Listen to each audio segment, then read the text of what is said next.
Come on, get them shackles off him. Poor sod can't eat proper. Dunno, not sure I like that. What if he runs for it? He's worth a heap of coin. Ah, bollocks. Been holding him a week, hasn't tried a thing. Why'd he up and bolt now? Matter of fact, got to thinking. What'd a sweet, gentle chap like him do to get the Queen of Zerrikania so riled? She's a shrew, that's what. Queen and witch in one. Worst of both worlds. Enough about her. What do you say to one more of your tales? While we toss down some cards. Ah, why not? And since you mentioned one queen...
Look at the palisades.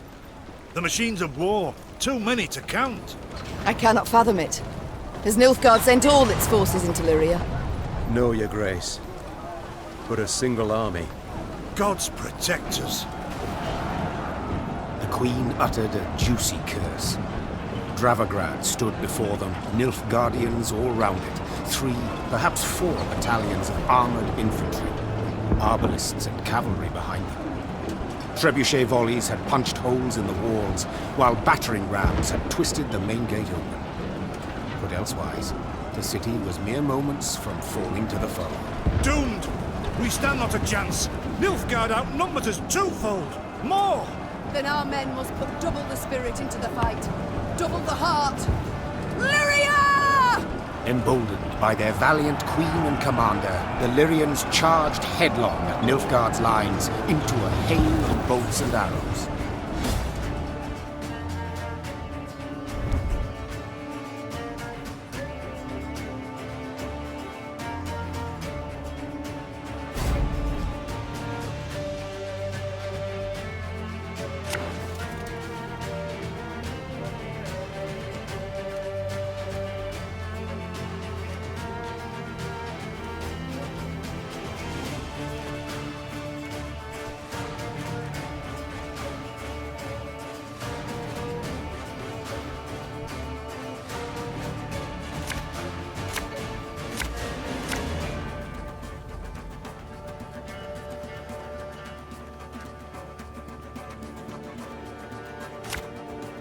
Attack! Rid this city of all black-clad filth! Your grace! I see the commander! We must train our efforts on him!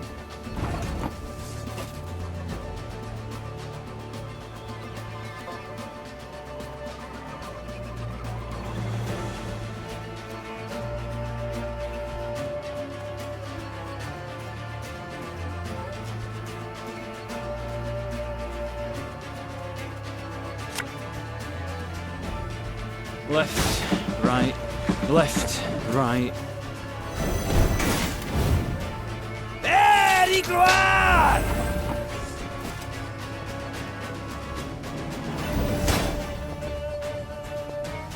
Again and again and again.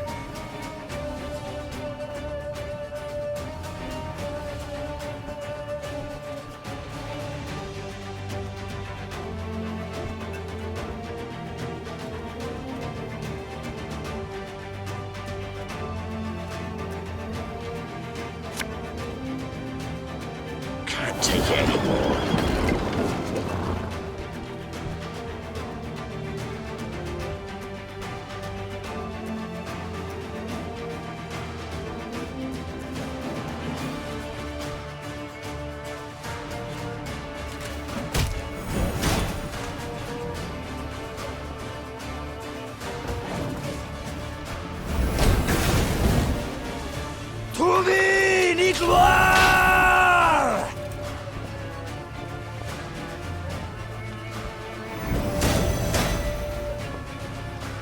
Ours is not to reason why. Our ballista, your command.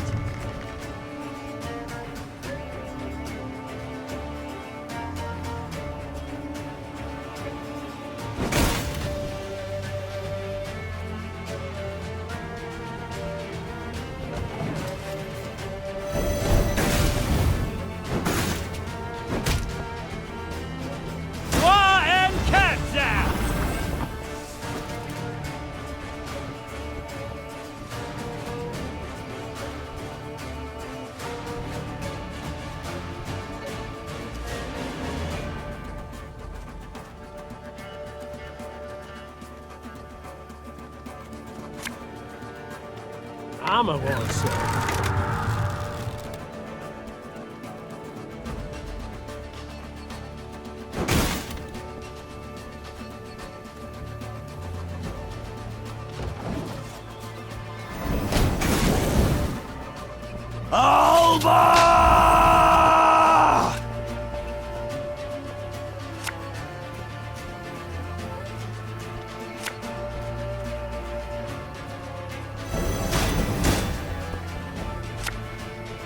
Time I taught you some respect.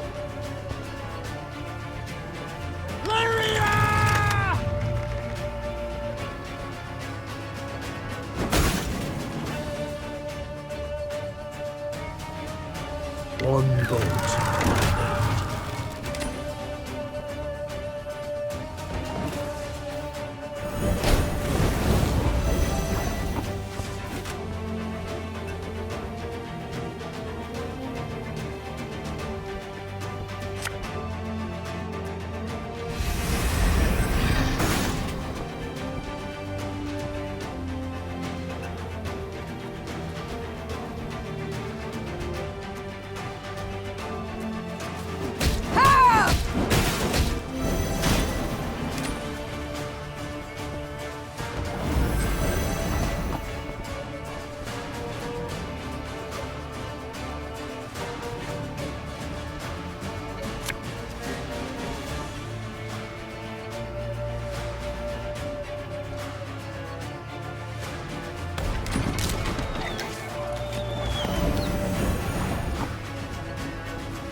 Company!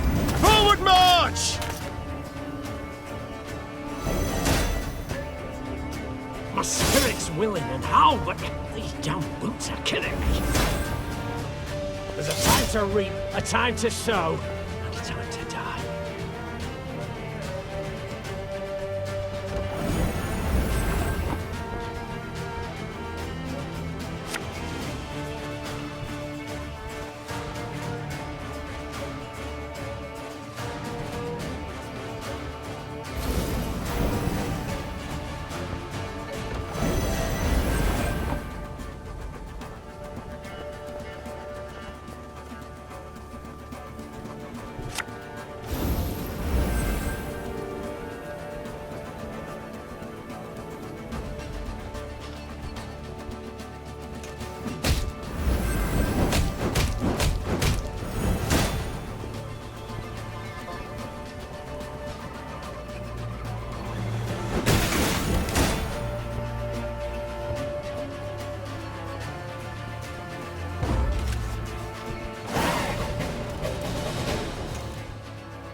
The captives didn't deceive. It was fortunate we snared those reinforcements.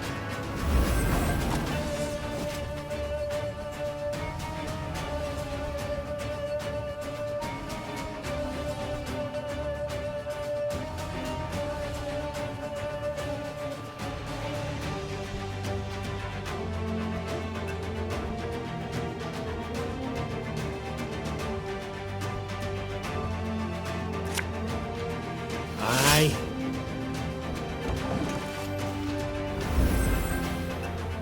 Very good! Should have listened to me old lady. To thee, gloire! Give me a time.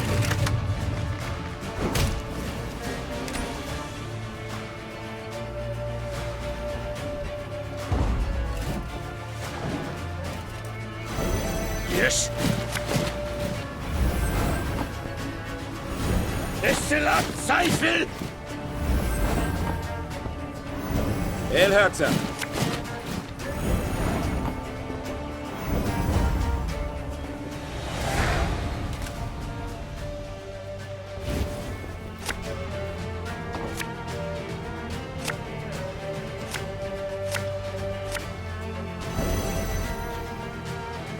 My boots got sand aplenty in them.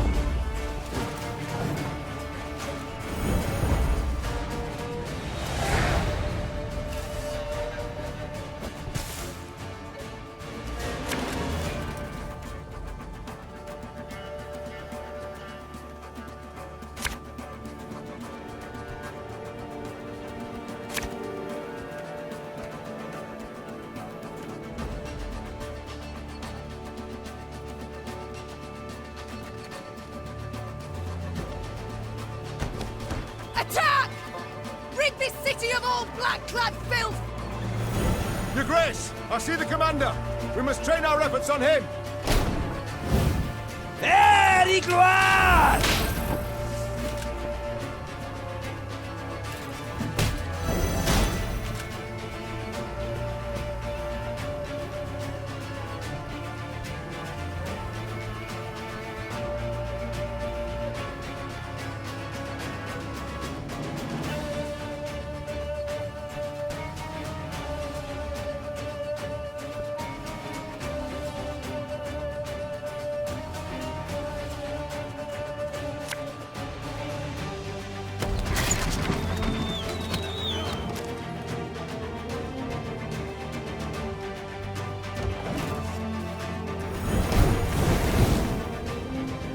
Cats out!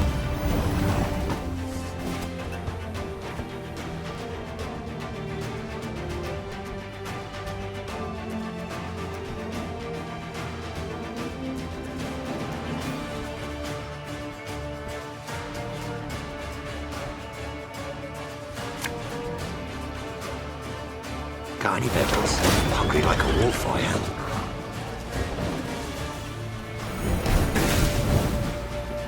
To thee, gloire!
One boat's all I need.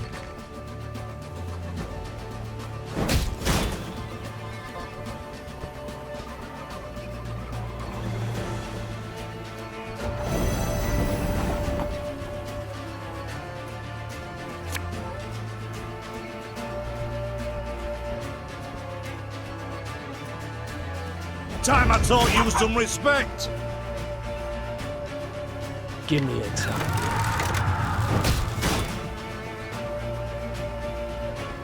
Our ballista, your command.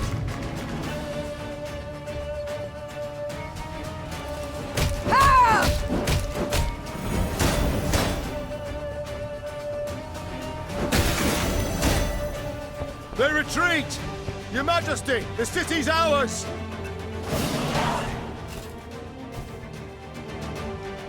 The Nilfgaardians fled in panic, abandoning war machines, shields and arms, even their wounded. The defenders rejoiced. They laughed boisterously, and cries of delight and chanting could be heard all around. "Warrior Queen!" they shouted. "Meve! Meve! Meve!" Hear that, your grace. I do. No sound rings more lovely to a ruler's ear. Yet rest on our laurels we cannot. Caldwell, the situation in the town, what can you tell me? Wall breached. Thrice. 400 wounded, near 1,000 without roofs over their heads. All nothing compared to the grain stores. Went up in smoke during the siege. And it's some time yet afore the harvest. Your grace. The war's just begun, I know. All coins should bolster the army, yet if we leave the folk of Dravograd no gold, there will be hunger, with all the attendant discord.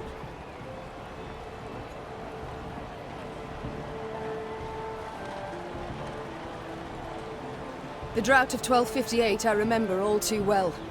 I saw famine, what it drives folk to do, the extremes. A strong army I need desperately, yet not at all costs. The townsfolk need gold to survive till the harvest. Count how much, then give it to the garrison commander. As you command, your grace? The battle we've won, there's just the war that remains. And Nilfgaard will strike again, doubt it not. We must move on. Caldwell, ride ahead to Lyria. My son must call a gathering of the Council of Peers. Tell him so. We'll have much to discuss. Reynard and I will follow with the troops. We shall seek out any Nilfgaardian stragglers, prevent them from rejoining the main force.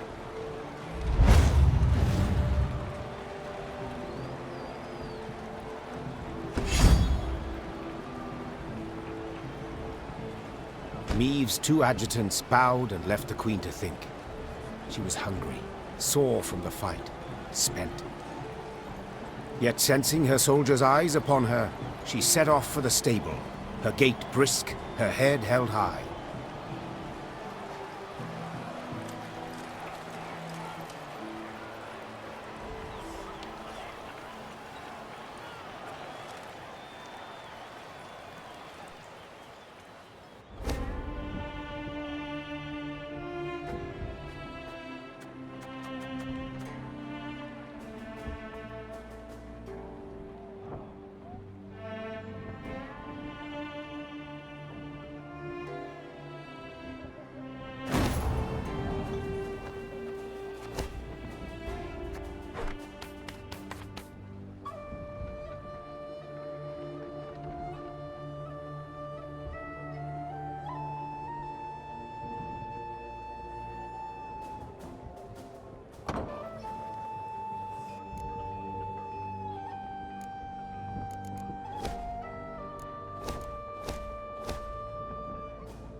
Boots.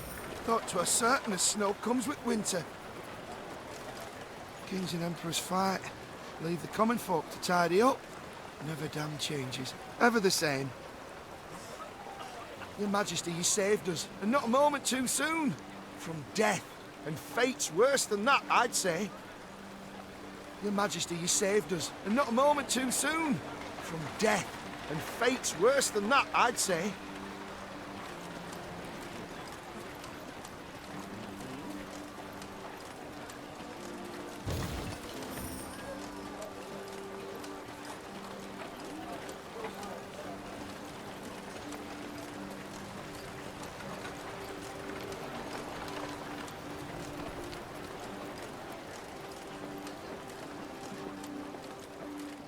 Golden armor!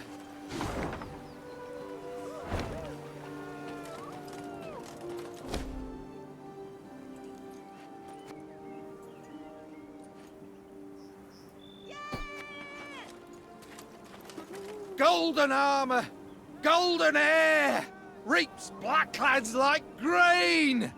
Mave! Mave! Mave! Dark day for the Emperor. His arm is shredded to ribbons. Long may she live, our slayer of blackclads! Hip hip hooray! Dark day for the Emperor.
Left, right, left, right.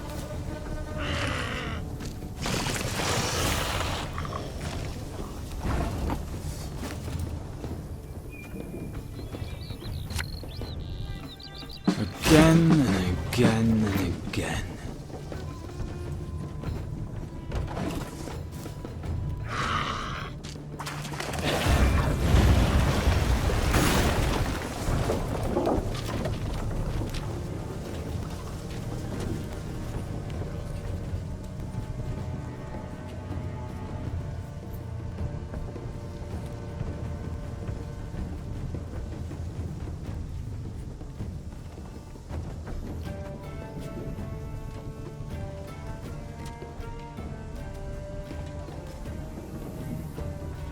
My spirit's willing and how, but these damn boots are killing me.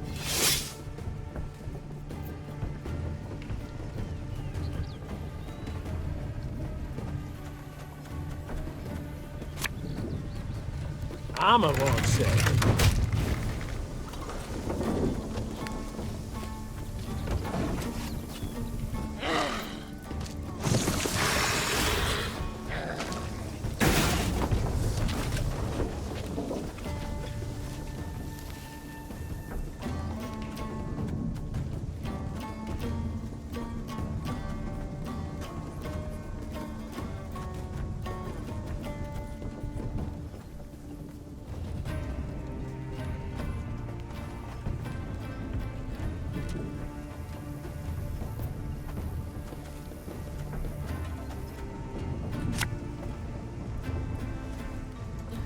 Ours is not to reason why.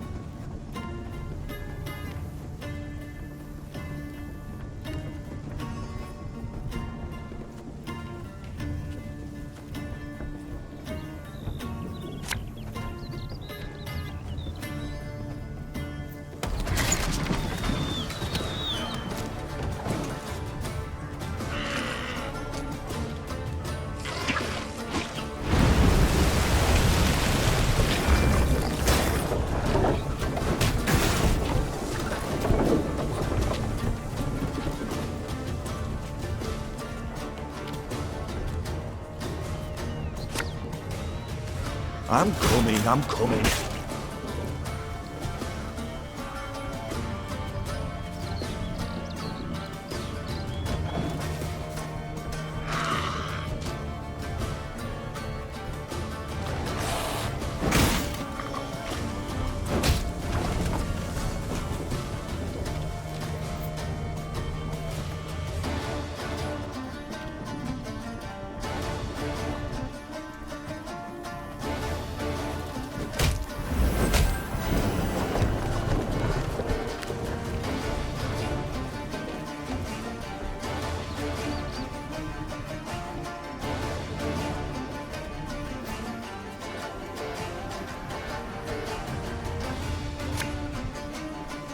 Tell me you jest.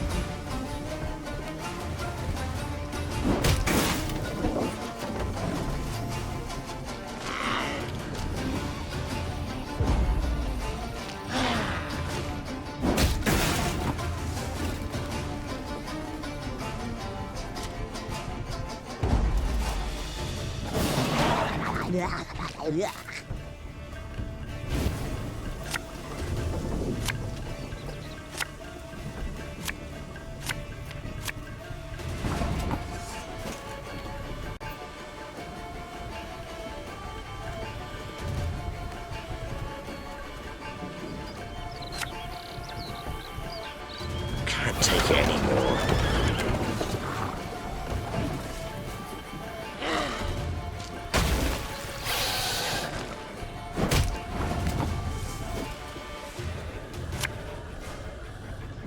Got any victuals? Hungry like a wolf, I am.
Niamh and company passed by a village evidently pillaged by the Nilfgaardians.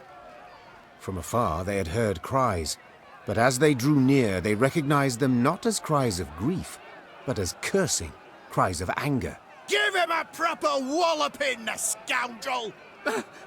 Mercy, good folk! I've done nothing wrong! The villagers stood gathered near the hamlet's center, surrounding an elf, bloodied and cowering. Stones in hand, the peasants threatened and cursed him. The queen demanded an explanation. A ruddy-faced blacksmith stepped forth and spit. A Nilfgaardian spy the horse and is, your majesty. He's the one brought him here to raise the village. He's got to hang. The other villagers agreed with the smith. The elf fell at the queen's feet and grovelled. Have mercy, Renner. Save your loyal subject. They lie! They fault me only as I am an elf. Whence this certainty of his guilt? Have you any proof? Asked Niamh. Did anyone see him communing with the foe? Did he hold any coin with a foreign stamp? The villagers eyed Niamh angrily, their hands clenched into fists. Yet none dared utter a word in protest. Know this. The Blackclads need no reason to pillage our homes. Now stand aside and let this wretch go. The elf tearfully thanked the queen, then begged her not to leave him behind. Instead, he pleaded vehemently to join her retinue. Your most noble grace, please, I beg you. As soon as you're gone, the Dwan will hang me from the nearest tree. So be it, said the queen after a moment's consideration. Find the quartermaster. He's to put you to work. And now we march. The villagers gazed with hatred as the company left the hamlet. When its thatched roof huts disappeared beyond the next bend, Niamh breathed a sigh of relief. I swear it, your majesty. The elf was scheming with the Blackclads. The gods be witnesses. You've shown yourself to be merciful, milady. I fear the Blackclads won't be so inclined. Not in the least. I swear it, your majesty. The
Neve stood surrounded by advisors, discussing, when all at once they heard a mighty thud. Bloody hell!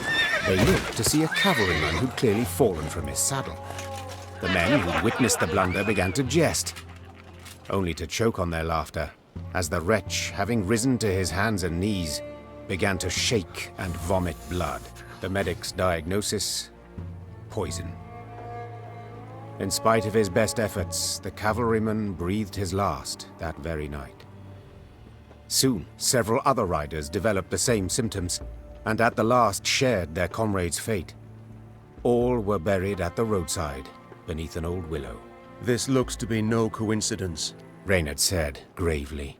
Our stores of water. Someone's poisoned them. We must find the fiend. In the interim, your Majesty must quench her thirst with wine.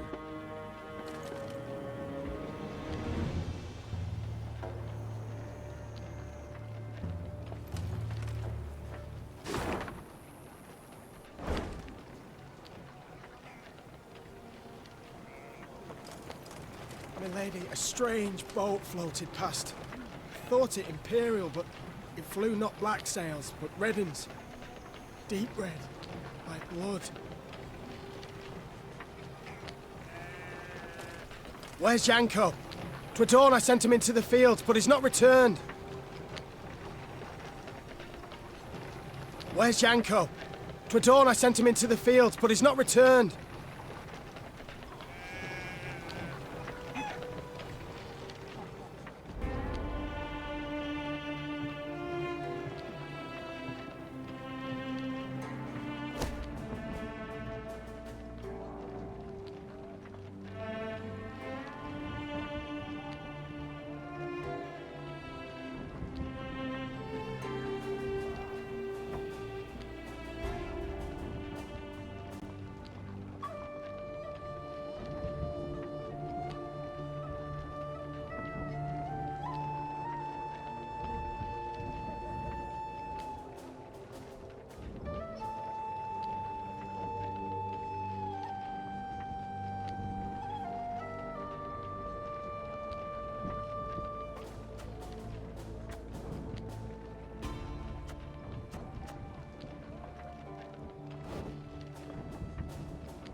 Astrologers proclaim Week of the Badger. All Nilfgaardian dwellings increase population. The shadow of death's fallen o'er Lyria. Tribes of the south this way come. Price of loyalty's high, high, high. Astrologers proclaim Week...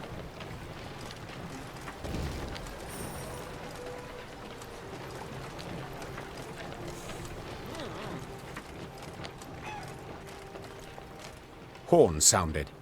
Meve recognized them at once as those of the Lyrian vanguard. She drew her sword and prepared to face the invader. Yet coming down upon her force were not Nilfgaardians, but bearded warriors clad in leather, horned helmets on their heads. This was not so. The Queen could not believe her eyes. Skelligan raiders? This far inland? But this was no time to be bewildered. Meve spurred her horse. It neighed and reared, and then the twain leapt into the fray.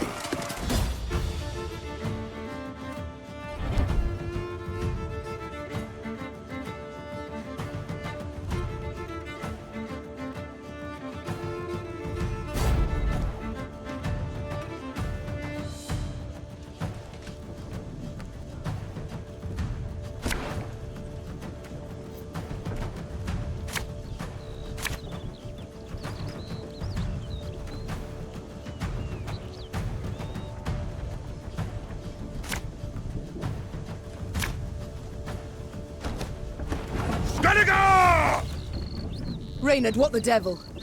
Sea raiders here!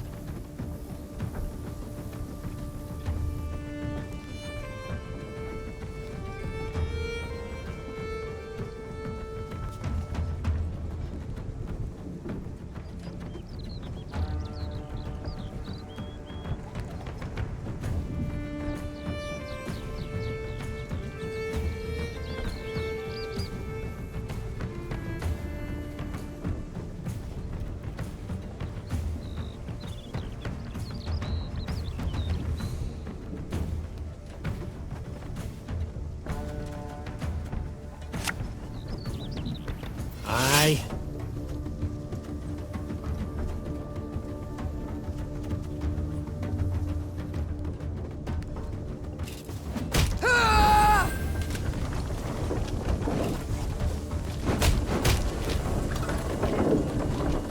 The gods are with us!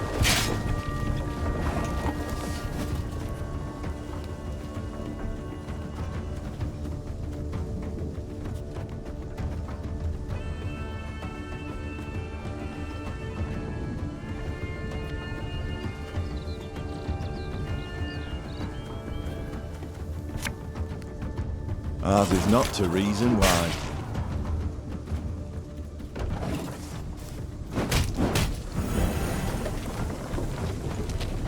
Let us put our steel to the test!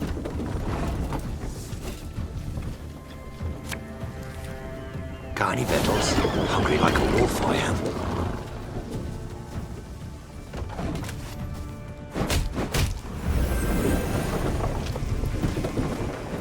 Where's that?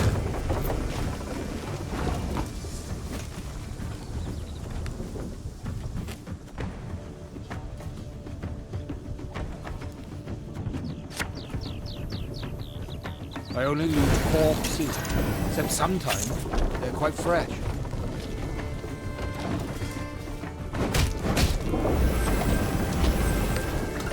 We'll ransack your temples! Wipe ourselves on your vestments! For blood!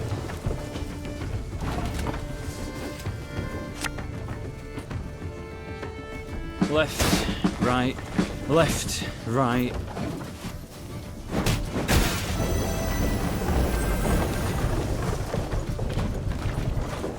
Warhawk de Barrier!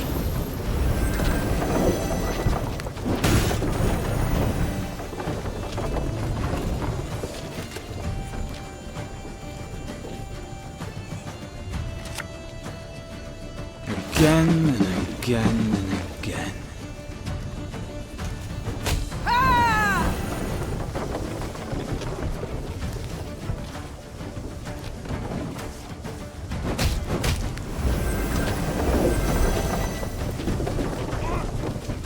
us all you got!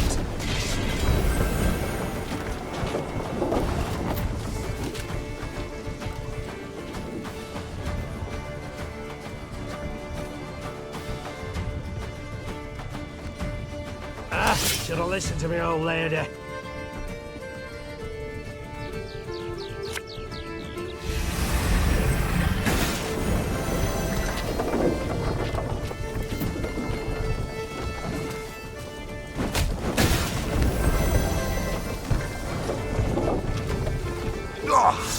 You got a bad case of roller's back.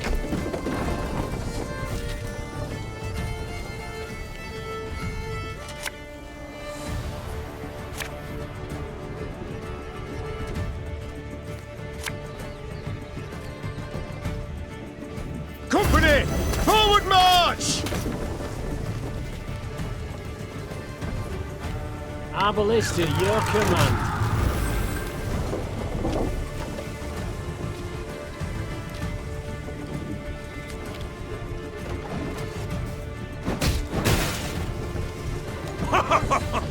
You've got stones, wench. You've sailed into troubled waters, mate.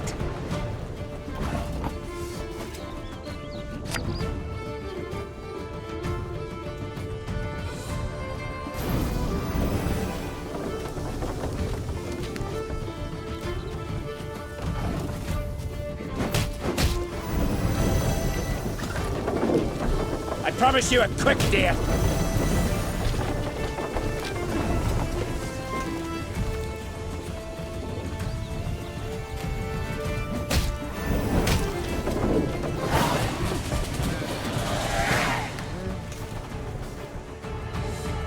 The Skelligers fought hard, fought bravely, brought mayhem.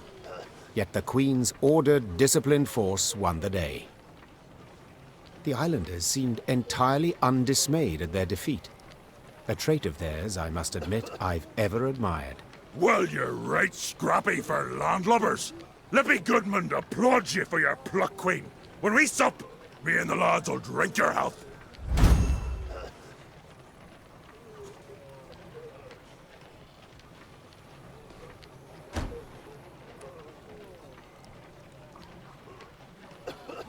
That we shall yet see, sir. We must know something first. What brings you this far inland? What drove you from the sea? Meve asked, crossing her arms. Ha! What always drives us? Looting and pillaging. The coast's picked clean since long, so we set our longships up the Yaruga for gold and glory! Amusing. I always assumed you to be honourable folk. And who dares to claim elsewise? Your very actions do so. You've attacked a land preoccupied, a land already at war with invaders, but I suppose it makes sense. You've ever feared to attack Imperials? The Queen prodded gently. What did you say, wench? Goodmund had quickly turned red with rage. I'll prove just how wrong you are, I will! Why, we'll be drinking mead from Nilfgaardian helmets for sundown! Follow me, lads! Meve smiled as she watched the islanders gather their gear and prepare to march. She doubted not in the least that Goodmund would honor his pledge.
Here the damage seems not so great.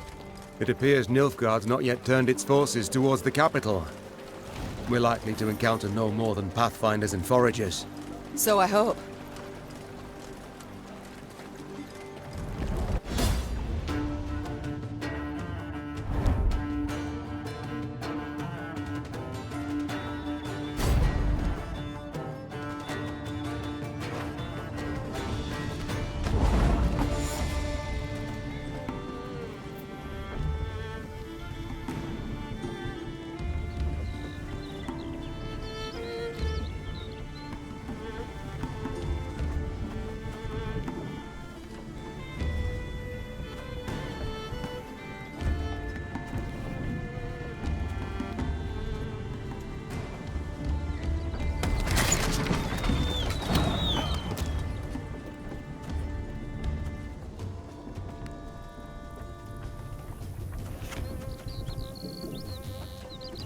Got any victuals? Hungry like a wolf, I am.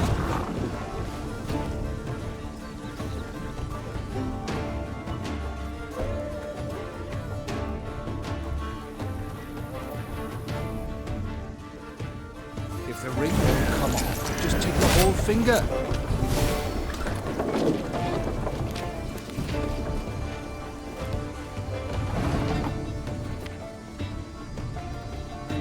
One man's battlefield is another man's ripe patch for harvest.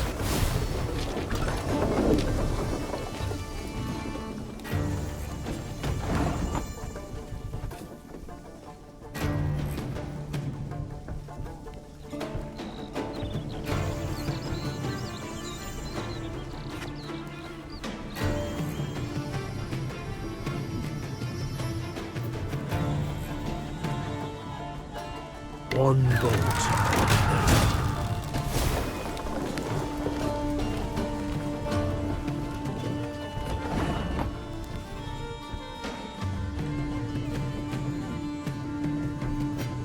Give me a target.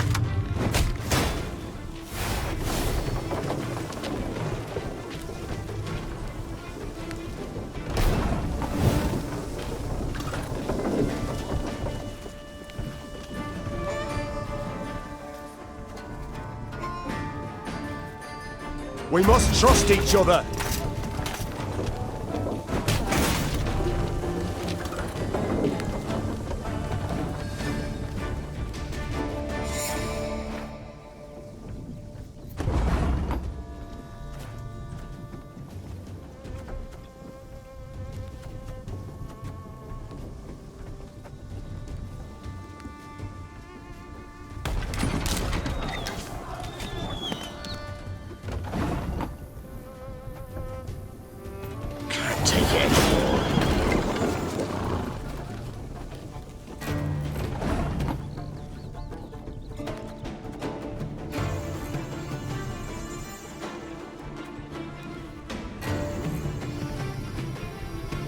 Discipline shall bring us victory!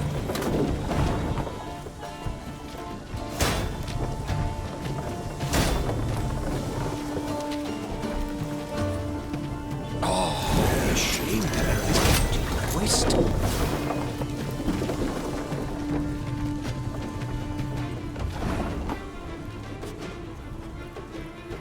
I only loot corpses. Sometimes they're quite fresh.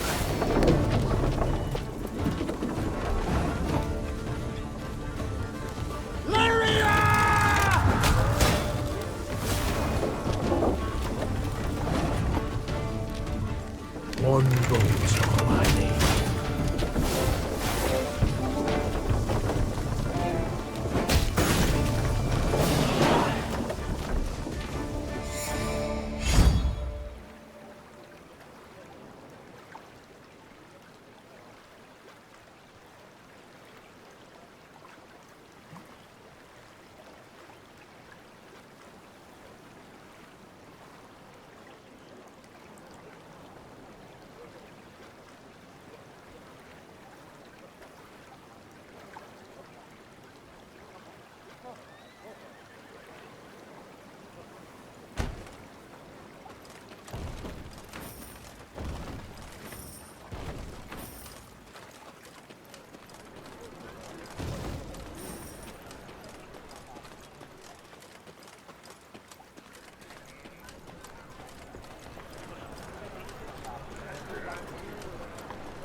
A contract.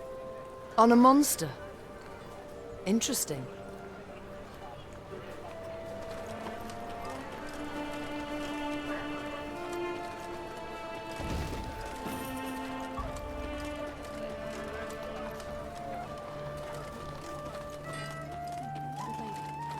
Something's wrong at Abbott's Ravine.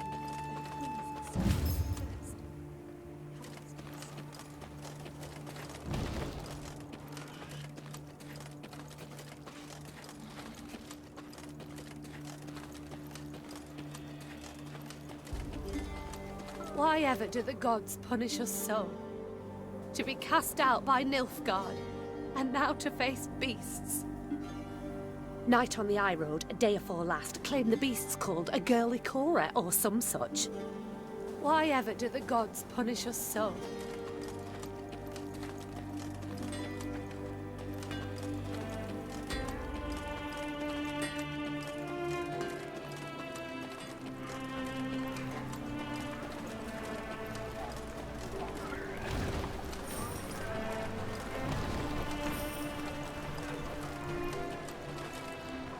A dragon! A live one, seen it with my own eyes. Had winged like a bat and a mess of teeth. A dragon! A live...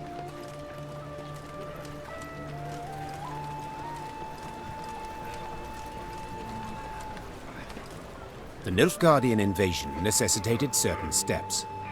Niamh had dispatched scrolls to her garrison commanders, based upon which they were to announce general musters.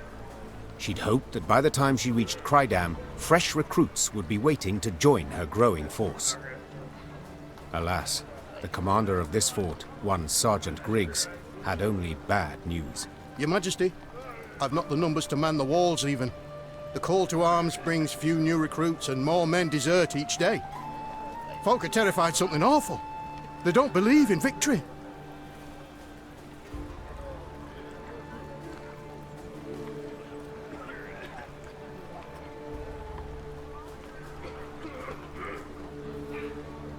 Since love of country seems insufficient motivation, Niamh said, standing up from behind the table. we must make coins speak. Sergeant, announce that all new recruits will receive twice the usual soldier's pay. Though costly, Niamh's decision brought immediate results. Lured by the promise of gold, townsfolk in droves enlisted with the garrison. The Queen left Crydam poorer, but encouraged, as she had a stronger force in tow. Nothing stirs a soldier's soul quite like coin. The clinkety-clink of gold. Nothing stirs a...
As Meave and company traversed the ruddy meadows, strident voices reached their ears.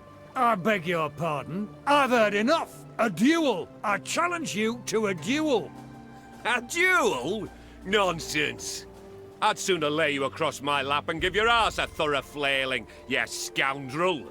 The Queen approached the arguing parties. Two nobles, Lords Cartwright and Mansfield. Quickly she ascertained they were up in arms over ownership of an orchard lying between their estates. Assisting both nobles, their kinsmen, armed to the teeth, prepared to leap at each other and crush heads. Upon spotting Meave, the lords lowered their voices, bowed and presented themselves. Yet they could not keep their ire fettered long, and were soon casting aspersions again. Your Grace, Mansfield has seized it. No, stolen my land. Land that has been in my family for generations. It is my recompense for your reckless deeds. To burn down me mill in Furchin for a bit of sawdust in your flour? Well, I never. A bit? Oh, let me at him. Farmhands taken ill, cooks feverish, all from that manure. You are a fraud, sir. A fraud and a thief. Though she faced the not at all trifling matter of the Nilfgaardian invasion, Meave agreed to settle the dispute. Reynard, who knew the history of every Lyrian and Rivian family 7 generations back, served as her advisor. No doubt I would find for the Cartwrights. They are in the right here, as regards the title to the land. Yet your grace must consider, the Mansfields have ever served the crown and never delayed payment of tribute. Whereas the Cartwrights are litigious charlatans who owe the royal treasury thousands, many thousands.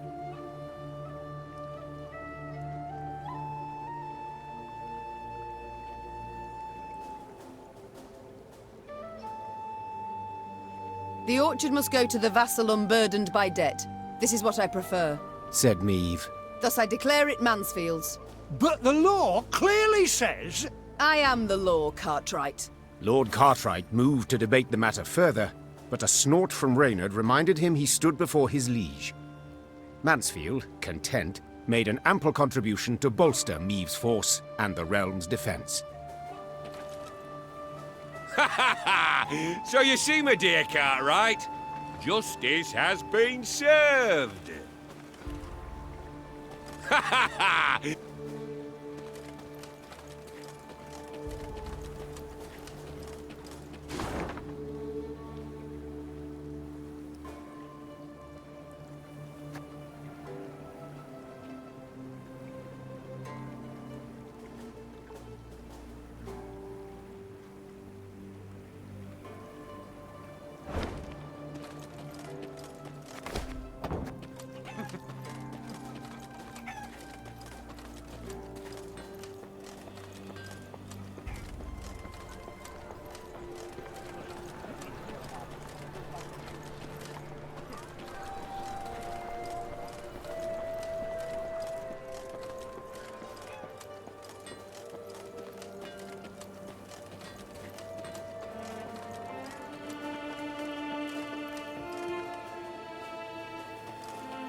Milady.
Discipline shall bring us victory!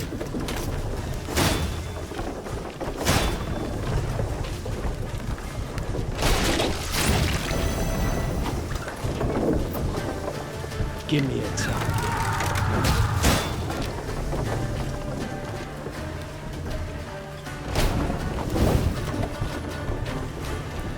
Our ballista, your command.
Well?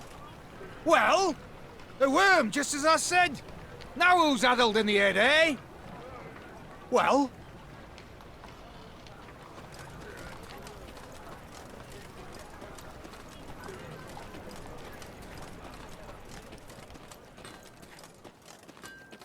Milady, something's wrong.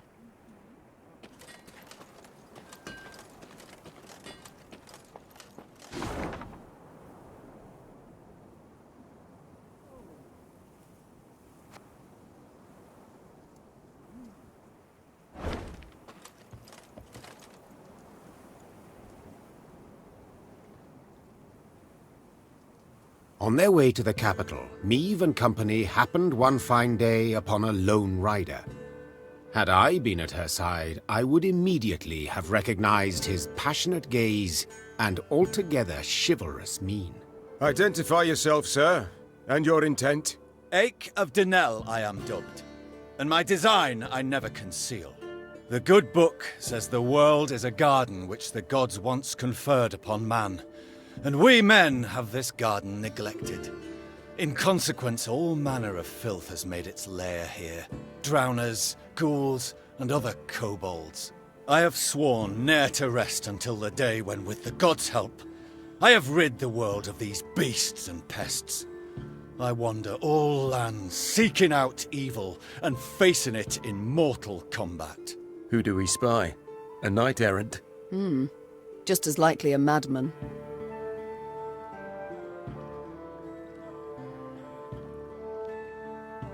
How goes your hunt?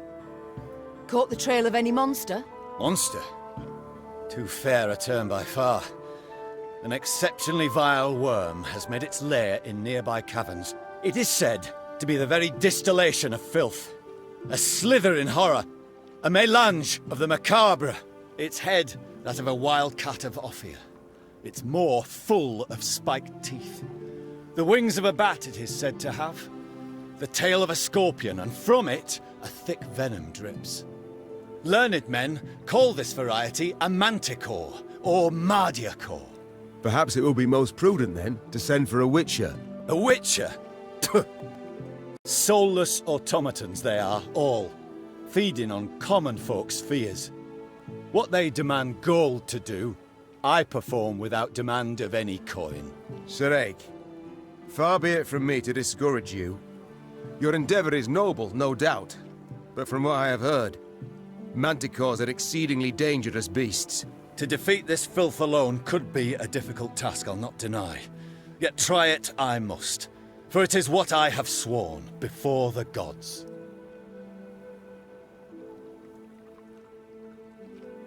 We shall help you find and fight the Manticore, provided you then pledge to help us fight an even fiercer and filthier beast. Of course, my lady. Yet what manner of horror is it? A viper? A griffin? A drake of some rare form? Were it only. 'Tis a beast of 1,000 heads, covered in black armor, its fire consuming whole villages. Noble lady. I know bestiary is only in parts, yet I've seen some of the world, and never have I heard of such a terror. You need but look about you, and spot Nilfgaard's legions. Devastating. But you must forgive me, Your Grace. This struggle between realms is not one to which I can lay a hand. A Manticore. How great is its appetite? How many men does it fell? In a moon, let us say. It changes. At a time when the horror broods, it may be as many as 20. I see. As now you must. Nilfgaard in my capital could mean as many as 20,000 felled. You live to fight evil, injustice, do you not? You can fight none greater than by doing so at my side. The Manticore, Your Grace, must fall first. As to what happens later, I shall need to consult the good book and petition the gods. Agreed, so be it. This monster, where lies its lair? Where does it prowl? To the north, my queen. A few leagues on.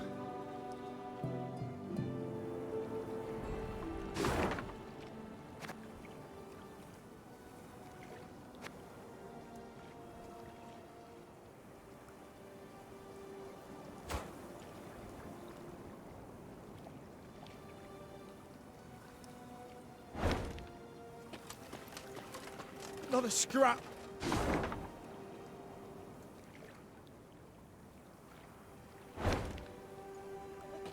Not a scrap. Nothing to bury. Blood's all that's left behind. A whole village. Just one big grave now. Hallowed Mother, look upon these stricken souls what suffered evil. Protect, console. A whole village.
I see you found the mess tent. How's the ale? Not too warm, I hope. 'Tis not for me to say, Your Majesty. My tankard holds but milk of the goat. Milk? A witless prank. I shall tell the quartermaster at once what I think of such... Unnecessary, Your Grace. I called for the beverage. Is that so? Well then. The good book states clearly, the shadow of spirits obscureth light most true, and leadeth thee from the path of virtue. Right. I suppose there's something to it. My soul sings to hear your affirmation, Your Grace. If ever you wish to discuss the good book and the wisdoms contained therein, hesitate not to find me. Certainly, I shall remember that. Your crusade against monsters. Have you been at it long? Come next Bellatane, it will be 20 years, Your Grace. Though, there was one extended interruption. For what reason? Had you grown weary of the knight-errant's life? Not in the least.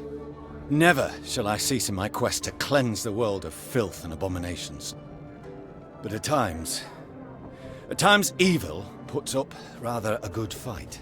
I ventured forth to slay a dragon once. A gold one, as it were. Calling itself Villa Tretormeft, or the like. Its very name, as is evident, a vile toil for the tongue and wafting wickedness. A great many mercenaries embarked on the hunt, lured by the promise of coin in heaps. The Crinford Reavers, Yarpen Zigrin, and a band of dwarves. Even, curse the word, a witcher. One Yennefer, a most lecherous sorceress, at his side. That name I've heard. But at the deciding moment, when the beast challenged all, I alone emerged to face it. Alas, oh, shame burns me to admit it. I returned from the battle upon my shield. Figuratively. Literally. I returned in pieces.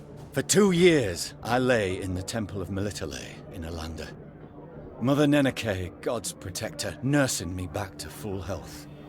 And only when I could once more grip my sword did I return to the path I'd chosen. And the dragon? What was its fate? Some claim it flew off to Zerrikania, though it very well might yet lurk here, awaiting the opportune moment to terrorize the folk of the north again. Farewell, Ake.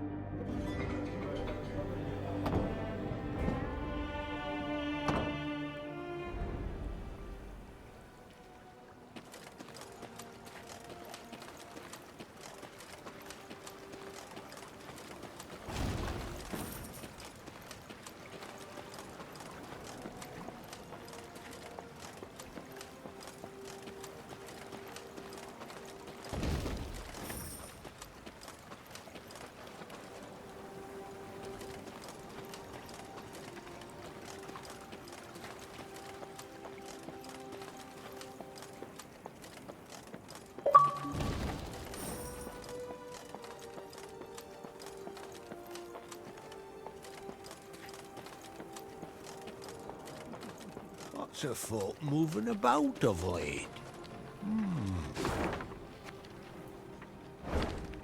What's a folk moving about of late? Fair Libya is our own land, charming, fertile and grand. Is your Majesty also bound for the river? To camp there, perchance? What's a folk moving?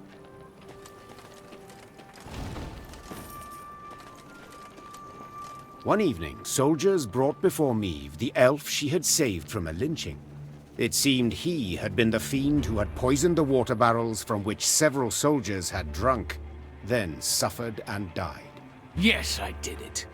And I regret it not one bit. Seethed the elf. Nilfgaardian, Temerian, some brute from Lyria, you Dwan are all alike. I detest you. All of you, your filth for what you wrought with my brethren. I'm proud. I am that even a few of your kind perished at my hand. Hail Enshay! Meve pursed her lips into a thin white line. Reynard knew the expression. It did not bode well. I should drag you to the capital. Hang you high in the market square. Meve said through gritted teeth. Yet this you would want. Am I right? For your folk to speak of you? For your folk to remember? Well, you shan't have it. You'll hang here, in the middle of nowhere, with but crows to witness it and then pick at your eyes. It was a summary execution. No sentence was read, no last wish observed. The elf's corpse then hung long at the roadside, as none came forth to claim and bury it.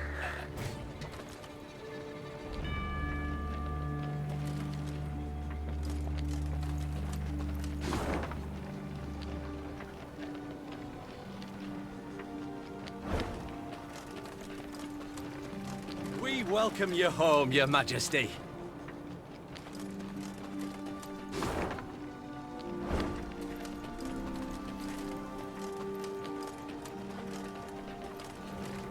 Prince Willem awaits your return, Your Grace. Good you've returned, ma'am. Lyria needs you. We welcome you home, Your Majesty.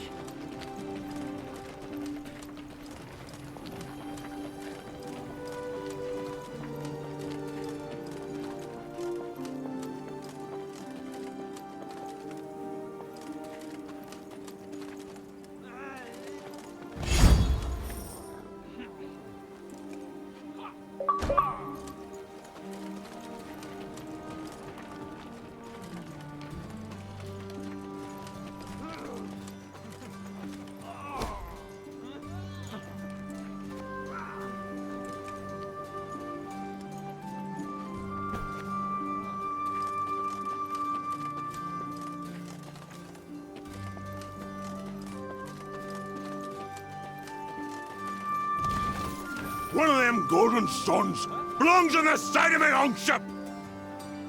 Nilfgaardians make for good prisoners, good slaves too. They got black shells, but the meat inside's red. One of them golden sons belongs on the side of my own ship.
"'Tis in these ravines. The beast is near. I sense it." At the furthest depth of the winding, gloomy canyon, scouts found the maw of a great cavern. Among the boulders outside it, whitening bones lay strewn. Ache dismounted and drew his blade. "By the god's grace, we've found the beast's lair," he said, lifting his gaze to the heavens. "We need them but to extend their favor as we battle the filth."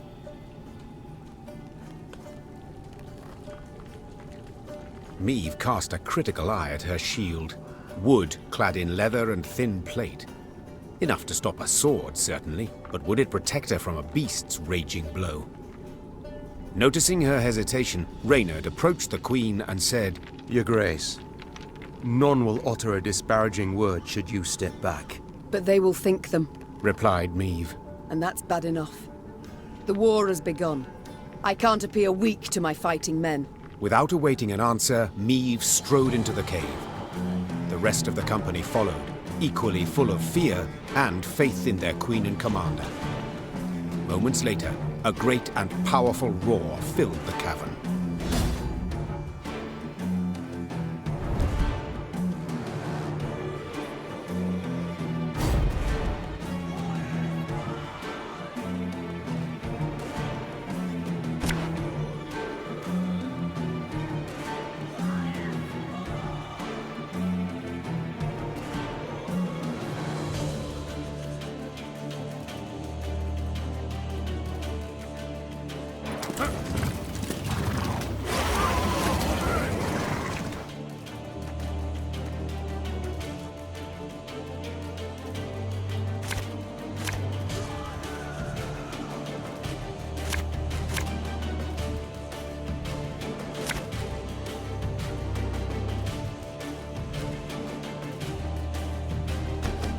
"And I beheld the beast!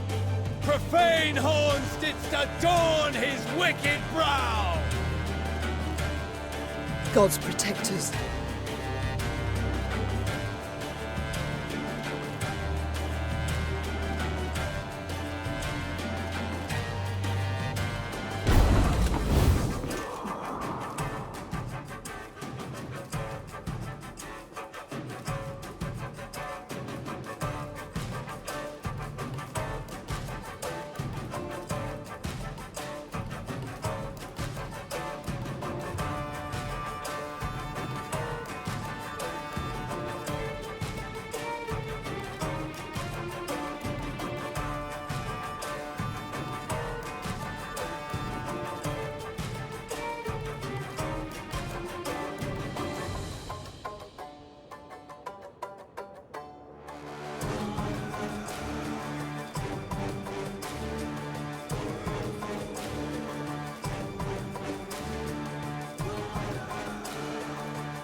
Army's... Beware its claws!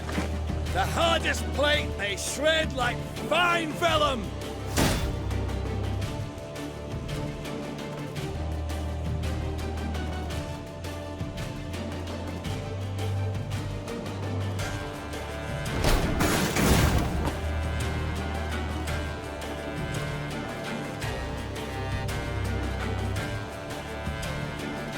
Our ballista, your command.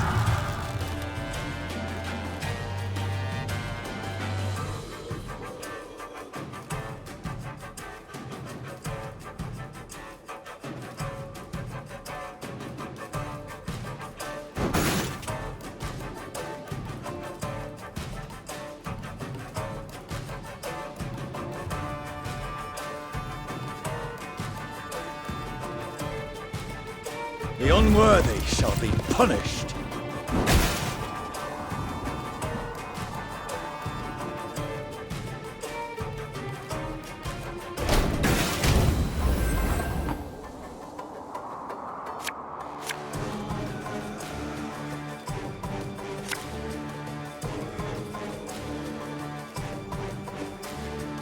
Can't take it anymore.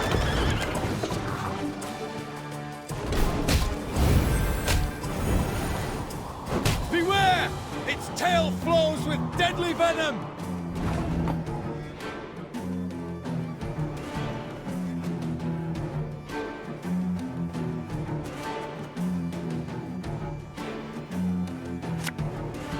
Armor won't say.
Company!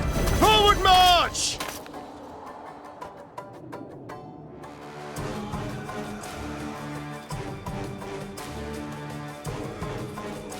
Got any victuals? Hungry like a wolf I am.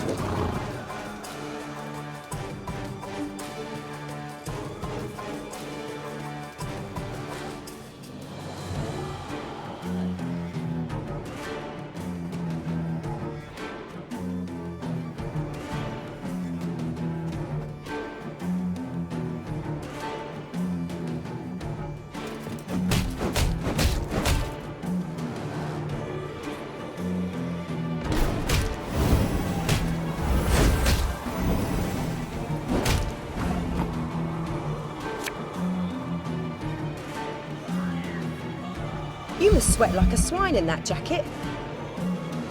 Can't take it anymore.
And I beheld the beast!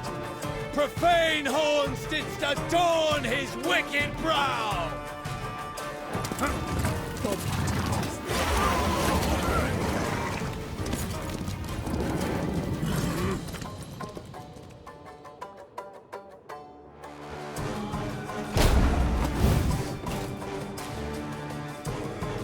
Prepare to wear its claws! The hardest plate they shred like fine vellum!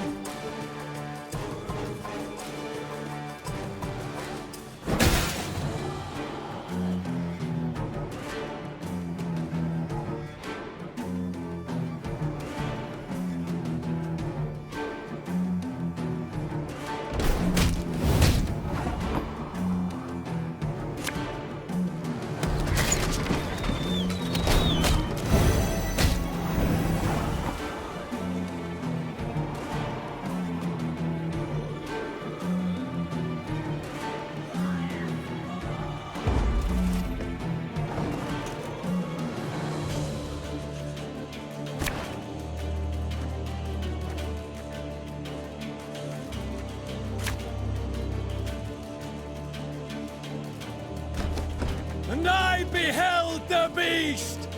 Profane horns didst adorn his wicked brow! Gods protect us.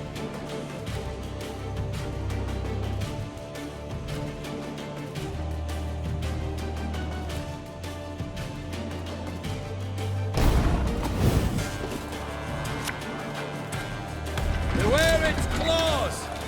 The hardest plate they shred like fine vellum!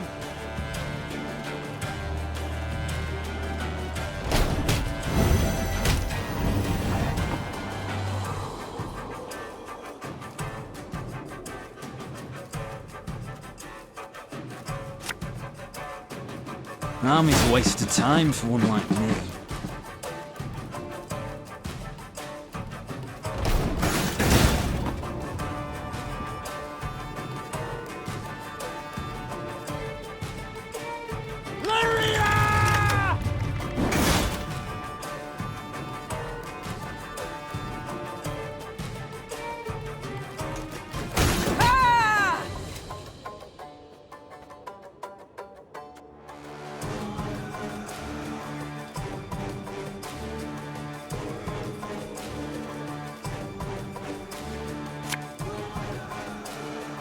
Got any victuals?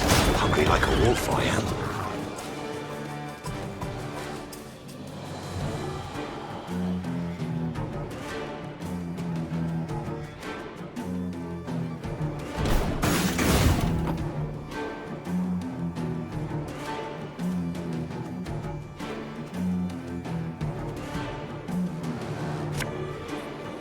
One goat.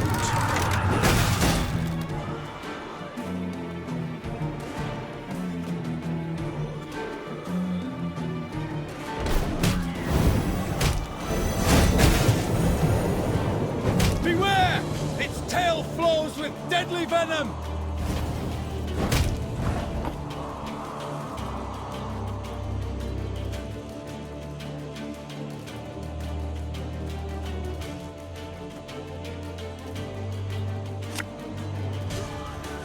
What do you want of me? You can try to win them all, but you won't.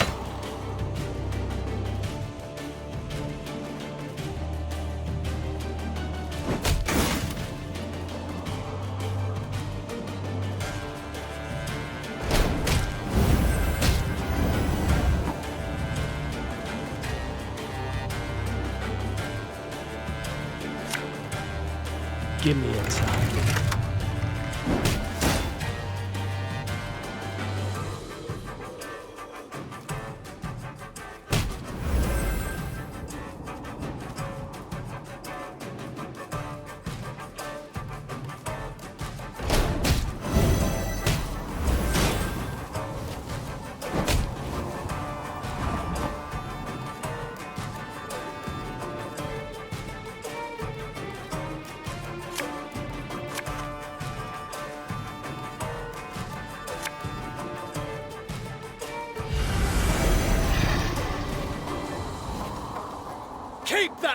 smell poison to yourself!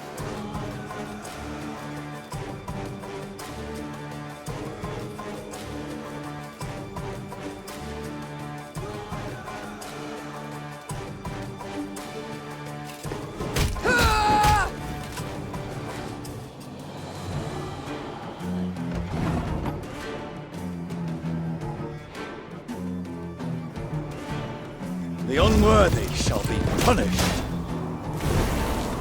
We must thank the gods for this victory both great and just.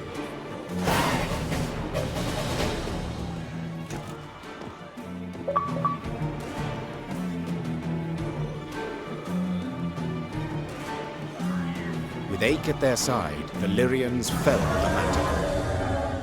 Later, it was said, the beast's dying wail, multiplied and strengthened as it passed through the caverns, could be heard as far as Spala. Now pray reveal, have you made your decision? Will you swear to serve me? Are you prepared to take an oath? I am not, Your Grace. I can serve only the gods. Yet you seem to hold them in low regard. I noted monastic silver in your wagons. A war is on. I must have the means to pay all new recruits. My lady, my pockets needn't concern you. I do not fight beside blasphemers. Ache spurred his mount and disappeared in haste. I know not what Meve thought. Perhaps she felt some pangs of conscience, though she might also have merely shrugged.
Hallowed Mother, look upon these stricken souls what suffered evil. Protect, console. Hallowed Mother.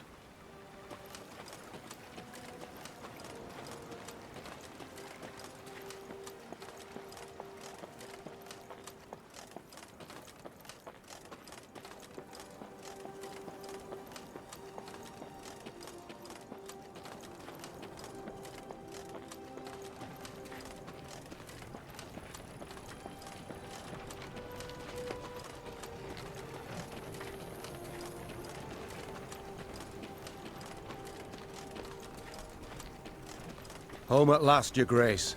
Mm-hmm. We shall not enjoy it long, I fear. Soon we must face the black-clads in the field. Yet a moment's peace we will have.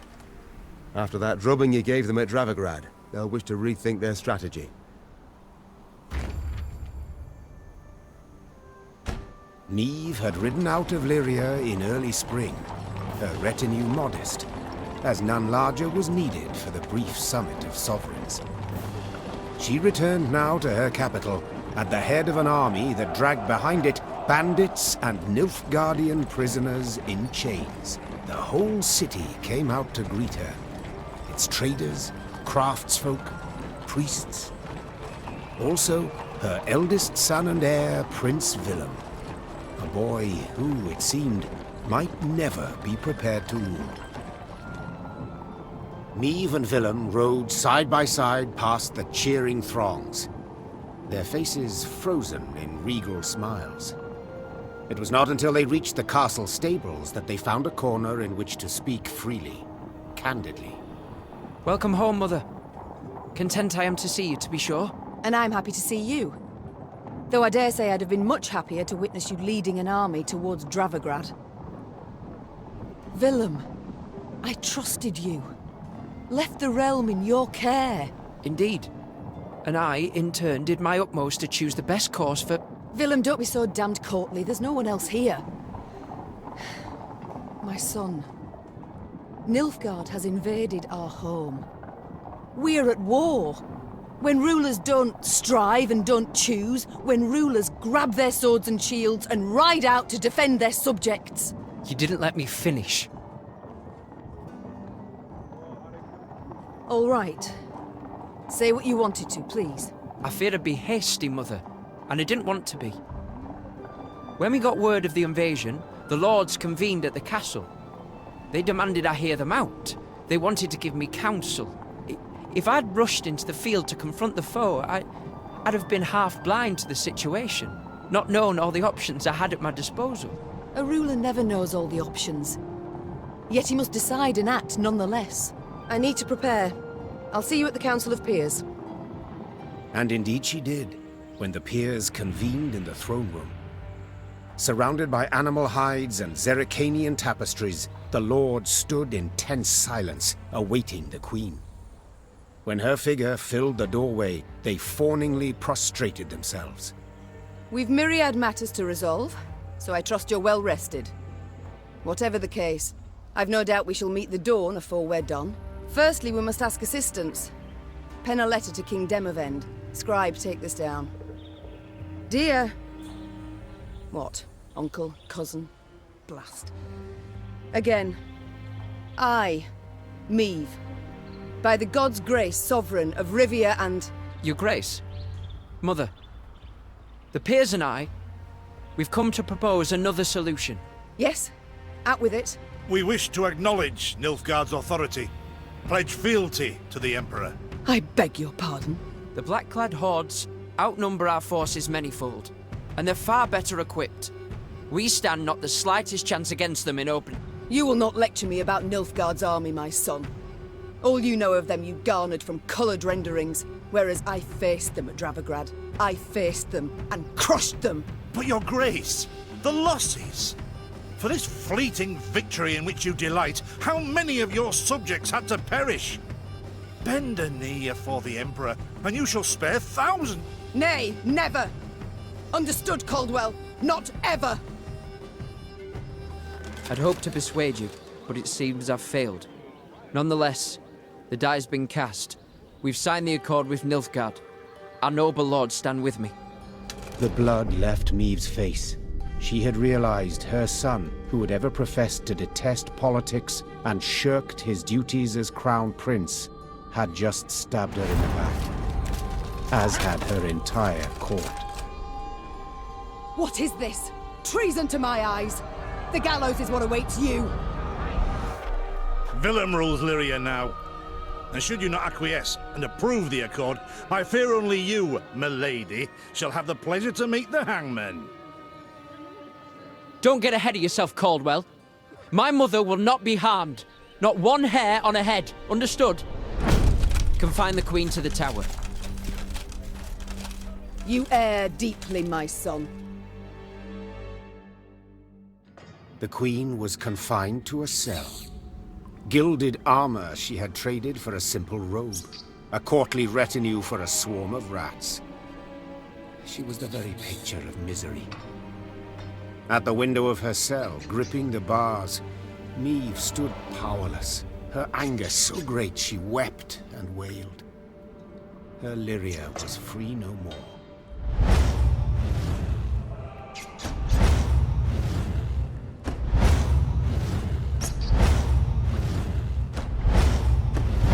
Have I come at a bad time? Demons take you, Caldwell. You've long been at this scheme, haven't you? You left the strays of Sparla to roam the realm, to forage, so that I would have to look to them. and thus gained your cohorts the time they needed to complete Lyria's sail to Nilfgaard. You've seen through it all, that's clear. After the fact, of course, but still. Willem, you turned him. How? The boy's not fit to wear the crown. Hasn't sufficient wit nor valour. I know this. You know this. Just, he knows it not. Willem fancied himself a statesman. Wished terribly to prove he was one. I made it possible. I've been amply rewarded, I have. Palatine since just yesterday, in fact. You'll have neither my blessing nor congratulations. Sorry to disappoint you. I seek neither. I've come for another reason. To bid you adieu. Willem does not seek your death. Does not even fathom it, as you well know. Moreover, his resolve will wilt in time, and he'll wish to free you. So, come the morn, when the young king rides out to pledge fealty afore General Ep Dahi, you shall use your bed linens to hang yourself.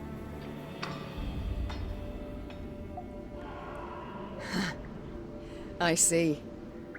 You wish to see me bow afore you, lie prostrate, beg you for mercy, plough yourself with a pike, Caldwell. And you needn't send your thugs. I'll not falter nor hesitate. I'll take my own life. Adieu, your grace, and use your last evening wisely. Meve felt a rush of despair, yet bit her lip to mute any weeping. No, she would not give Caldwell the satisfaction. Morning arrived with the sound of footsteps in the corridor. Meve rose from her cot and stood in the center of her cell. She was prepared for anything. Well, nearly anything. The Duke of Dogs. Titles seem senseless under the circumstances, don't you think? Let's forgo them. I'm Gascon. Has Caldwell sent you? To kill me? No and a no. Actually, you're free. How shall I put this? That cad, Count Caldwell, used yours truly and the strays as bait in a scheme aimed at kicking your shapely backside off your throne. Now, I'm hardly vindictive. First to forgive, in fact. Take your threat to send me to the gallows. Forgotten already. Yet being played for a fool, I cannot abide. So when the strays freed me, I knew what I'd do to spite the Count afore I disappeared. I'd free you. That's to say, on one condition. You've got to request it of me, my lady. Courteously. For my realm I will do this, and much, much more. Even bow afore a brigand. Thus I beg you, Gascon, Duke of Dogs, grant me my freedom. Ha! Incredible! I've lived to see someone grovel with dignity. The true ruler you've got to be. You are free. I'm grateful. Now please let me pass. I must get to the city jail at once. Would you look at this woman? Free her from one prison, she flies off to the next. They hold Reynard there. And if I've any ally left, anyone who's not betrayed me, it's him. I must get him out. Hold, my lady. Unarmed, alone. Have I any other option? In a sense. See, they locked a few strays in the city pits too. Got a common cause, I'd say. Care to join forces? The Queen took Gascon up on his offer. Then she, Gascon, and the strays snuck through the city to its dungeon. Reynard had not wavered for a moment in his devotion to the Queen. Never the slouch, he had also not lost any time. I've inquired among the other arrested soldiers. Many are prepared to fight, even die at your side, your grace. Seems they may yet get their chance.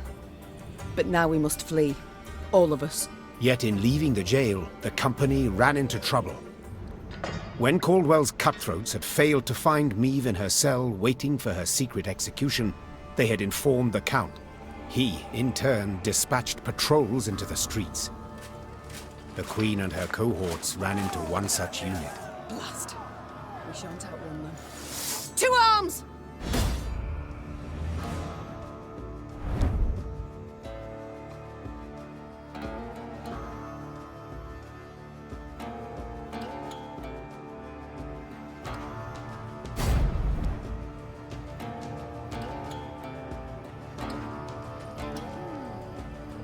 Gascon? Bloody hell, where'd he get to?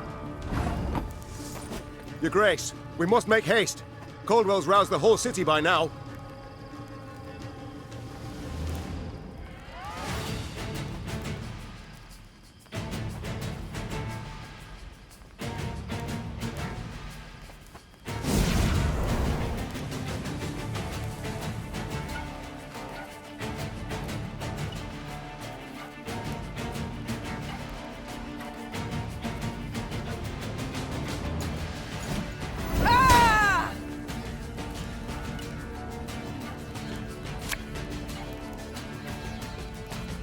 Should have listened to me, old lady. Don't like this.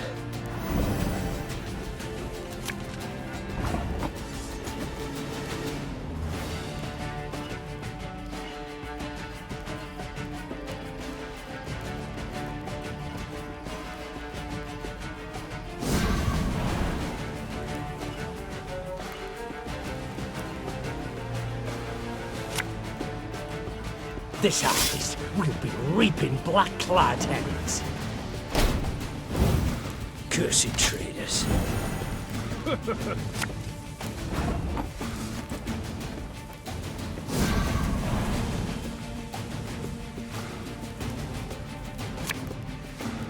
My spirit's willing and how, but didn't think I'd leave you just like that, did you?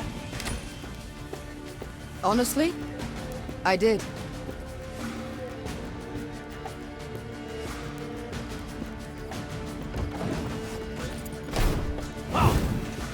Again and again and again.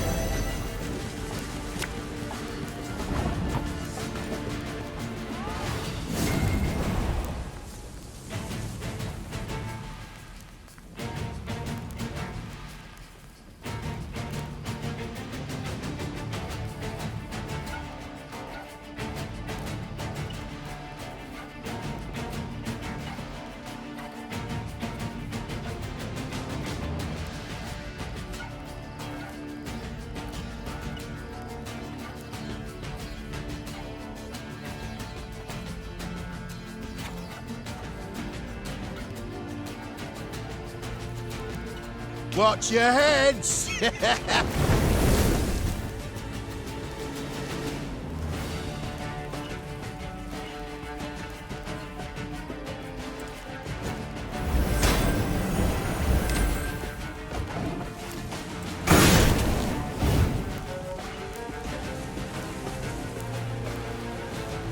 Oh, Lady Margarita told us of this. Give me a time.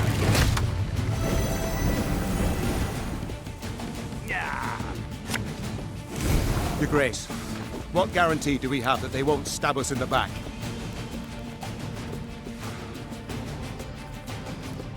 Catch!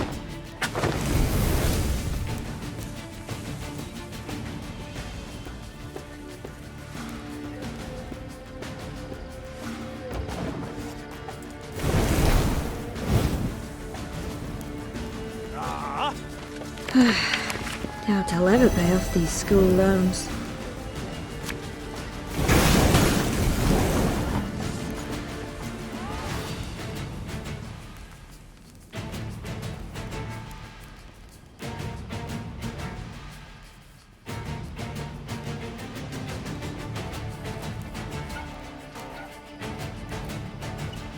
Bigger they are, easier they are to target.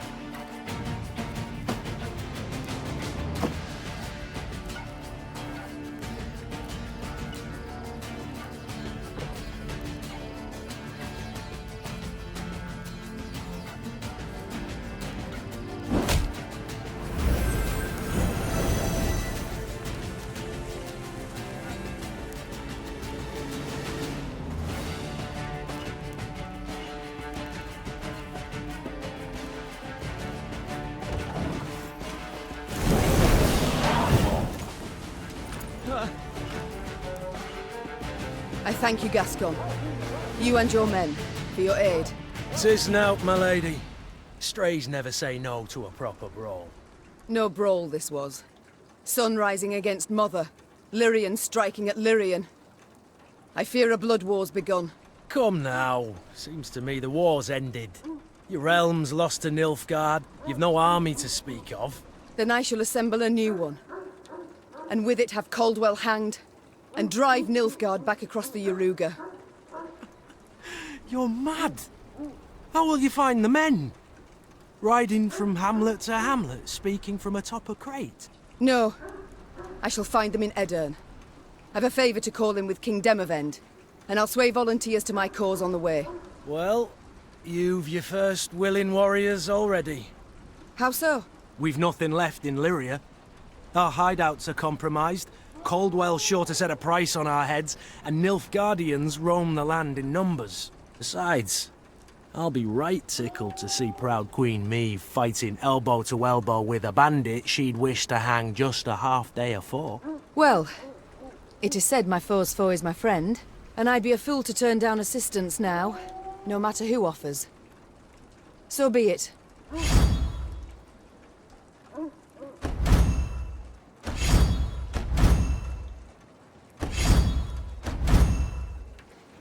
Very high-minded of you, milady. So, shall we shake on't? Nay? Well then, the high road beckons. Though first we must escape the city with our lives. Follow me. Lyria was hers no more.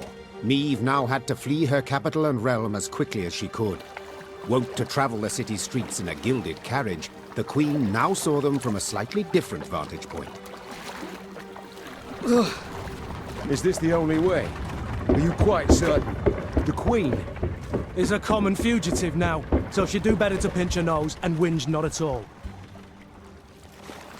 At long last, Meve reached the gate. Yet this she found shut tight, locked and guarded. Gods be damned! Easy, your grace. Nothing we can't solve with a quiver full of quarrels. Those are our men. They were, Reynard, were. Gascon's raiders were poised to loose their bolts, but were thwarted when the Queen stepped out in front of them. What she... Your Majesty? I've orders to arrest your grace. Place me in irons, then. Please understand, I haven't a choice. Fear not. You'll be rewarded by Caldwell in Nilfgaardian Florens. The captain's head dropped. His cheeks burned crimson. Go, your grace. Flee now, but only to return. Remember this, Gascon. I'm no fugitive. I'm a queen, robbed of her rightful crown. And though I may need to venture to the world's end before I return, I shall have it back.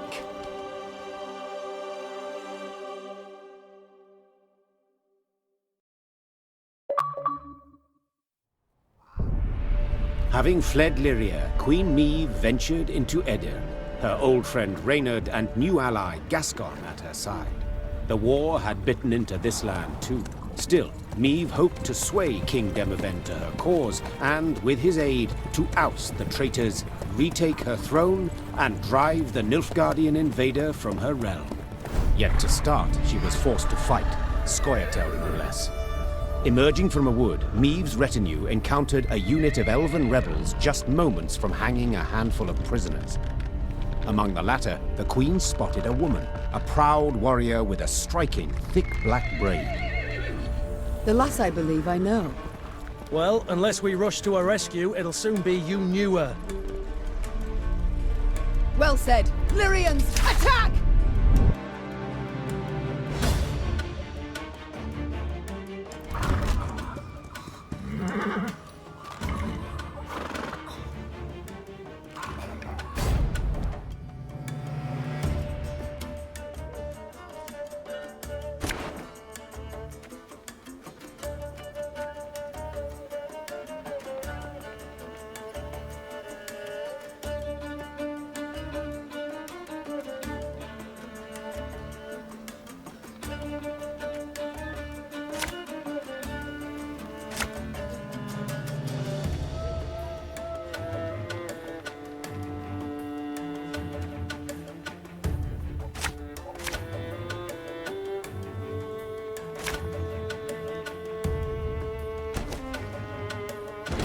Hang the butcher! Valoa! Nay. Duan vacamus. We can't breathe, Your Grace. We must rush to her aid.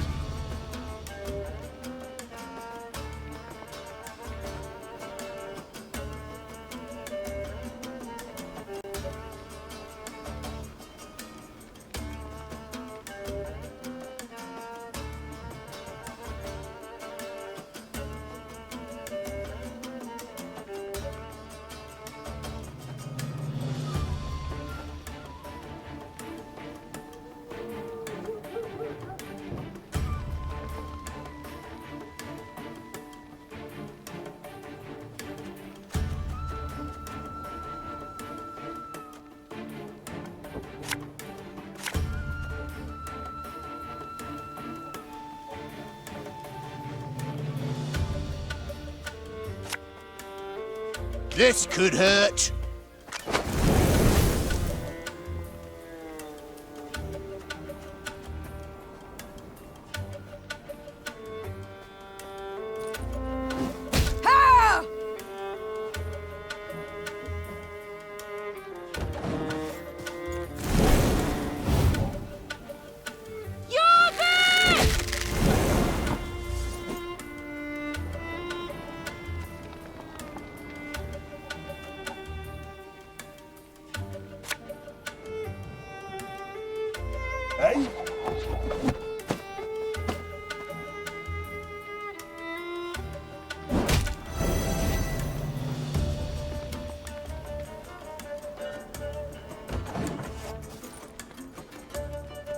None shall tread on us!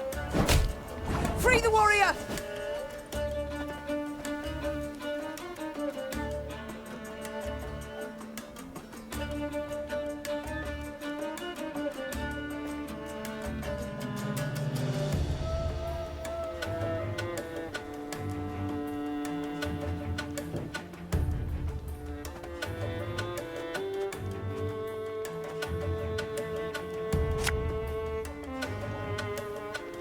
The chase is on!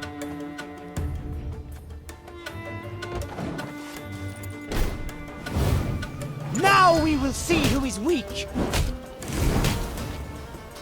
The elves! Scatter them! They block our path!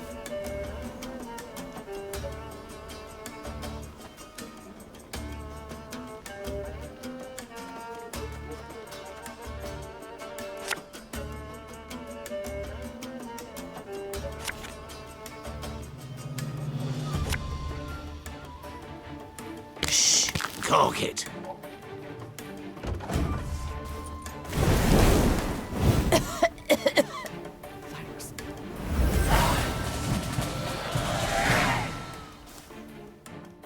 The Scoia'tael warriors shocked the Queen with their speed, their cunning, and their cruelty. Yet in the end, the Lyrians prevailed. When the last elf hit the ground, the Queen had her men untie those they'd sought to hang. 1,000 thanks, Your Grace. Heard many tales of your valor. Pleased to see they weren't just flattery and propaganda. Black Rayla. Haga, we saw you there. You command King Demoven's special forces. That's right. Though not many remain to command. So I see. How did it come to this? My liege sent me to wipe out a Scoia'tael band, led by a rat called Eldane. Followed the vermin's tracks for several days. Straight into his trap, turned out. Hunting elves in the woods. Truly inspired, I must say. Had no choice. Doing nothing would have brought us surer, swifter doom. The Black Clad have invaded Edirn. Thanks to elven aid. They snap our supply lines, lurk like dogs, prey on vulnerable units and scouts. You mean to say Nilfgaard's broken your defenses? Aye. Though their march will soon halt, believe me. To advance, they'll have to take Rosberg. A stronghold that's yet to fall once. They'll break against its walls like waves upon the rocks.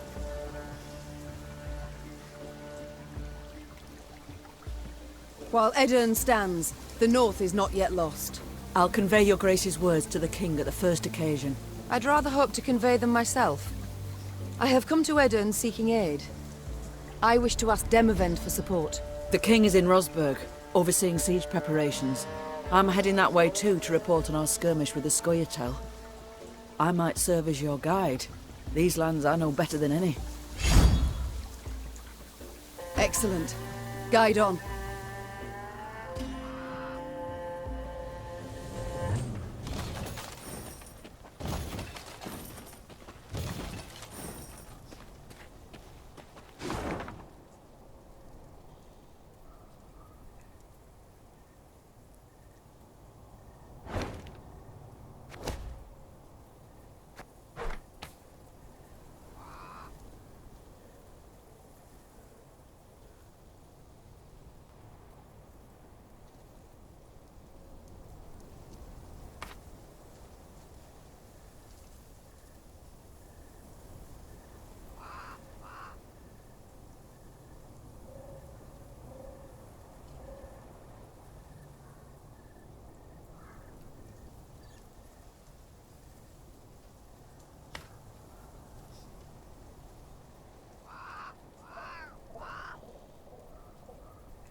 Yes, Your Grace? I cannot forgive myself one thing, that I failed to see through Caldwell's schemes. He must have plotted treason for months, years even. Yet I suspected nothing. Don't be too hard on yourself, Your Grace. Easily said. Ugh, if I'd only realized it in time. Nilfgaard would have found a different traitor, or sent an assassin north. It was unavoidable what happened.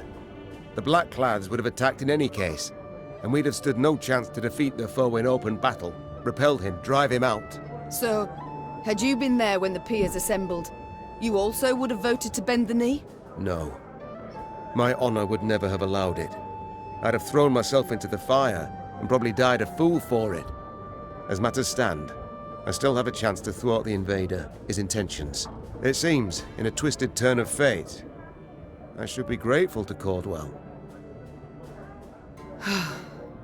How has it come to this? I, Queen Meve of Lyria and Rivia, must prowl about the underbrush like a common bandit. And you, General Reynard Odo, once proud commander of 4 elite regiments of footmen, now lead a gang of deserters, bandits and scythe-wielding peasants. I do so proudly, Your Grace. You must be joking, Reynard. Your Majesty, under your husband I served 10 years, under you another 8.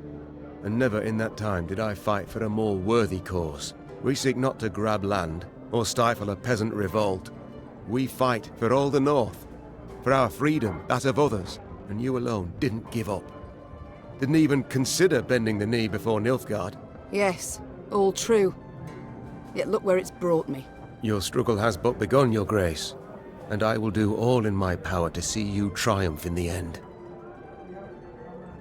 It's time I attended to other matters. So, Gascon, the soldier's life, does it suit you?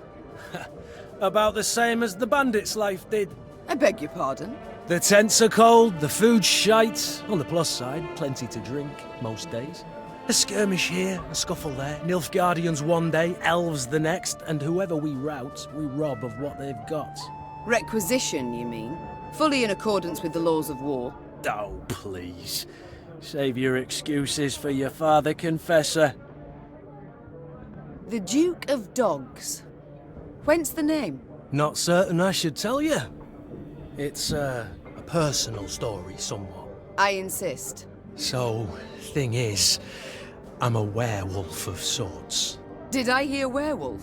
Of sorts. You see, when the full moon glows in the night sky, I transform into a creature that's half man, half dachshund. And then all the other hounds of the night hearken to my command. Oh, forget I asked. With pleasure.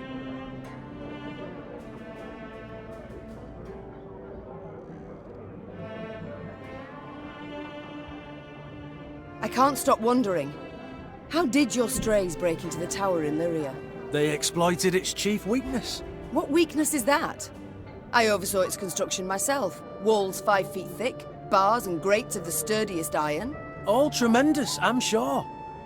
But how much do you pay the guards? What? I don't know. The garrison's commander is in charge of that. Let me tell you then. Not much, Meve. Not much at all. From atop a throne, it's hard to spot the little things.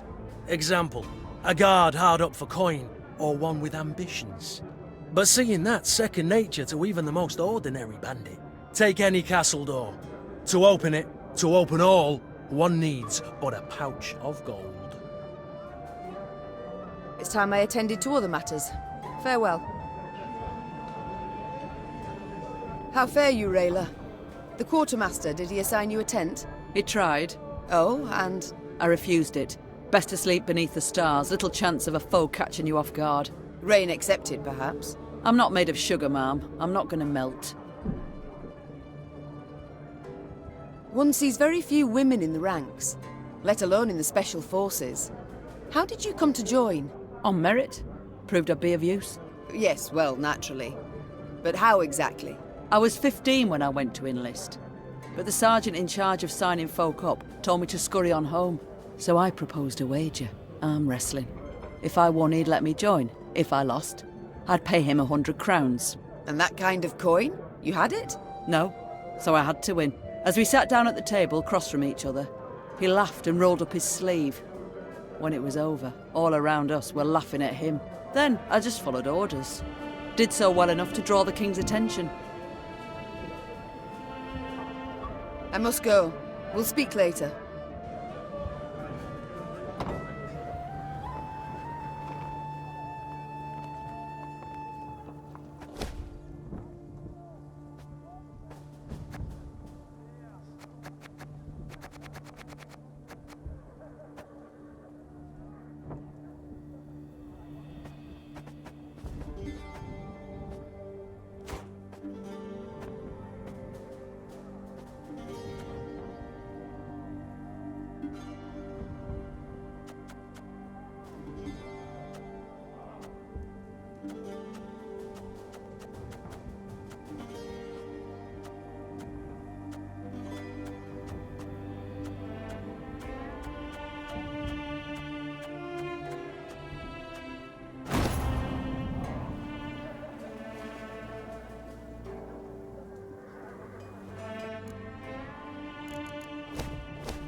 Gods. The entire country up in flames. Ebdahi warned punishment awaited Edern, that he would show the land no mercy. What in God's names did you do to him, Rayla? Nilfgaard offered us an alliance against the rest of the north, but Demoven declined, in his clipped soldier's speech. They say Ebdahi flew into a rage and swore he'd reduce Edern to rubble.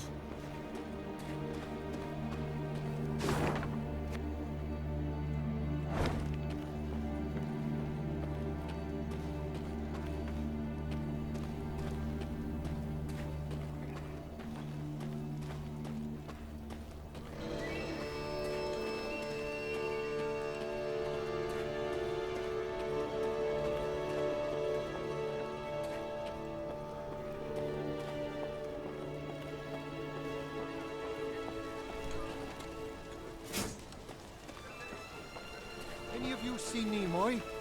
Was bound here from Iconford. Supposed to have arrived 3 days past. Any of you seen Nimoy?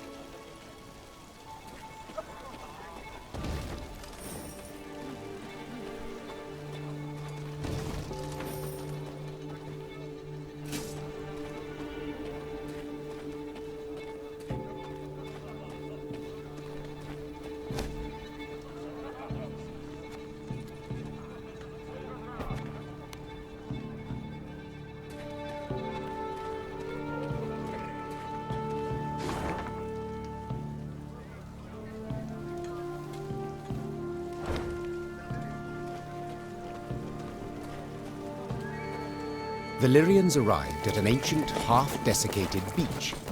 Its trunk sat atop a tangle of thick roots, and scraps of paper covered with tiny scribblings fluttered over it from top to bottom. Travelers crowded all around. Barefoot refugees, bony pilgrims, peddlers with armored escorts, and shifty-eyed men with the haggard look of deserters. The Wayfarer's Beach. Rayla said. Travellers of all sorts swap tales here. Perhaps we can glean something about our enemy's movements. Or paint the enemy a clear picture of our own. Gascon interrupted. Nilfgaardian spies no doubt flock to this tree like flies to particularly pungent dung.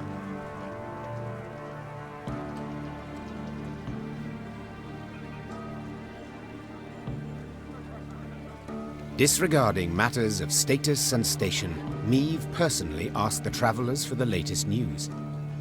They soon transformed from terse to talkative, sharing tales of an elven bandit named Eldain, a Nilfgaardian general called Frighev who murdered an entire village, and a sorceress who cure any ailment for a few coppers. Then a blood-curdling scream put a halt to the gossip. Niamh's soldiers had begun to quarrel with the merchants' guards. one of whom now lay dead on the ground, his throat a gaping wound. The filth besmirched your honour, your grace. Said you took tail and ran from Lyria like a belted bitch. The travellers were unmoved by this explanation. They demanded the Lyrian soldier be punished according to Eden's laws, by chopping off the hand that dealt the fatal blow.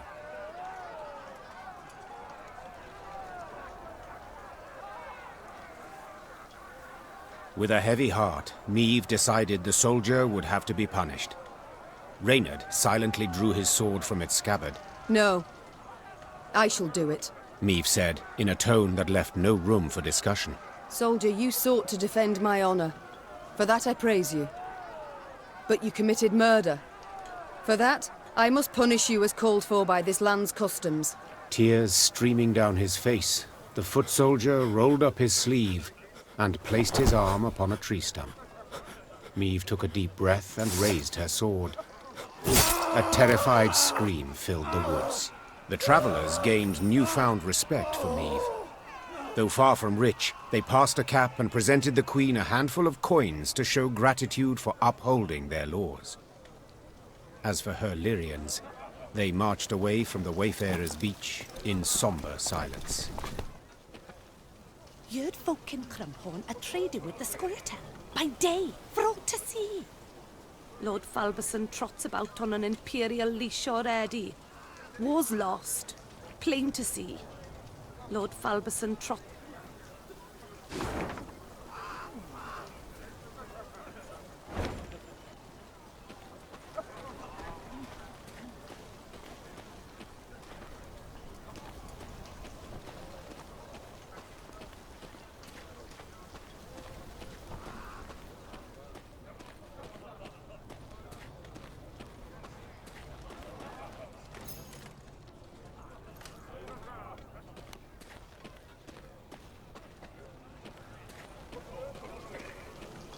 Ravens are always trailing armies.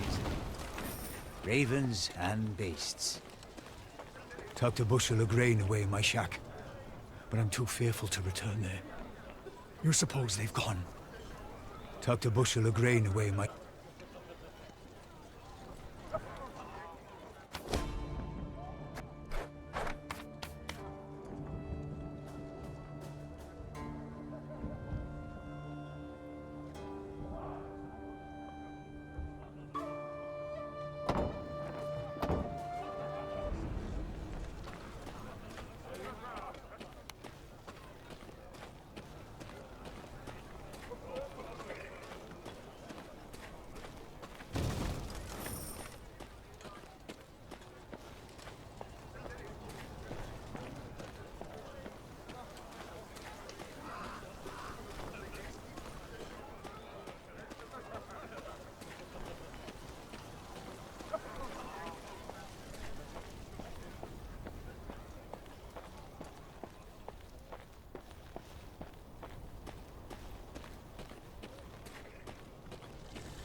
This could hurt.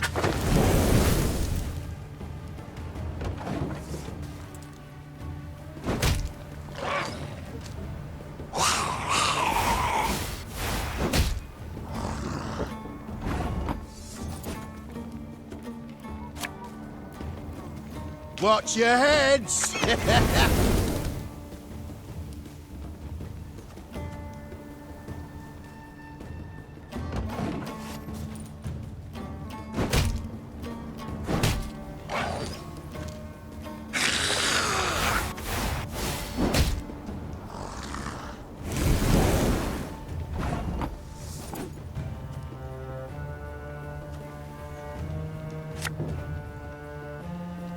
Yeah, yeah!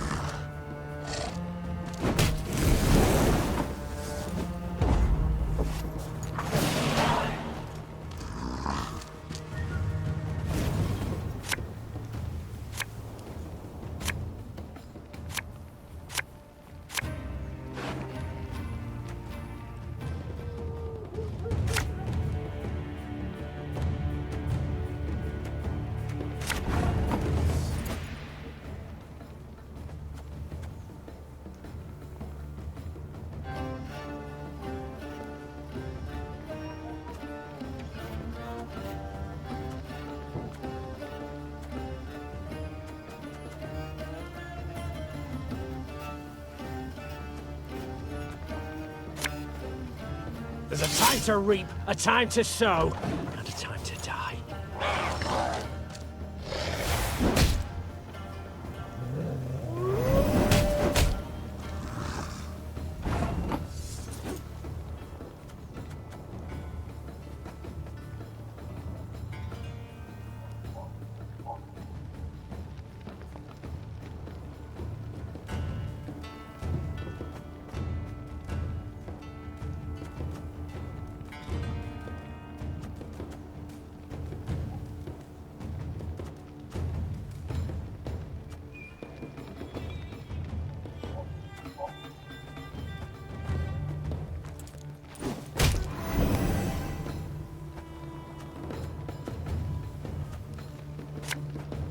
Give me a target.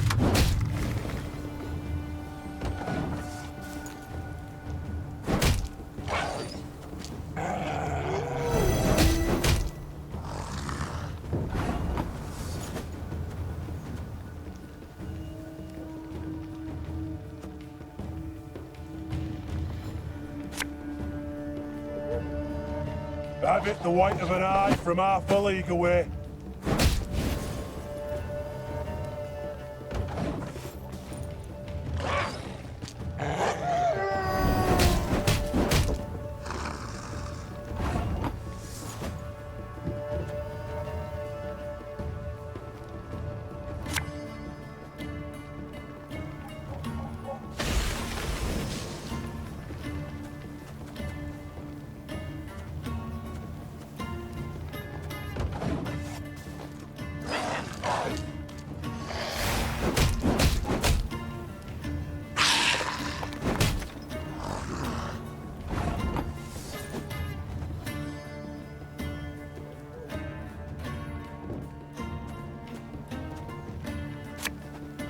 Bigger they are, easier they are to target.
last breath.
Soon after entering Edirn, Meve ordered a halt.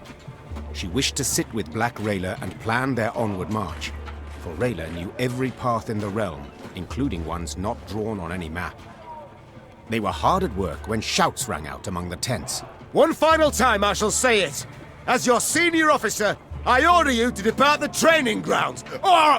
Or what, pray tell? You'll have me drop and give you 50? What is the meaning of this? Your Grace, I had thought to use this interval to drill the recruits, teach them... To walk. To maneuver, Gascon. A world of difference. In perfect harmony must soldiers traverse the field of battle. Otherwise, they could break formation. The enemy would penetrate our lines, and our army could be slaughtered. And therein lies the rub, dear Reynard. Army. This is no army, but a band of partisans. If we do not adapt to the rules of desperation, if we adhere instead to the Academy Codex, we shall lose. Laying traps, wiping tracks, that's what we should teach the lads. Not marching to the beat. All my eye. A fighting force must have discipline. Otherwise, tactics and planning are impossible. A soldier must obey orders.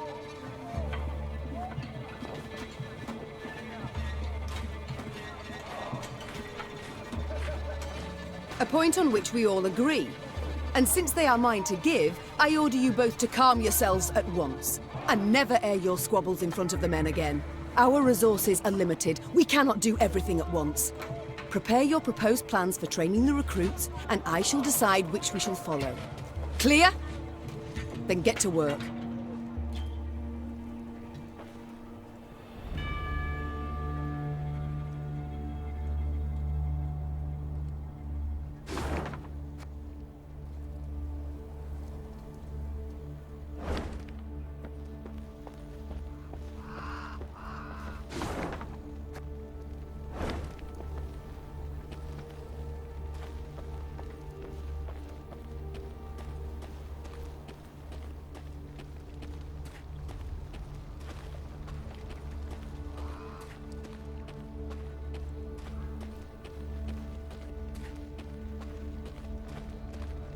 One week we were to harvest, yet the fields are nothing but ash.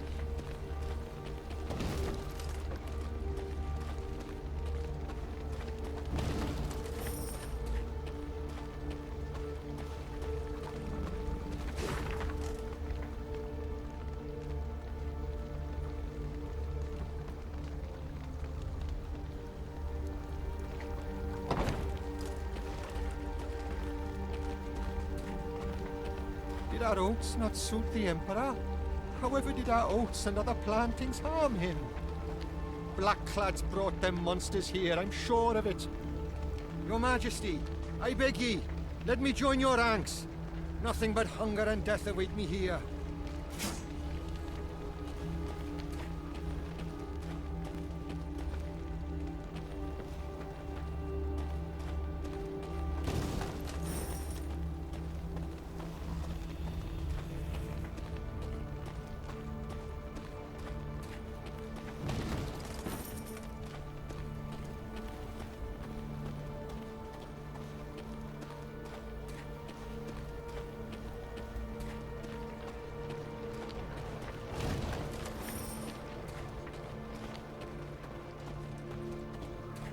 Your Grace, Meve heard Reynard call out from behind her.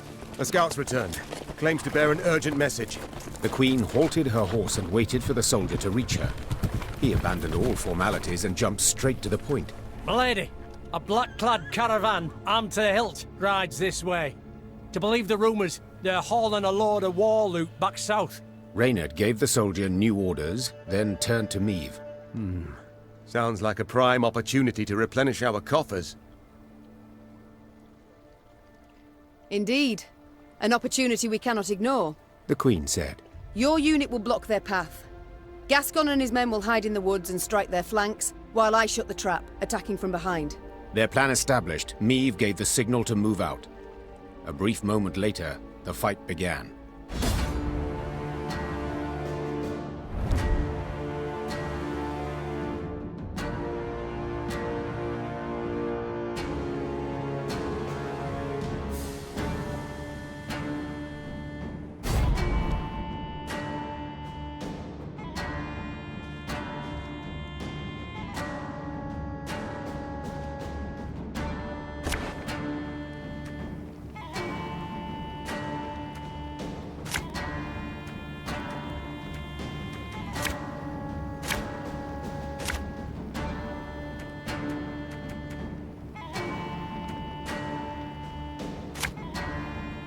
We must drive them into the ambush! Follow me!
Talk it.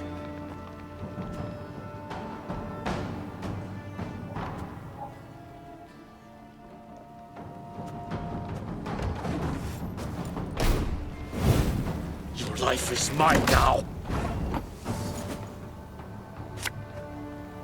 The chase is on!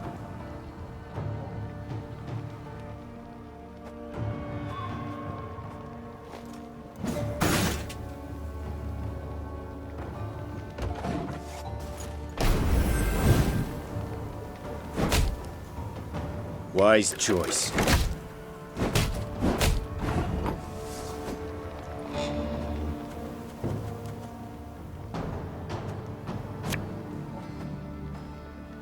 Ever have a stone knock out one of your teeth?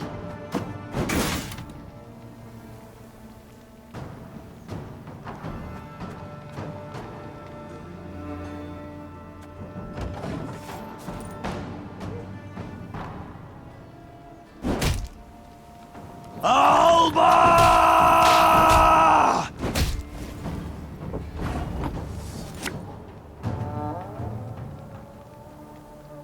I'm a one, sir.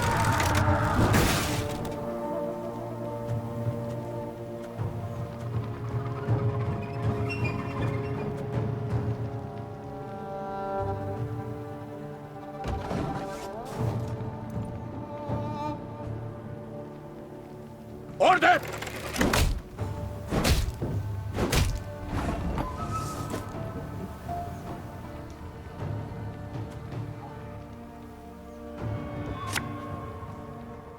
Enough chit-chat. Draw your weapon.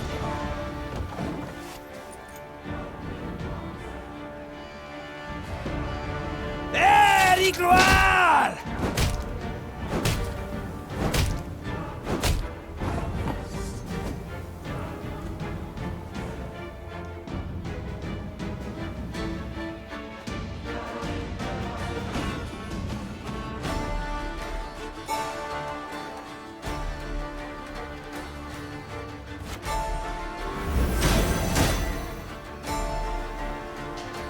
Catch!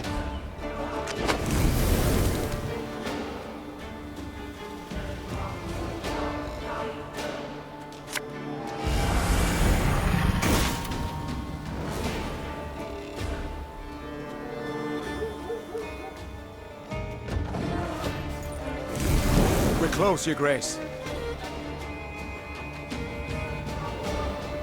To thee, ni gloire!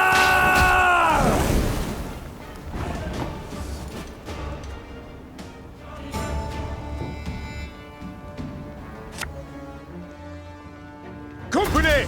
Forward march!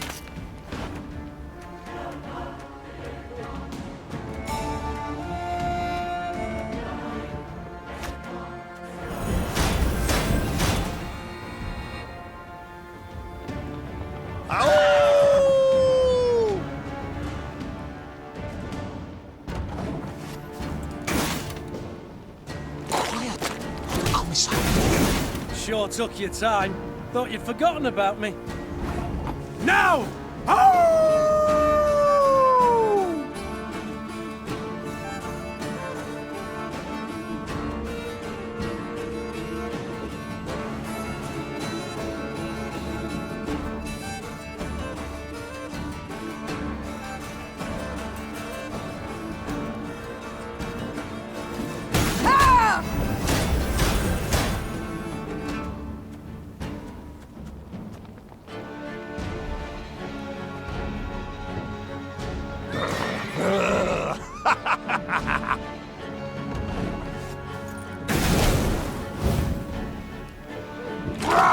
Scheiß! In Trade!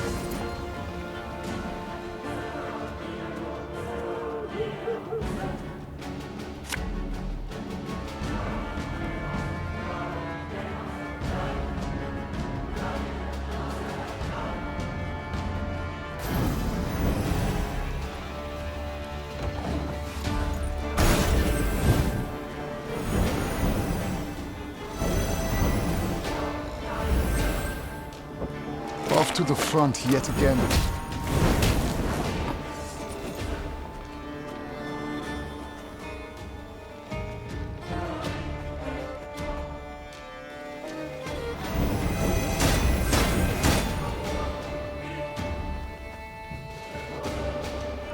Nothing personal, I assure you. Quiet! What a commissar here!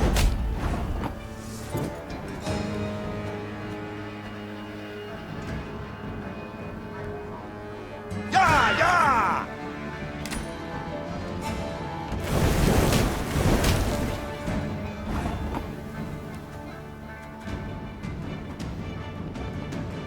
We'll catch 'em all!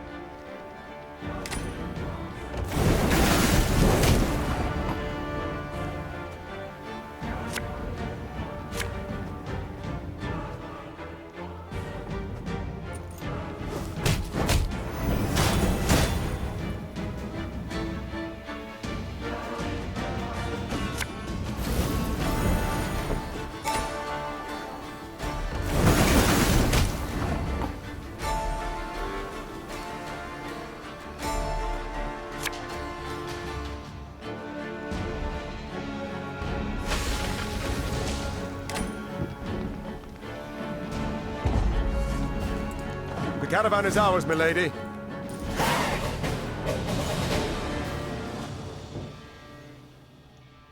Their plan ended in success, the Nilfgaardians crushed. As soon as the dust had settled, Niamh tore the canvas off the nearby wagons to see what precious loot they had so carefully guarded. She expected to find gold, jewels, or exquisite silks. Instead, she saw dirty, terrified figures bound in chains. Slaves, Reynard muttered. their precious cargo. Slaves. Behold the glorious future the Empire brings us.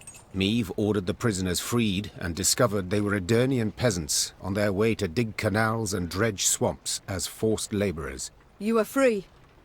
You can return to your homes. The Queen said.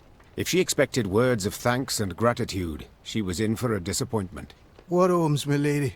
Asked one of the peasants, holding back tears. Took our land, they did. Nothing we have now. Not a rag to wear, not a crumb to eat. Leave us, we die. Soldiers don't do us in, monsters will. Us human hunger and cold don't get us first. The Queen was about to answer when she heard Gascon, standing behind her, whisper, Before you make any rash promises, please, some maths.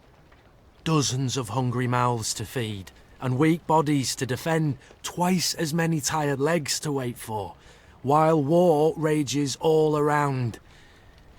You do realise you cannot save everyone.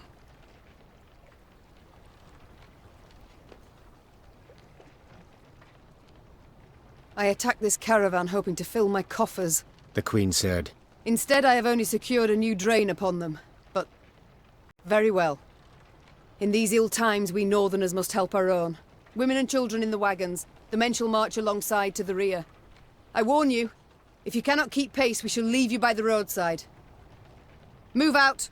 The Queen's gaze momentarily caught the eyes of an old woman her soldiers were helping onto a wagon. Tears of gratitude poured down her soot-stained face, across hard lines left by years of destructive toil. Niamh was convinced she had done the right thing.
Gonna need 3 buckets of nails and a tub full of pegs.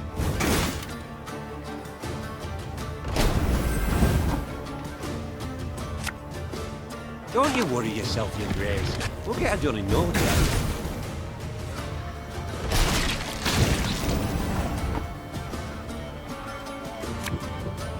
Fishing in the moat? Oh, you're dead.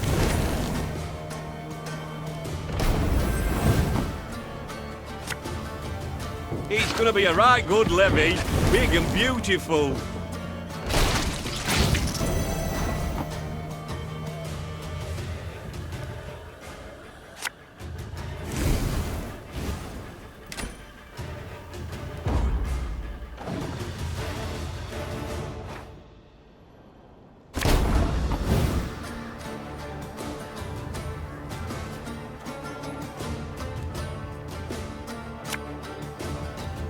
Stop your yapping and start digging.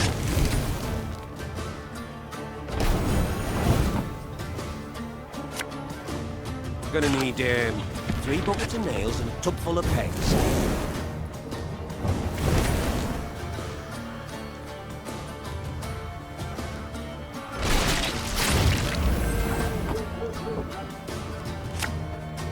Don't you worry yourself, your grace. We'll get her done in no time. Fishing in the moat? Oh, you're dead.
Gatburg opened its gates to the Black Lads, surrendered without a fight. They take the young and strong as slaves, leave the elders to starve and wane. Elves and dwarves, dirty non-humans, took sides with Nilfgaard. Then of a sudden, hit us from the back. You hear? Gatburg opened its gates to the Black Lad.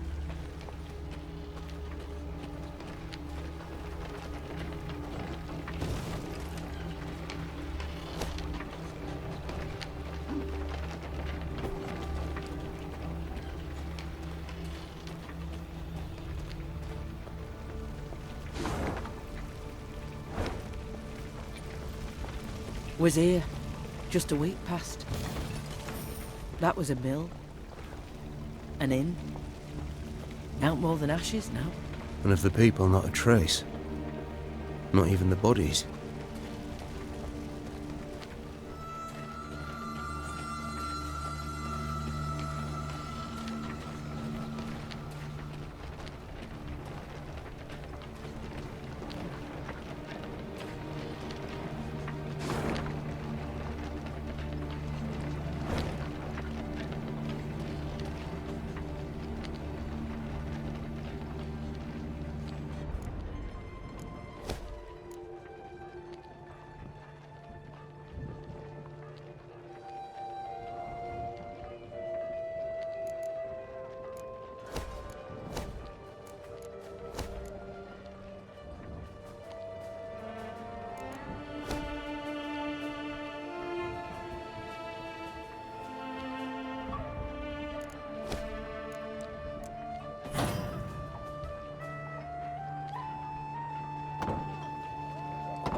Look to the high road.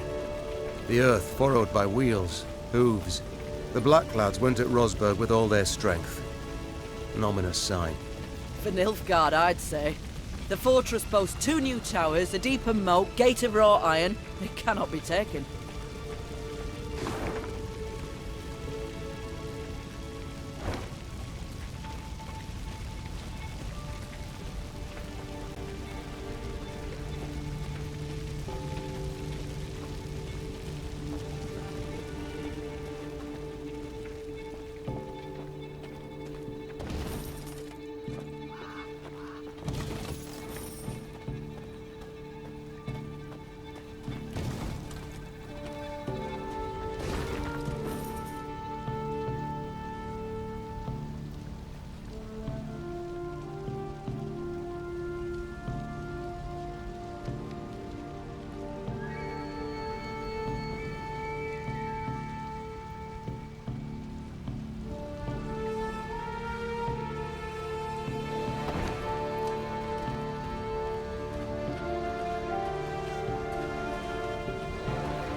As Meve neared Gatburg, her eyes were drawn at once to the black pennants flying over its palisades.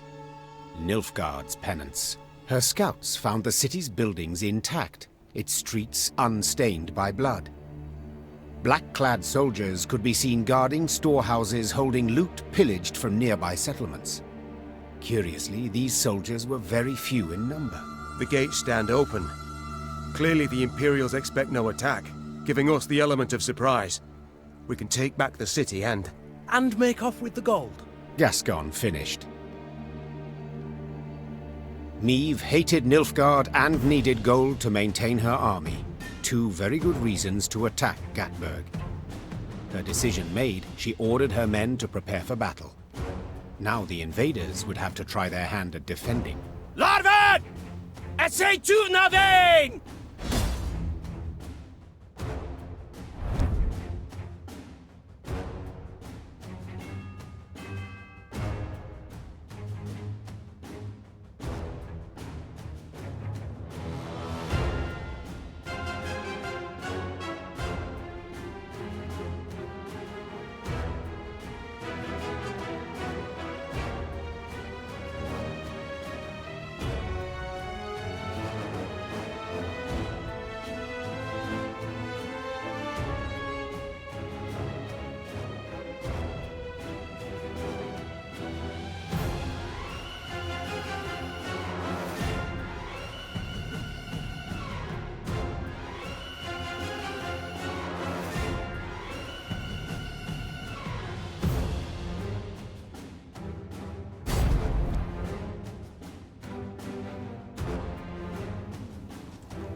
They feel at home here, the Nilfgaardians.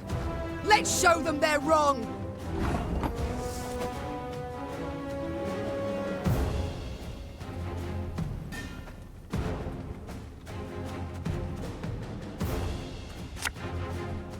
Watch your heads!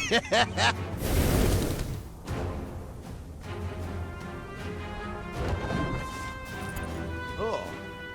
New orders? No? Yeah.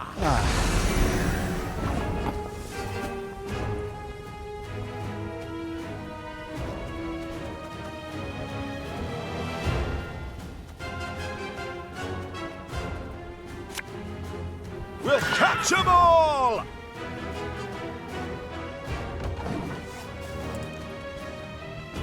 Must be an important lesson in this. But what? No signs of fighting! These Horsens must have opened the gates for the Blacklads.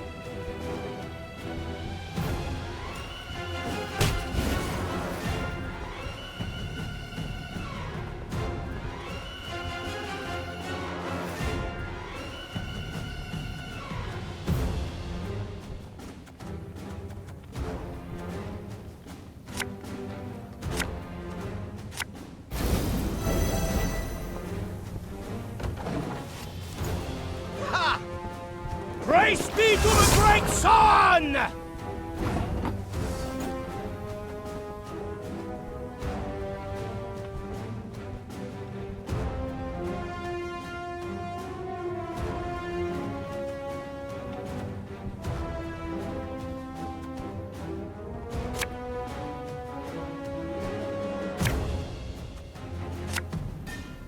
The chase is on!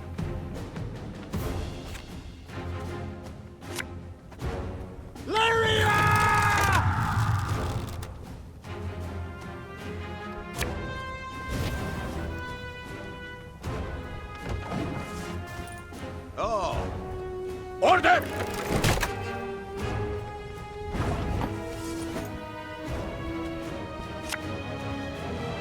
Thing about slings, they hide well.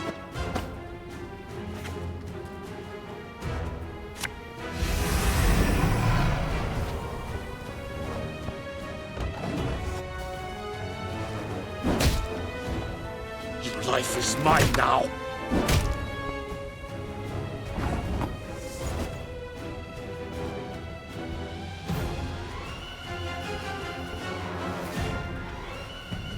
One boat's all I need.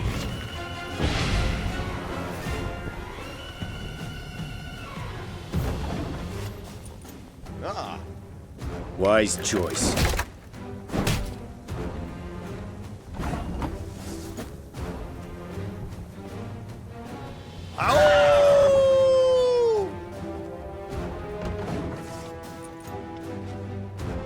Now, how did that incantation go?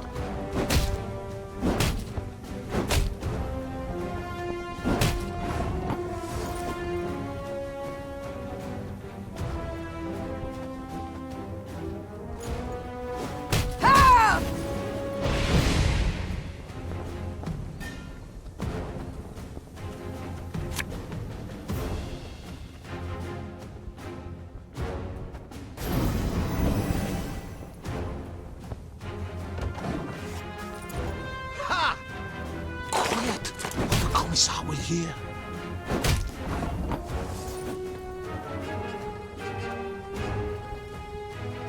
Hey?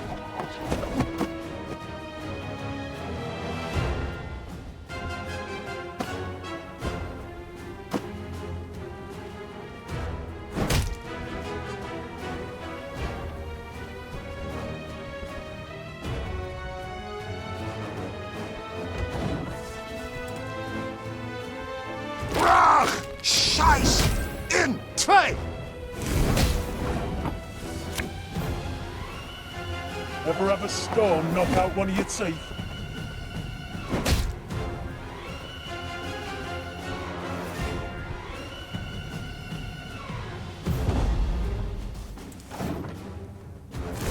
Off to the front yet again.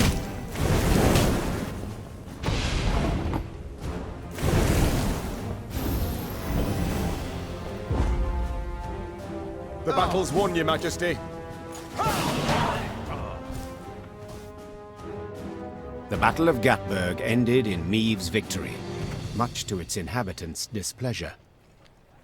While she examined the Nilfgaardian storehouses, the city's mayor, an elderly gentleman with a walrus moustache, requested a private audience. Your Grace, I am old. Kill me, you'll merely save my gout the trouble, so I'll be frank. You've but few men. You'll not spare a one to defend the city. When you ride off, the Imperials will retake Gatburg, peer into their looted storehouses, and seek revenge. You will be far off, while we shall be oh so terribly near. The old man creaked down onto his knees and gripped the hem of the Queen's coat with knobby fingers. Your Majesty, I beg you, leave the gold, or the streets of Gatburg will flow with the blood of our women and children. Meave contemplated what to make of the fellow. Should he be praised for his forethought and concern for his townsmen, or condemned for cowardice and insolence? Black Rayla, however, had no such doubts. Traitors all. Small wonder the town's untouched.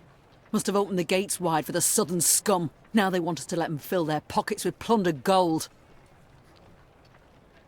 After a moment's hesitation, Meave had her soldiers load the stolen gold onto their wagons. As you pointed out, Mayor, my army is small, which is why I need gold to expand it. The mayor said nothing. He bowed to the Queen, then hobbled off, leaning heavily on his cane, as if this short exchange had cost him years of life.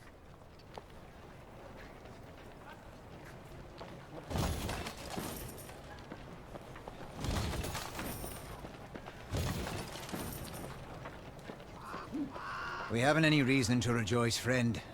Blackclads will be back. Just you wait and see. Grim prospect. They'll either hack us into pieces, or drag us off to labor in chains. Grim.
Watch your heads!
Wait, you're serious?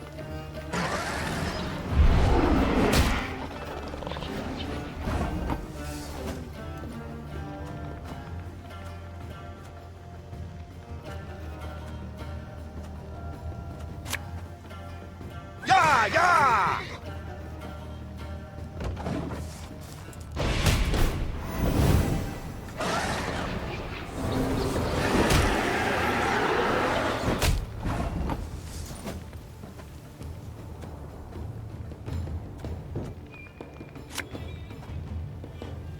This harvest, we'll be reaping black-clad heads.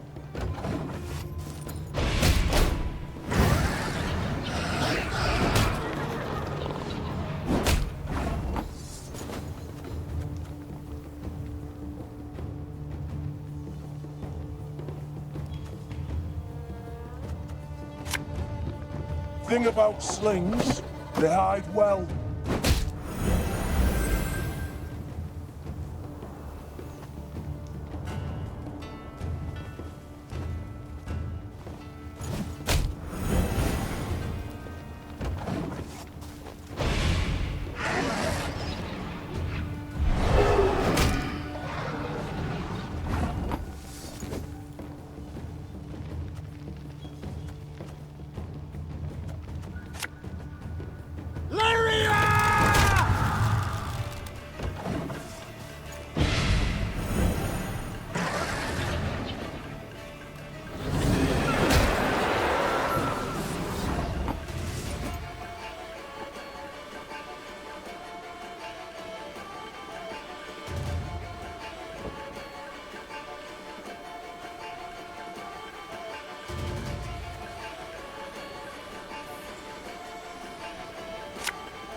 Also then, no other way!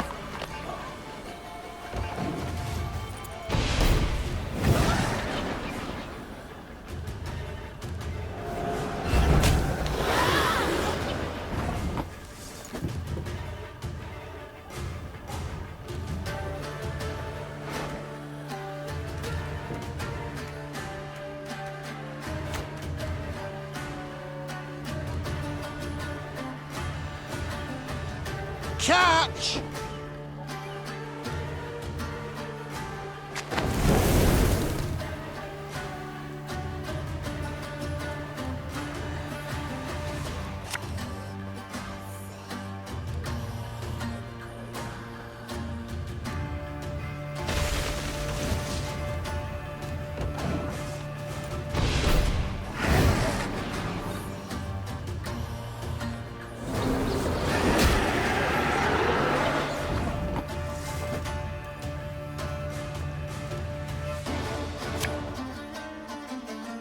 Discipline shall bring us victory!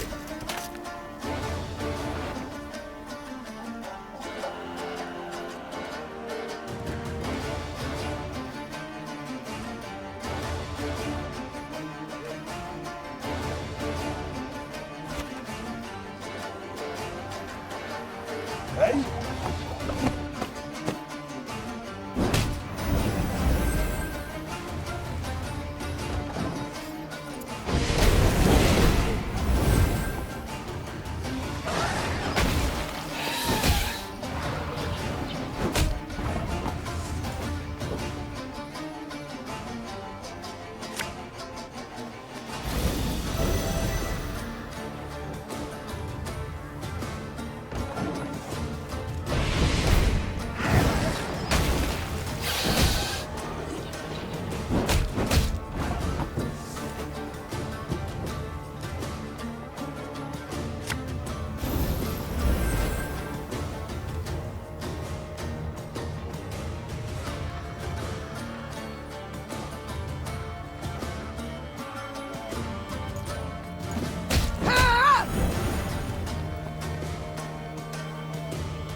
Army's a waste of time for one like me.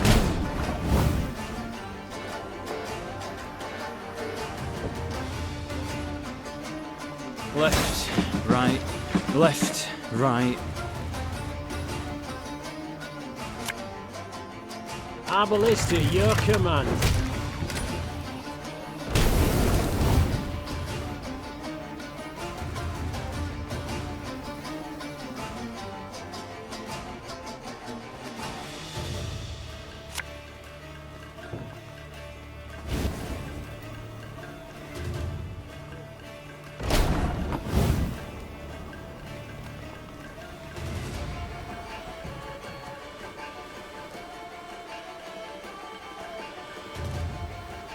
Armor won't serve.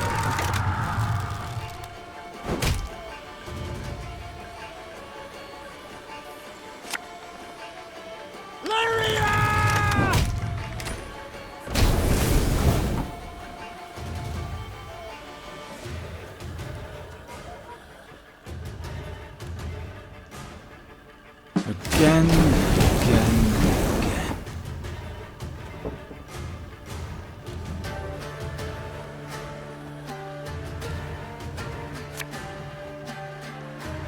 One bolt.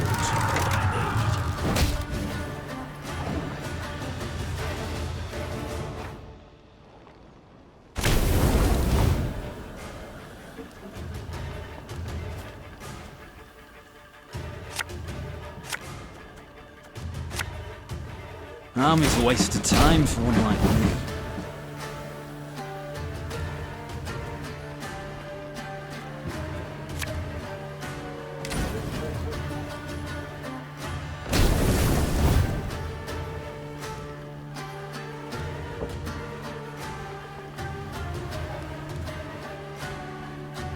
Left, right, left, right.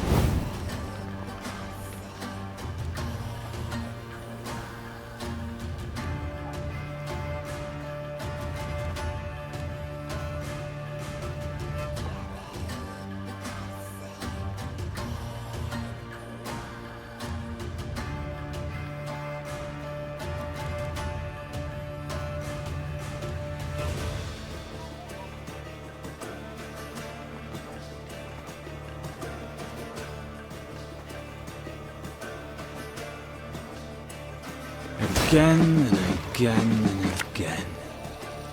Ballista, your command.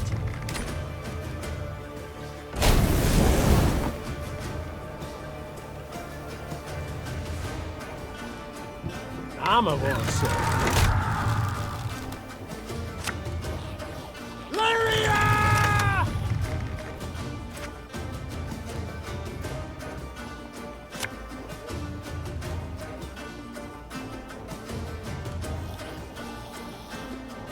One bolt.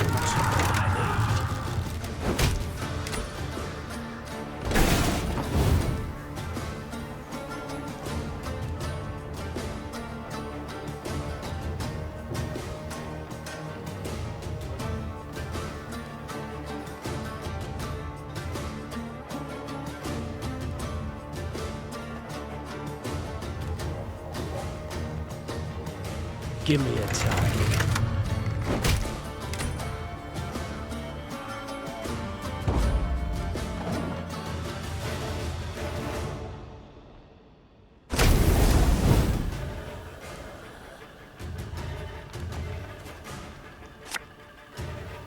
Armor won't serve.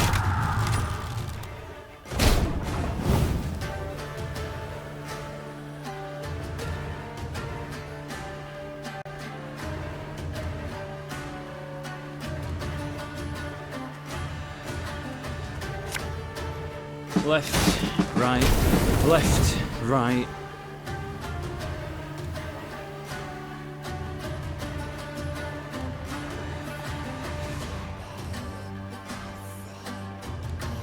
Again and again and again.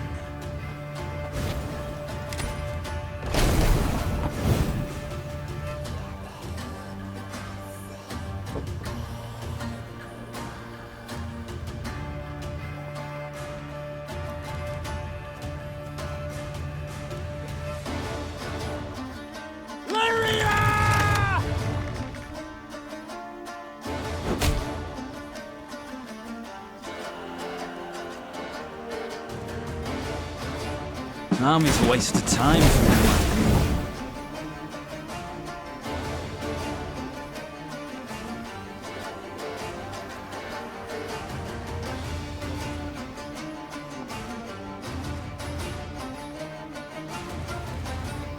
One bolt.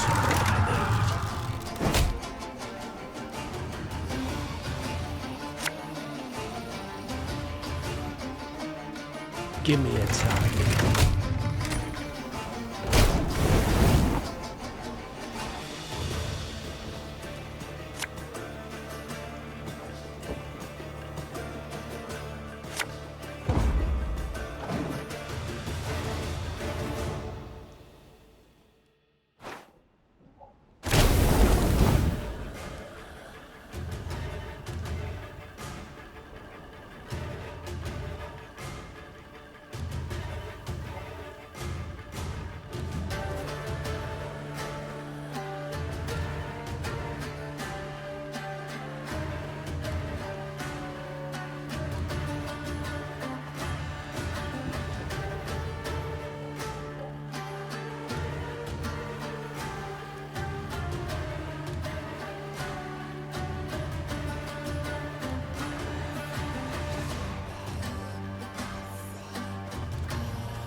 Our ballista, your command.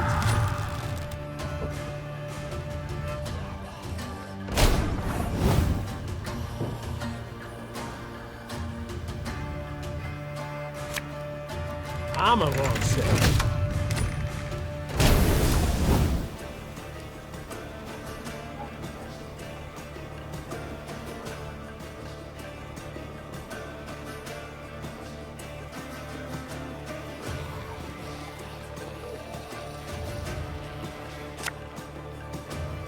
Army's a waste of time for one like me.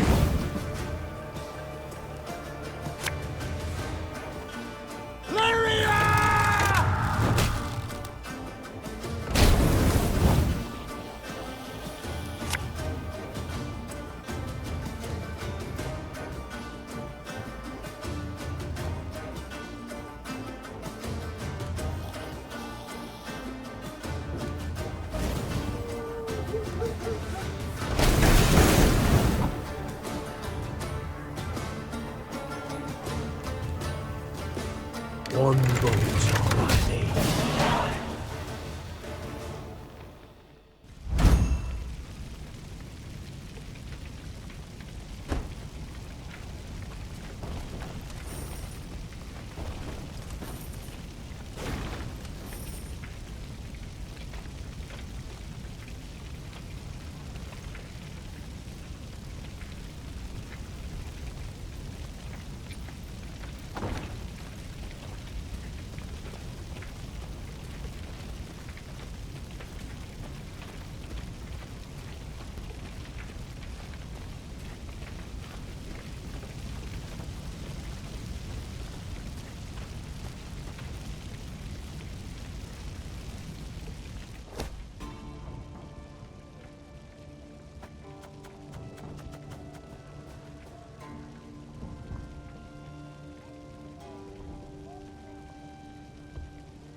Wait, you're serious?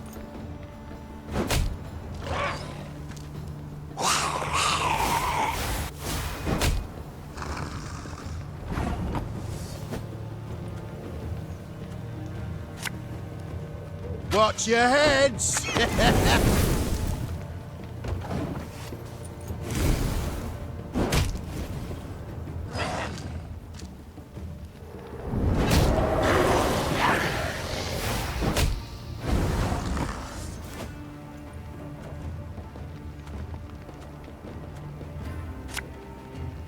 We'll catch 'em all!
Bigger they are, easier they are to target.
I'll fight to my last breath.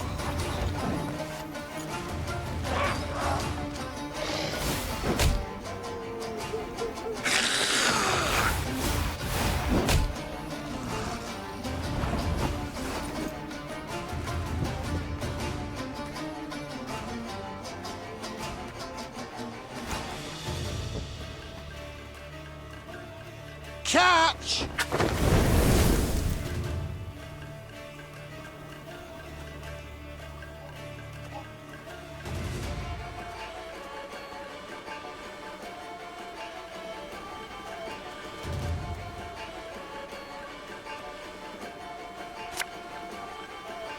The chase is on!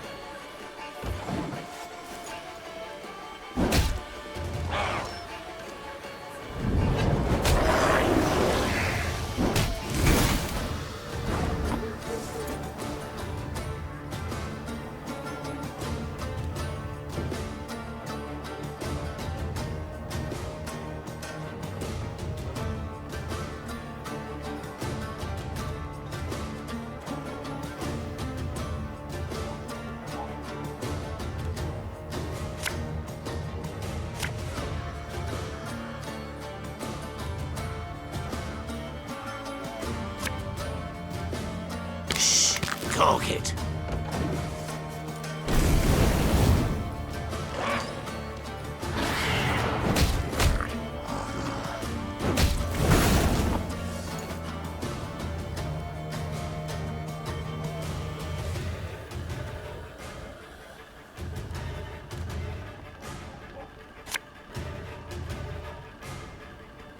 Thing about slings, they hide well.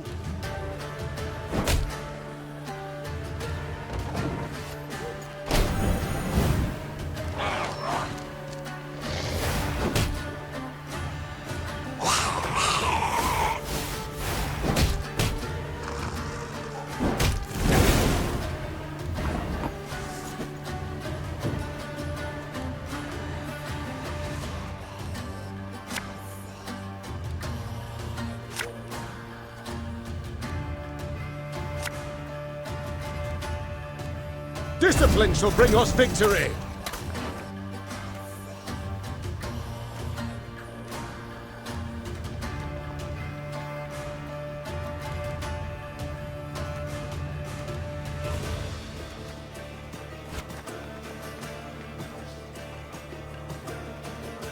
Hey?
What happened here?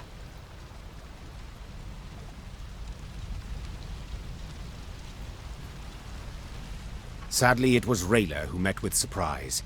100-yard gap gaped in the unbreachable walls of Rossburg. The fortress itself was aflame, spewing black smoke into the sky. I don't... How? It can't be! There was no time to consider her question, for Nilfgaardian scouts had spotted Meave's company. The Queen knew battle was inevitable, so she gave the signal to form a defensive line, then drew her blade.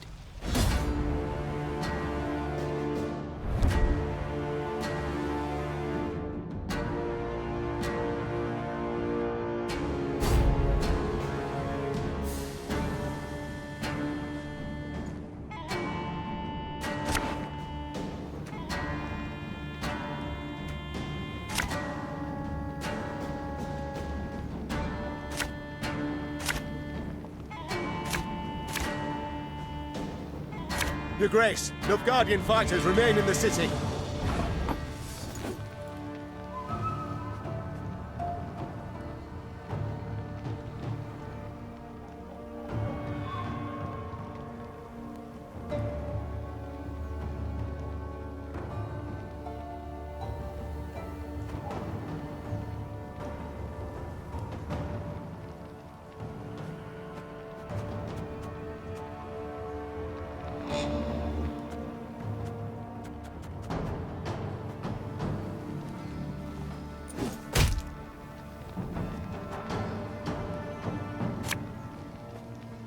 Watch your heads!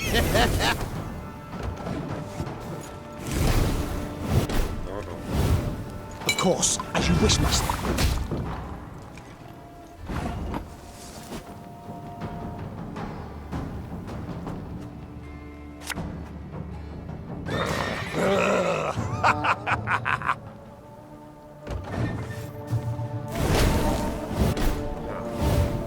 Off to the front yet again. Bloody Horsens. They'll pay for this.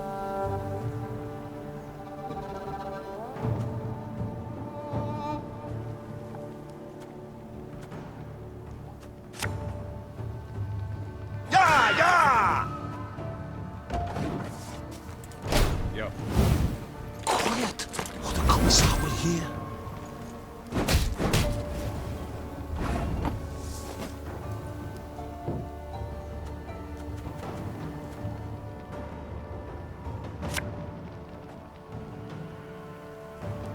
Ever have a storm knock out one of your teeth?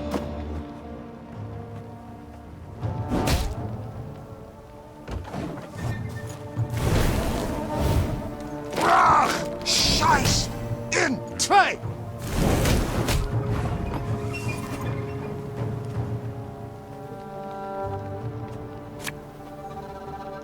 We got a job to do.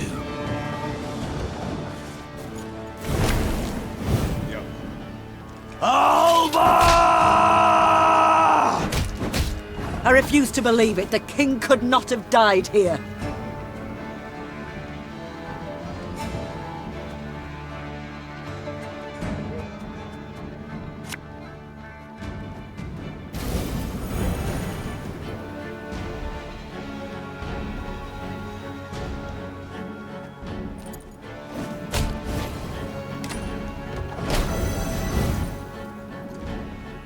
Off to the front yet again.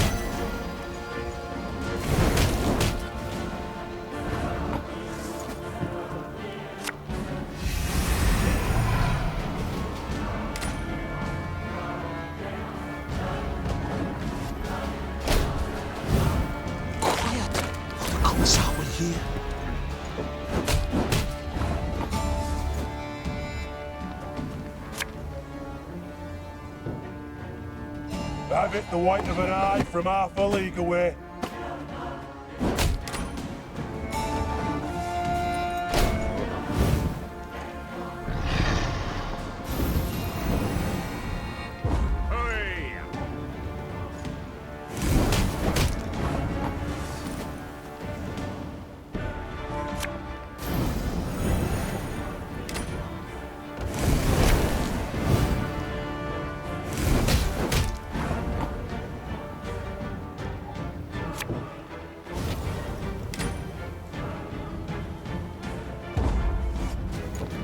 Watch for Demavend's banners! If he's here, we must find him!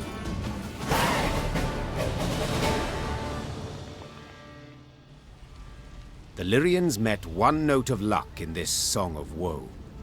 Rosberg had fallen, yes, but the Nilfgaardians, not expecting reinforcements from the south, had stationed only a small detachment to hold it. Meve led her men to victory and retook the fortress. Or rather, what was left of it. What they did not demolish during their assault, the Nilfgaardians burnt once inside the city. Countless charred corpses of both defenders and peasants seeking shelter from the invaders lay among the blackened ruins. Some had tried to shield their children from the fire with their own bodies. To no avail. Gods be damned! The Queen cried, pounding her fist against the wall. Meve was about to give the order to move on when she caught a stifled whimper coming from a pile of rubble. Her soldiers ran to the rescue, their bare hands digging through the fiery bricks. Here! He's alive! The man they pulled from the ruins had suffered horrible burns. His face was a stew of seared flesh and pus-filled boils, and he reeked of burnt meat. Seeing Black Rayla, the poor soul staggered to his feet and lifted a shaking hand in salute. Engineer Lieutenant Xavier Lemons, reporting for duty. Medic! Send for a medic! Lemons! What the devil's happened? I know not. East Tower, I led the defense. Heating oil to tan Nilfgaardian hides. A catapult struck. The cauldron tipped, burst into flames. The rest, I cannot say. The fortress fell. Fell? Damned Scoia'tael. What was that? Our preparations were perfect. A month, 2 we could have lasted, but traitors were among us. Elves, dwarves, planted charges on the buttresses. An explosion shook the tower, a hole gaped in the wall. Our men threw themselves in, filling the breach. Vermin, filthy, rotten vermin. I know you suffer, soldier, but Queen Meve wishes to meet with your sovereign, Demavend. We must know what's become of him. Gone, luckily. He oversaw the preparations, then returned to Aldersburg. 3 days past. Then let us do the same. Reynard, prepare our departure. Hold your grace. Did anyone survive? Anyone at all? The Nilfgaardians might have taken prisoners. There's hope. How could they? An entire detachment? An entire city?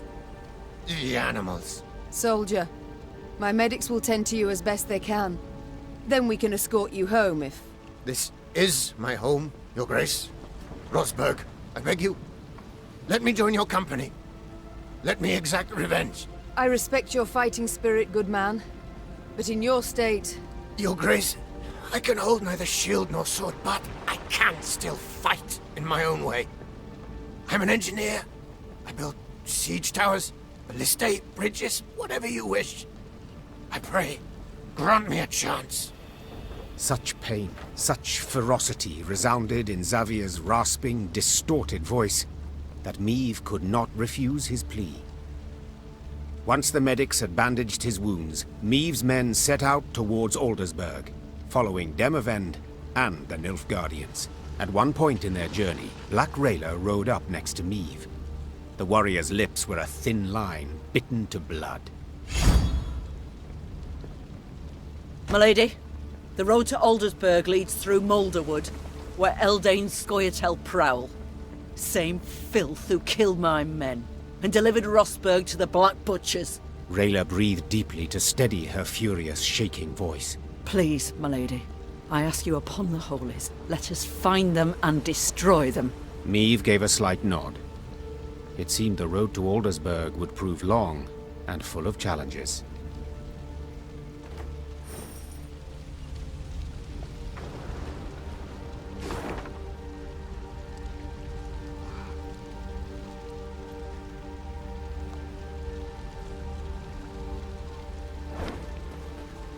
A pity Willem is not with us. Were he to see what lies before our eyes, caught a whiff of the burnt bodies, perhaps he would see with whom he now consorts, whom he allowed in our home with nary a fight. If it be your majesty's wish, I shall send a rider to the prince with her. I wish nothing of the sort. I will not correspond with the enemy.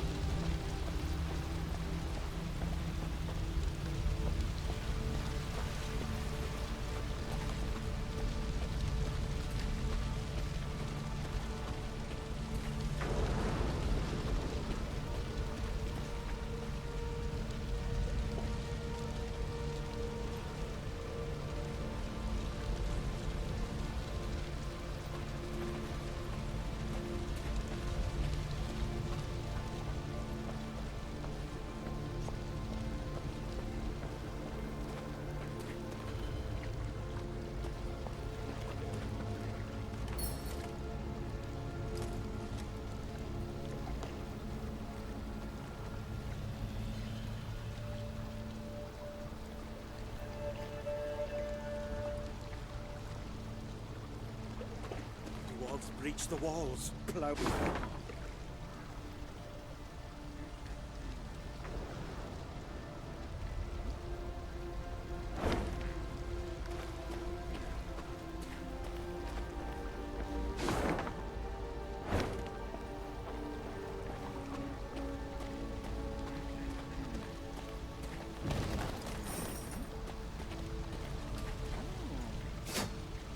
Dwarves breach the walls, ploughing traitors. Where's the king? Why'd he leave us a black-clad mercy?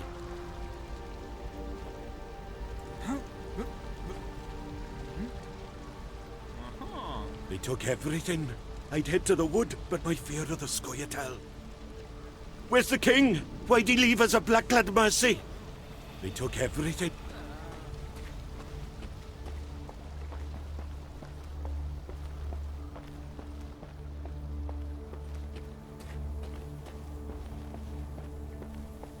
Meave's ears caught the sound of a ruckus coming from the camp. Thief! Inglet! A pox upon you all! It was her quartermaster, hurling oaths at the peasants she had freed from the Nilfgaardian slave convoy. A few had stolen supplies under the cover of darkness and escaped into the woods. Terror and dread gripped the other freed prisoners. Meave mulled over what to do with them, and Reynard, as always, offered some advice. 'Tis high time they went off on their own, your grace. They are too great a hindrance. They slow our march, divert our soldiers from more important tasks. And now this. Gascon was listening to their conversation. Meave shot him a questioning look. I opposed taking them in. So, for consistency, I now oppose forcing them to leave. We made their miserable lives our responsibility, did we not? Well then, that is a burden we cannot simply shrug off.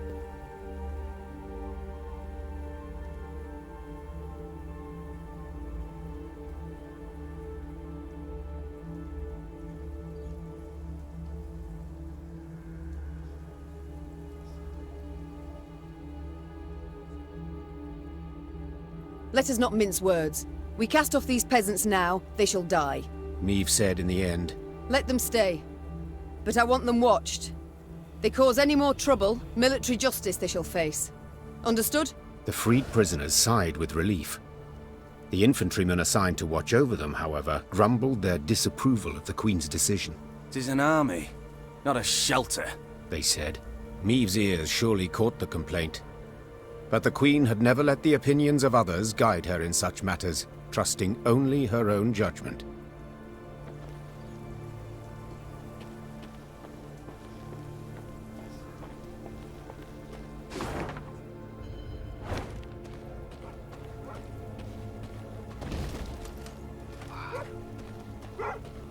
Not liking the looks of this, Gascon said, furrowing his brow. Meave followed his gaze. Before them, beside the road, stood a hut with a scorched thatch roof. Why? Huts abandoned, yet dried fruit and mushrooms hang from the eaves. Famine raging all around and no one's been tempted. I'd send a scout if I were you. The Queen did as Gascon suggested, and sent 3 infantrymen to reconnoiter. They entered the hut and found only silence, that was soon broken by a blood-curdling growl. The soldiers ran out at full speed, tripping over their own legs. Meave drew her sword, convinced a horde of neckers or ghouls would soon attack. But her fears proved unfounded. Instead of monsters, out of the hut came a shaggy dog, a torn scrap of fabric clutched in its teeth. Milady, one of the soldiers began, his face red with embarrassment and his hands covering a hole in his breeches. Was dark as a well inside, and that hound, it jumped out at us all of a sudden, biting it and snapping. Bad boy, Gascon said with a smile, then pulled a hunk of dried sausage from his bag. Bought by this generous offering, the dog calmed down at once. Further examination showed the dog was the hut's only resident. Like many others in Aedirn, its owners had disappeared without a trace. Their loyal mutt still guarded the premises, waiting for his master's return. Let's take him with us, Gascon said. Otherwise, he'll die here, of his own hunger or someone else's. A watchful sentry like this could prove useful in our camp, said the Queen. Fine, he can join. But he shall need a name. How about Reynard? Proposed Gascon, a cheeky grin smeared across his face. That way, he'll come when you call, sit on command, and always be a heel. Always heel, that is. Watch your words, said Reynard, hand tightly gripping the hilt of his sword. Or you'll learn I'm not at all as tame as you believe. Enough, both of you. That's an order. As for you... The Queen took a good look at the dog, who still had a scrap of fabric in his teeth. Since it seems you've a taste for the cloth of the nether regions, I dub you... Knickers. Will that do? The dog wagged its tail vigorously, as if thoroughly pleased with its new name. Meave's company marched off, a furry new recruit richer.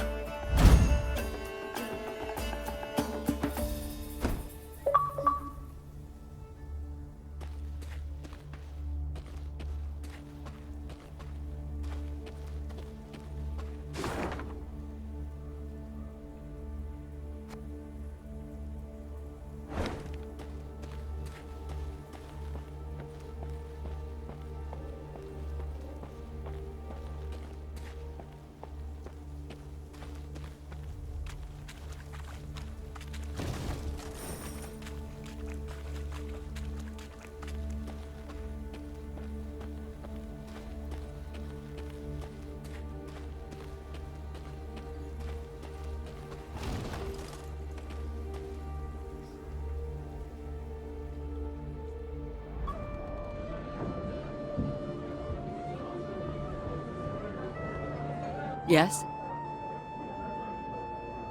Rayla, how are you holding up? Not certain I understand what you mean. All Aedirn is aflame. Nilfgaard's banners fly over its cities. Don't tell me you're not troubled. Of course I'm troubled. I stationed at Rosberg for 5 years. Knew all on the crew there by name. But that's war. That's its nature. No sense bemoaning it. I see. Just know if ever you wish to talk. I won't. But I do appreciate your concern, ma'am. This Eldane. Could you tell me about him? He should hang. I'd hope to hear advice that will be useful to us in battle. First of all, you can't rightly trust the bastard. He doesn't respect our laws, doesn't share our morals. The king once dispatched an envoy to Eldane, despite my advice to the contrary. Found the envoy the next day, eyes gouged out, shaft of his white flag jammed down his throat. So, diplomacy's clearly not the wisest course. But what of battle? What tactics does he employ? Like all elves, he's a worm. Avoids open confrontation, sets ambushes, attacks from the shadows, from midst the trees. It would be best to burn this whole forest to the ground, deprive him and his folk of cover, any place to hide. Sounds rather drastic. Like tossing the babe out with the bath. Believe me, they'd not hesitate to do the same to us. Not for a moment.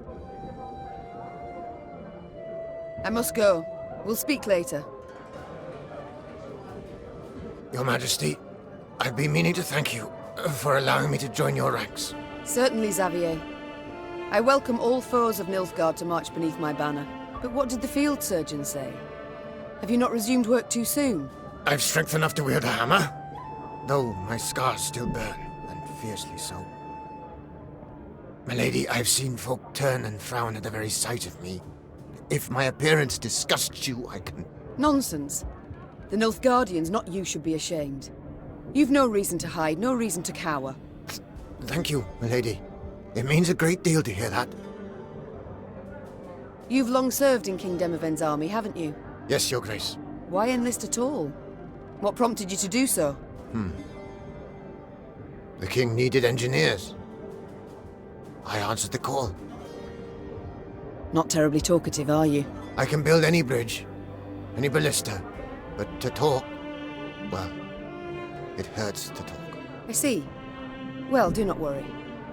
I prefer deeds to words, in myself and others. Other matters await my attention. We shall speak later. As you wish, my lady.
Catch!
You mad? Don't shake that!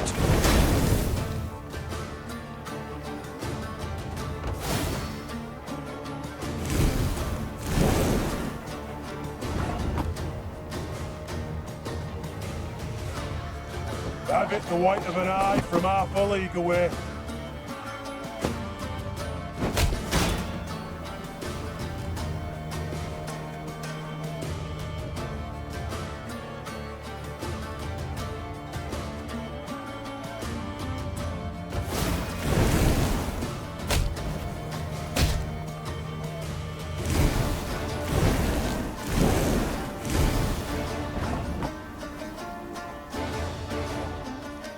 It's gonna be a right good levy, big and beautiful.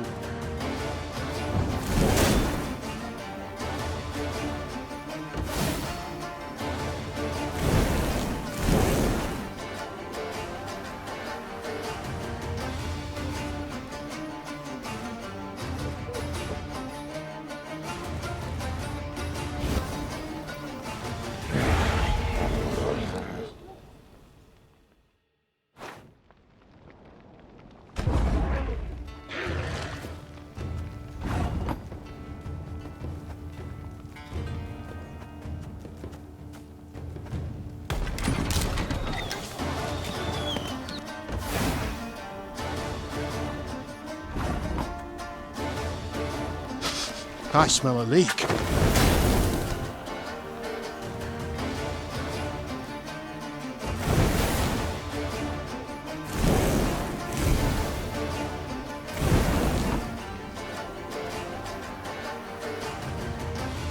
Stop your yapping and start digging.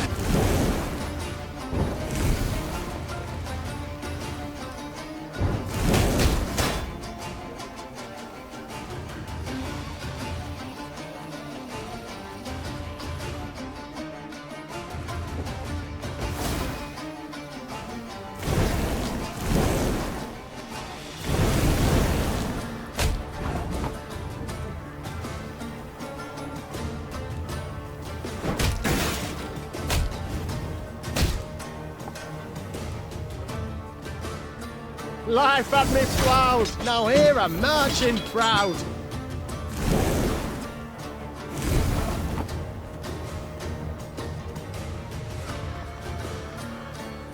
Gonna need 3 buckets of nails and a tub full of pegs.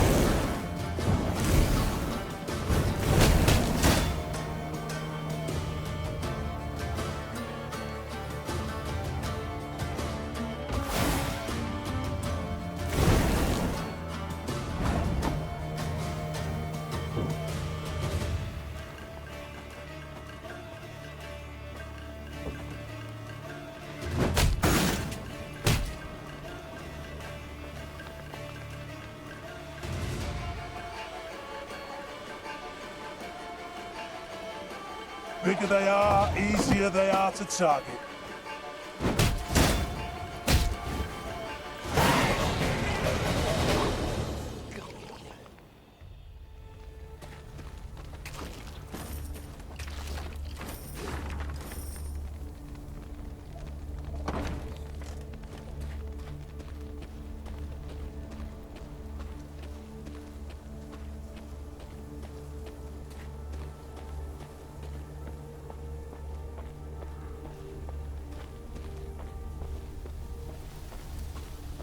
Niamh and her companions neared the Moulderwood, a dense, ancient forest of trees whose tangled branches had witnessed the conjunction of the spheres. It was not until King Vidamont's day that a road was finally carved through the primeval thicket, significantly shortening the journey from Rossburg to Aldersburg. Even when peace reigns, danger rules this road. Rayla said. Now no one dares travel it. At the edge of the wood by the road stood an enormous willow. Its branches swept down to cover its trunk, looking for all the world like long tresses shrouding a woman's face. Niamh had an ill premonition. She did not like the sickly sweet aroma wafting from this tree, nor the metallic buzzing of insect wings. She sent a scout to investigate. He drew aside the drooping branches and stumbled back. There were men bound to the tree, covered in sap oozing from gashes in its trunk. Its heavy scent had attracted swarms of insects, flies, wasps, bees and beetles. They seethed over the bound men, crawling in and out of their ears and nostrils. Eldain welcomes us to his wood, Rayla whispered. Niamh stepped towards the tree and saw the men stuck to it were all still alive. Those the elves had caught recently writhed and howled for rescue. Those hanging longer merely followed the queen with half-crazed, bloodshot eyes.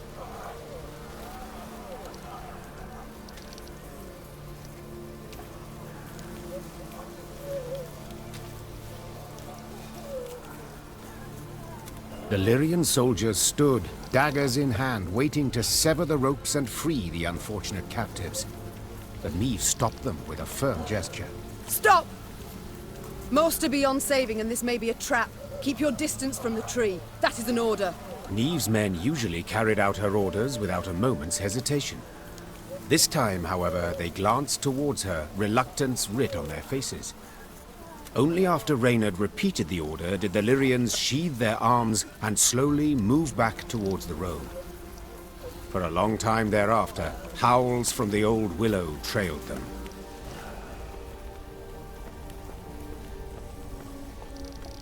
Hear that?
Watch your heads!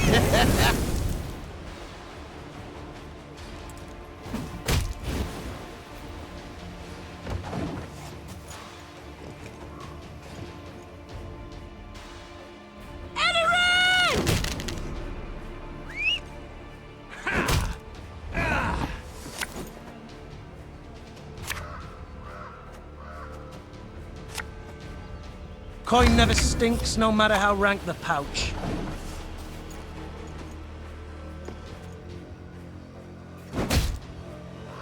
Onward, Fryhead!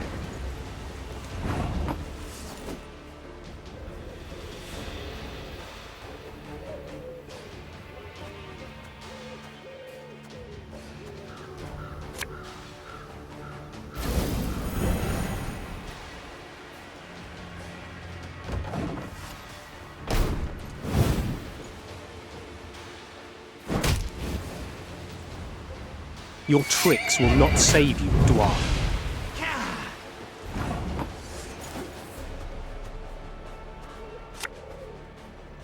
Thing about slings, they hide well.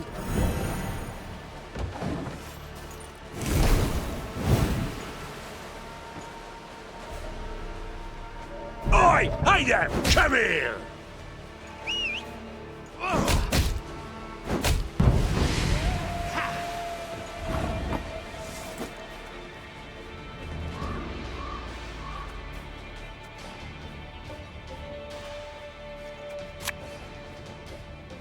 We'll catch 'em all!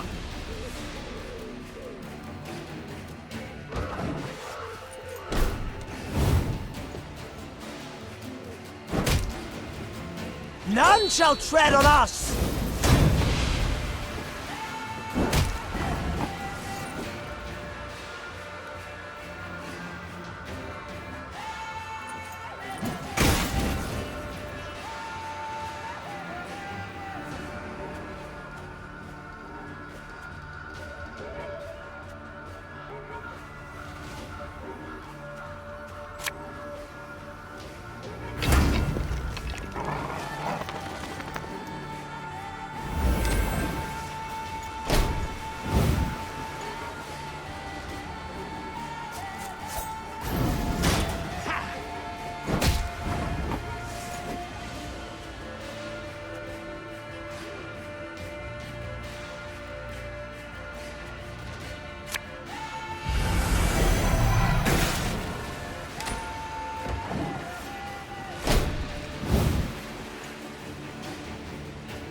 Now we will see who is weak!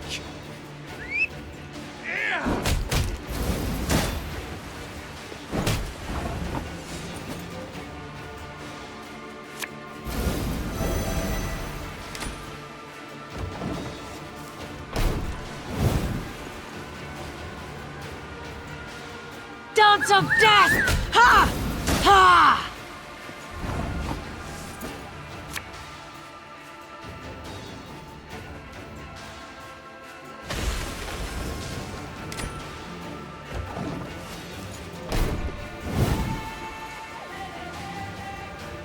Death to Old One!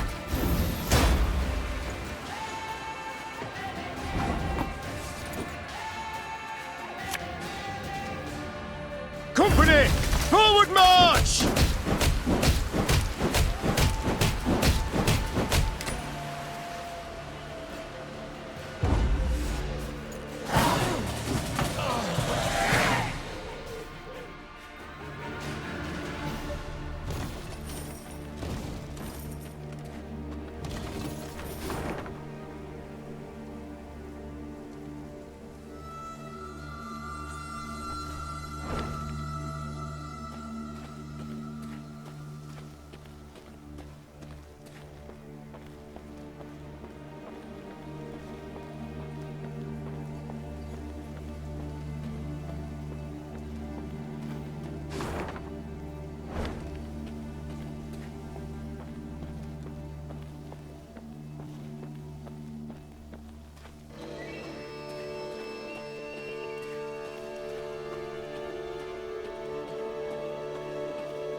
Have we not passed this way before?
And just when you thought things were about to get dull.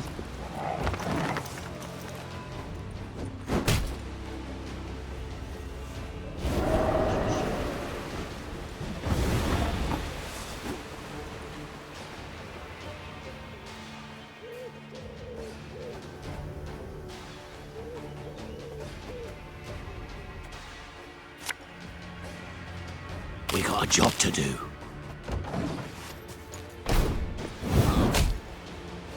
Nay, the one they camest.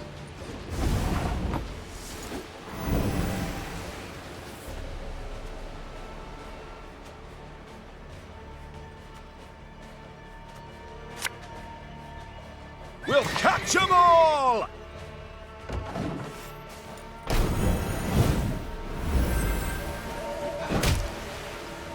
Kayam!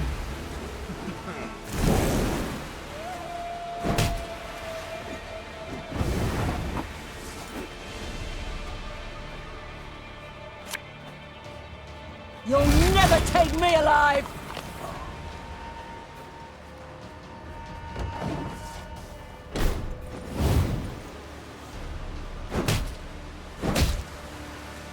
Your bet will avenge us, Dwan!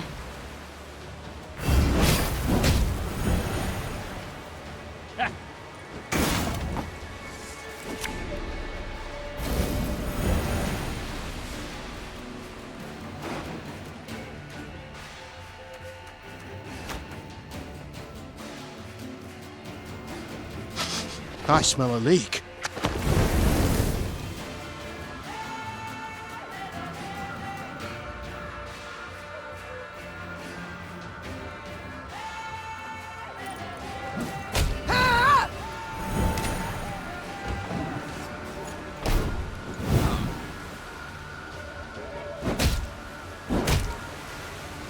Show their neck ends. Semillion what?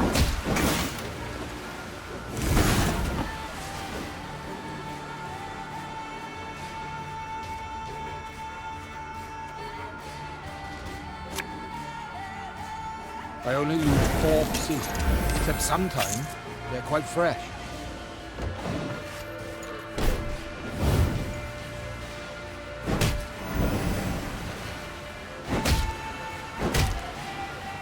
Oi! Hey there! Come here!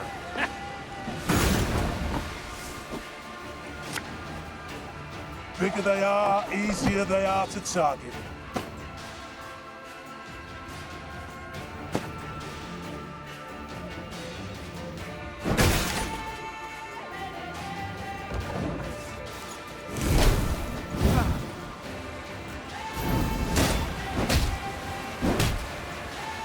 Everything all right?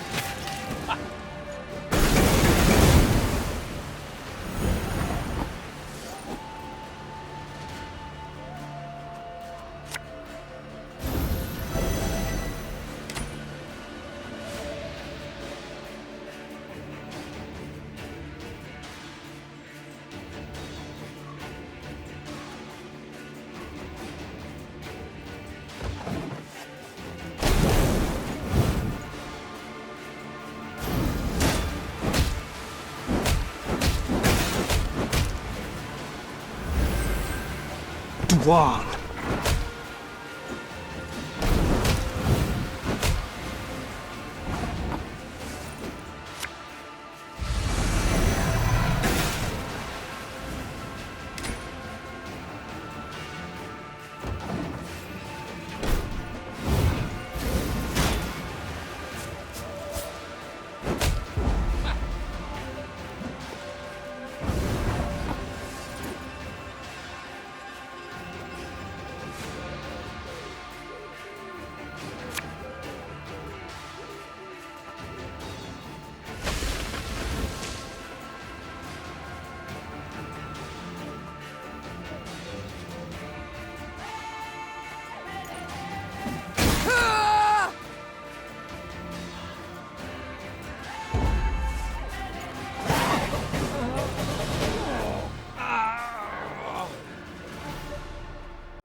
Meve was discussing some matter with Gascon when a scout approached. His blood-streaked uniform revealed the matter to be urgent, so the Queen cut short her conversation and requested a report. We were scouting, milady, and we found a cave entrance.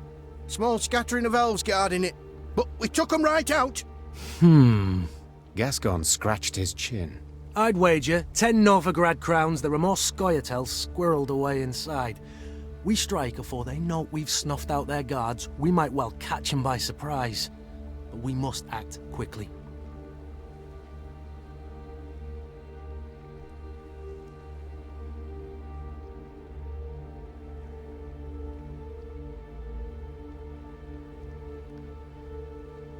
Then let us act. Gather some men and prepare them for an attack. But keep quiet. The Lyrians crept into the cave. They moved carefully, noiselessly even, avoiding notice for quite a while. Nevertheless, elven warriors soon came pouring out of a side cavern.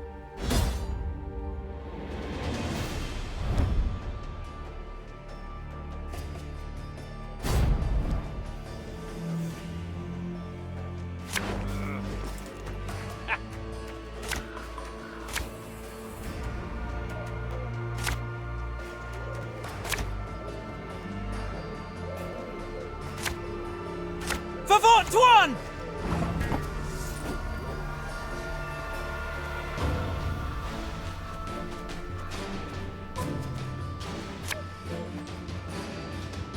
No time for that!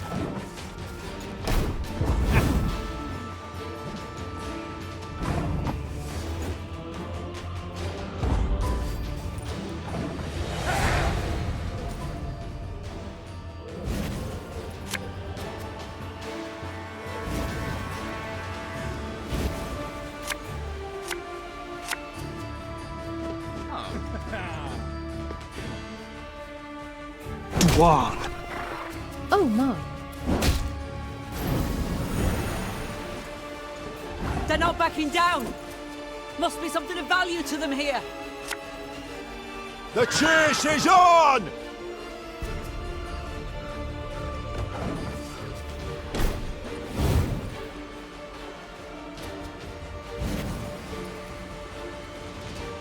Oh, my little A. We ought to help one or the other.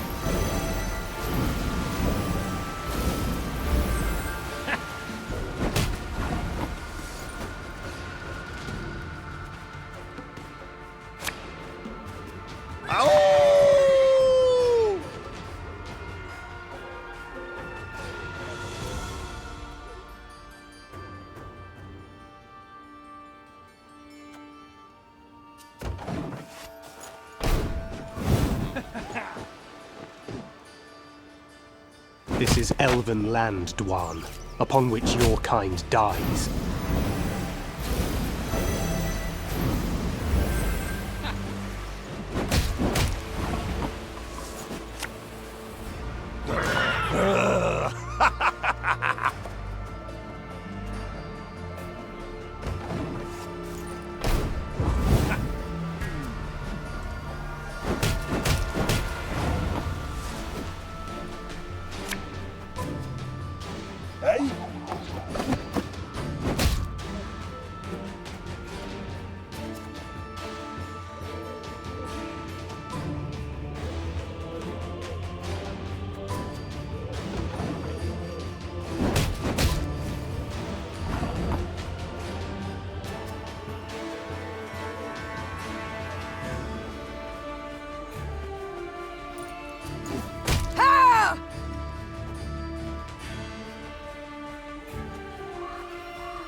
My spirit's willing and how, but these damn boots are killing me. Oh, my little A. We ought to help one or the other.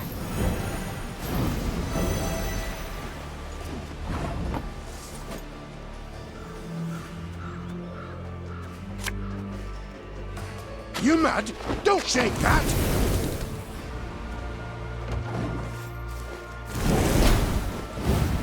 Oh my.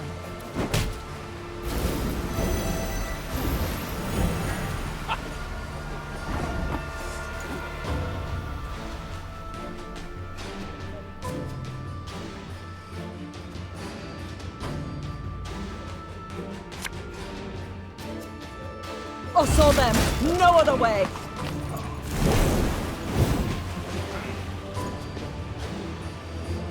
Oh, my little A.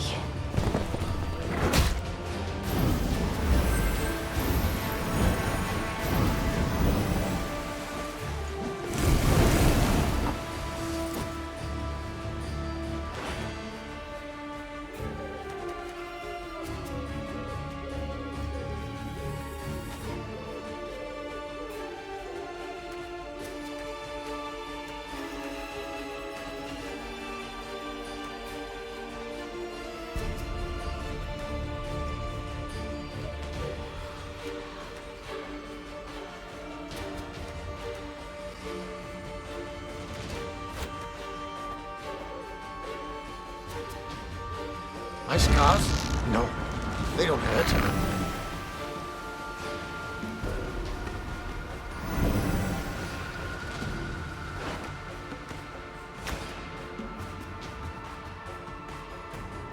This could hurt.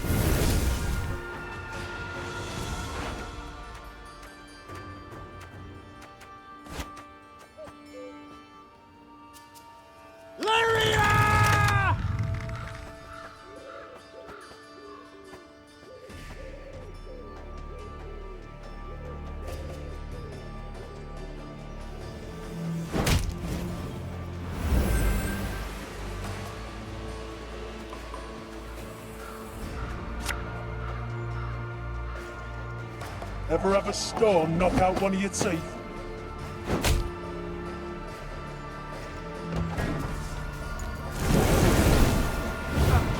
Dole!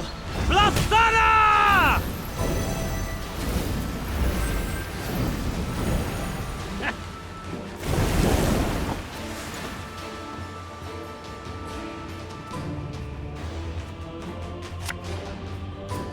Her Majesty knows what she's doing.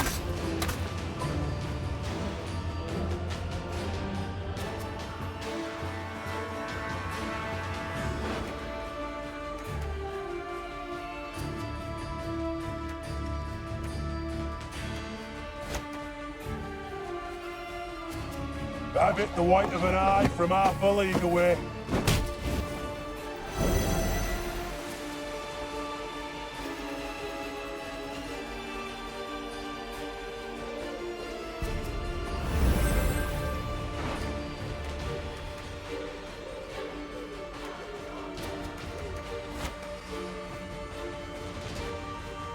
Bigger they are, easier they are to target.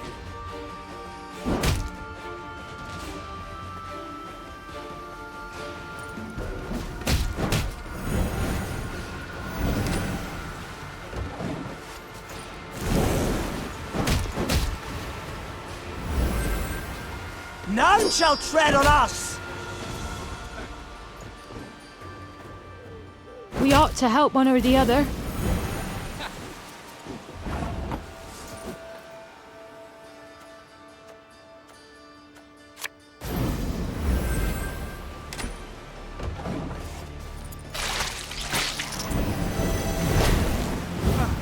Now we will see who is weak!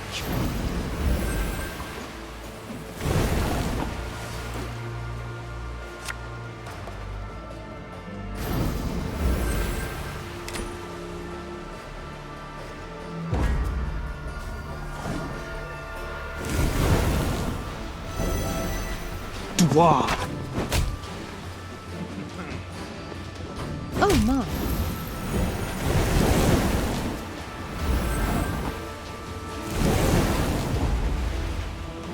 They resisted to the very end. When the Lyrians broke the elven ranks, Meve was convinced their foe would retreat and regroup. But to her surprise, the Scoia'tael fought to the bitter end. She concluded there must have been something truly valuable hidden in that cave. As Meve entered the next chamber, her nose caught the stink of blood, pus, and urine. Then she understood. The elves were using the cave as a field hospital. Wounded fighters lay by the cavern walls. They made no attempt to defend themselves, nor to beg, nor to make peace with the gods. They merely watched the Lyrians calmly, with stark contempt. Milady, Whispered Rayla. you saw what the Scoia'tael are capable of. What they do to humans. They would have no mercy for... Reynard, usually calm, could not hold back and cut Rayla off. What, pray, do you suggest? That we murder the wounded? The warrior responded in a whisper, slowly emphasizing her words. I suggest you leave. Leave me and my men. We'll take care of the rest.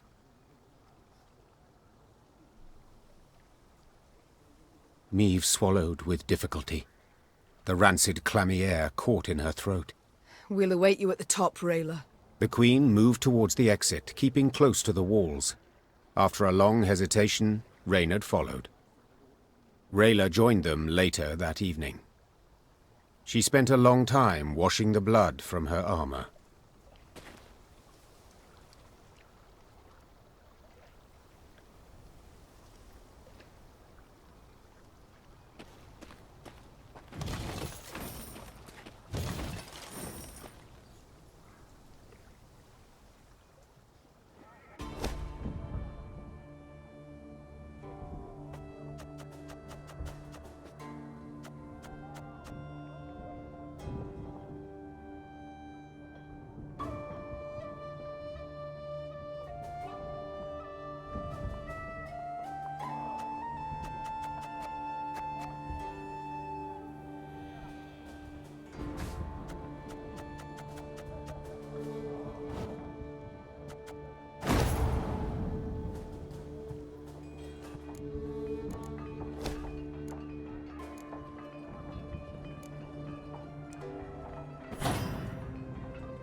Nay, Dwan fi camest.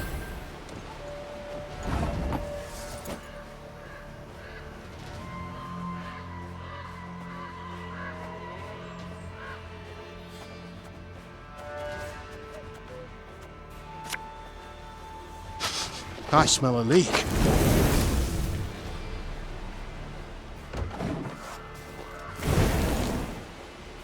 Show me the coin or sod off.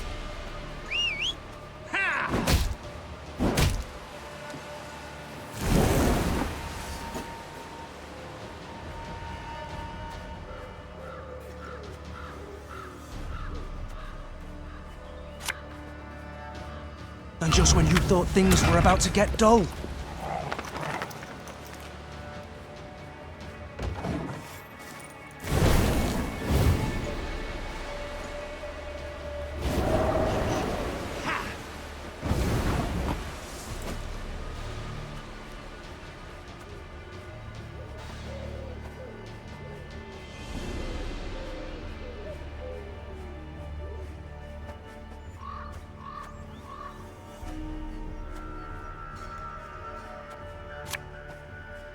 Our ballista, your command.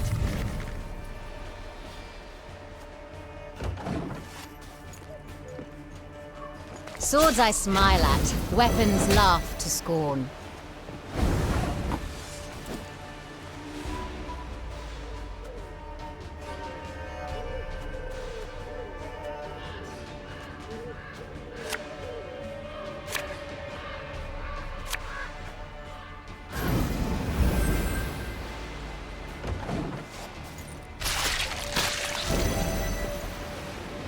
I shall not fail!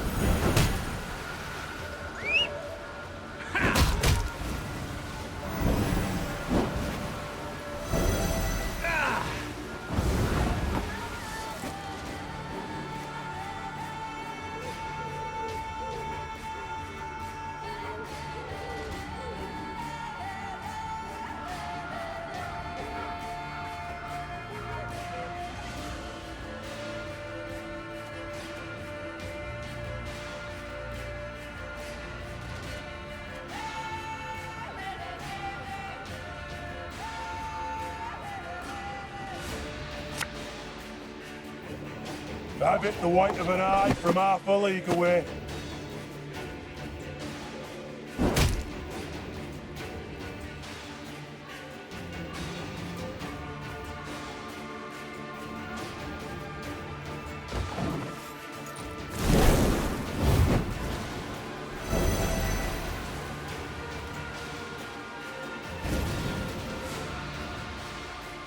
None shall tread on us! Now we will see who is weak! One man's battlefield is another man's ripe patch for harvest.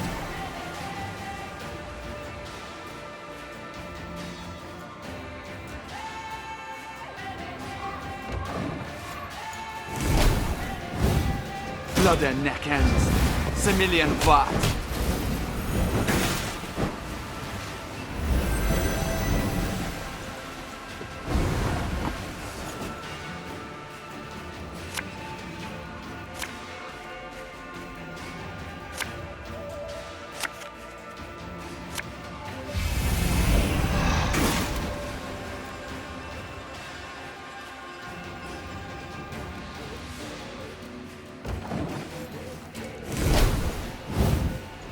Look what the werecat dragged in.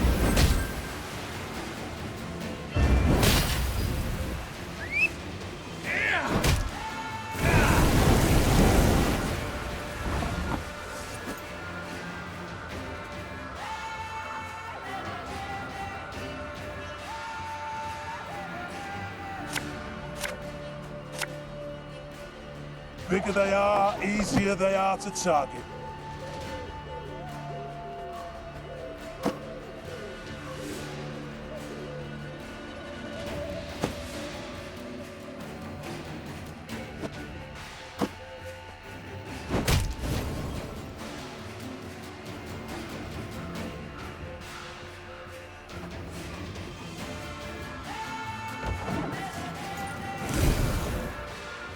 Everything all right?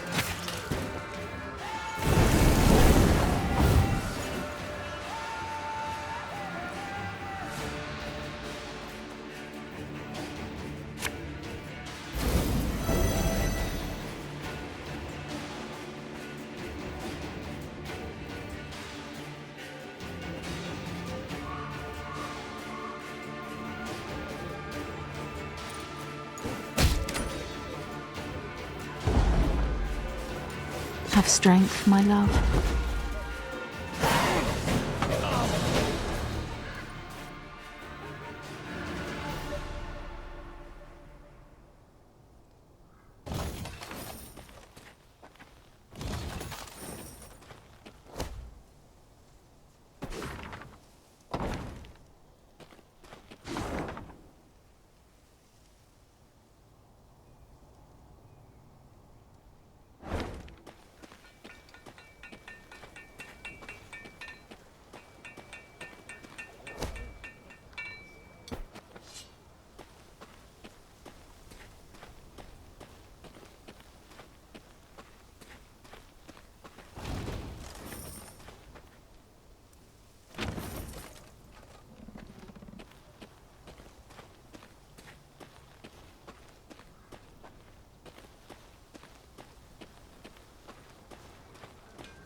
On the edge of the Moulderwood there stood a small village, Crumhorn. The hamlet was surrounded by a high palisade, while the villagers carried makeshift weapons, flails, axes, and nail-studded planks. Life as the Scoia'tael's neighbors was clearly not easy. While her men rested, Meve approached two of the villagers. They lowered their heads in respect and fidgeted nervously with their shirt hems. My lady, reckon you ought to know. Elves meeting traders in the woods at night. Buy swords, herbs. Rayla, who had overheard the conversation, twisted her mouth in a hateful scowl. Hawkers stink worse than vermin. Willing to help murderers for coin. Please, milady. We must find them and punish them. You, talk. Where do these meetings take place? The peasants looked at each other. One scratched his head, the other toed the sand. Finally, one of them blurted out, Could tell you, milady, yes, but only for gold. I see I'm dealing with shrewd men of trade. Fine. Your fee. Meve took a few coins from her pouch and tossed them on the ground.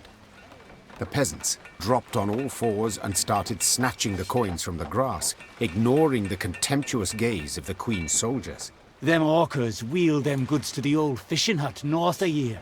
Scoia'tael come a-crawling from the woods, the first crow of the cockerel. The Queen told her men to prepare to fight the Scoia'tael and their abettors. Black Rayla sat on a fallen trunk and sharpened her sword. The grinding of stone on blade sounded a grim promise. When two dogs fight, the third's sure to get the bone. When two dogs fight, the third's sure to get the bone. We got the gold. Them elves will get a beating. Now that's what I call good custom. We got the gold.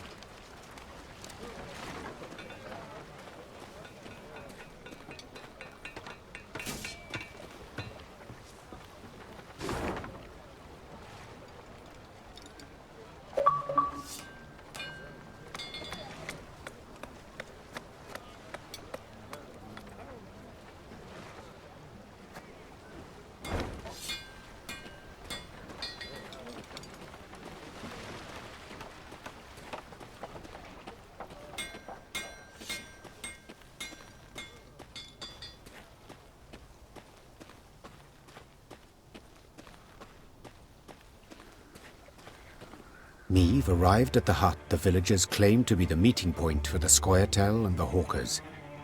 Torchlight flickered amidst the trees, and she heard the sound of hushed voices. Your Grace, Whispered Rayla. they're in our grasp. We must act quickly before the elves retreat into the woods. Worry not, Rayla. The Queen said, patting her on the back. I shan't let a chance like this slip. Attack! The Lyrians rushed out of the woods at the unsuspecting elves and merchants. Moments later, the sound of combat filled the dark wood.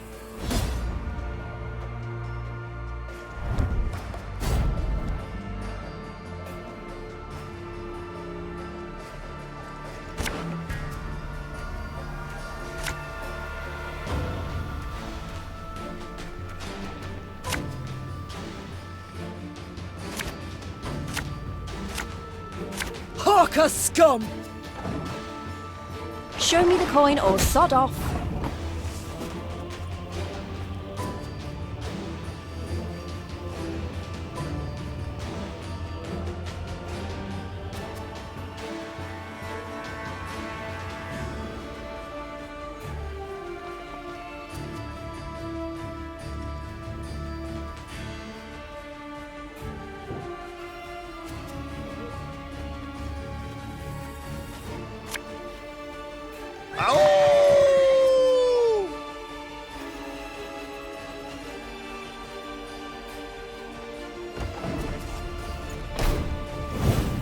Got business for me?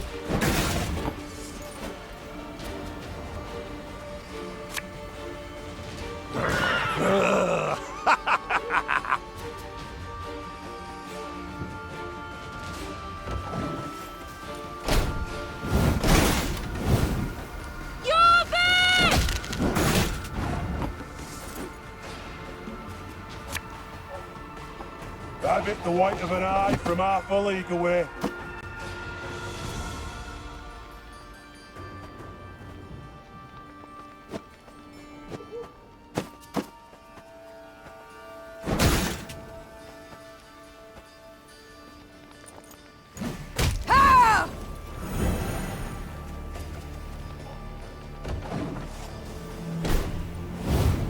May your sword and arm be one.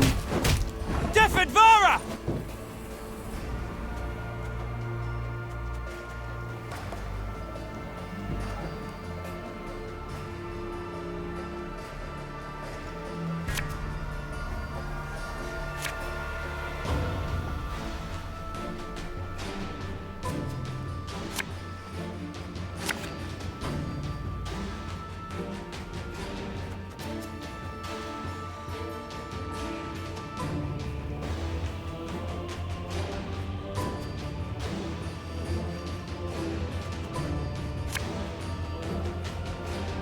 I'll fight to my last breath.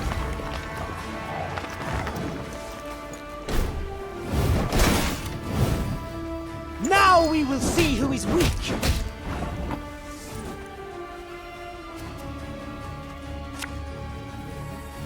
Arbalest at your command.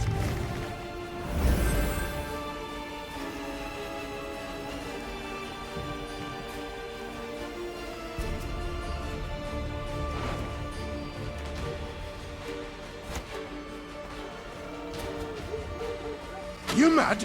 Don't shake that!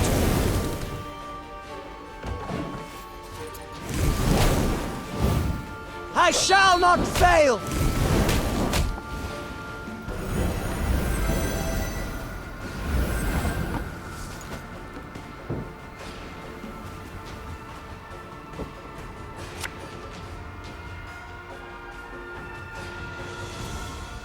There's been a mistake. I'm no mage.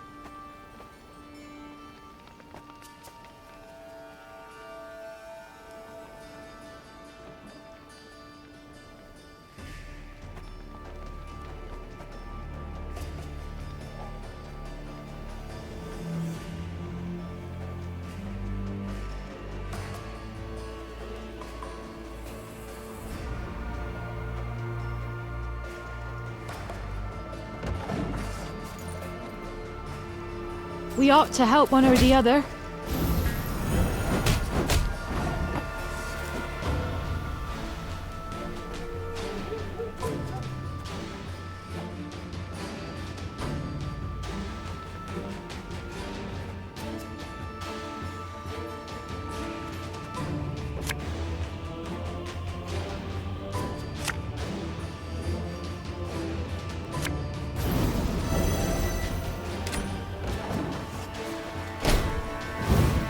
Everything all right?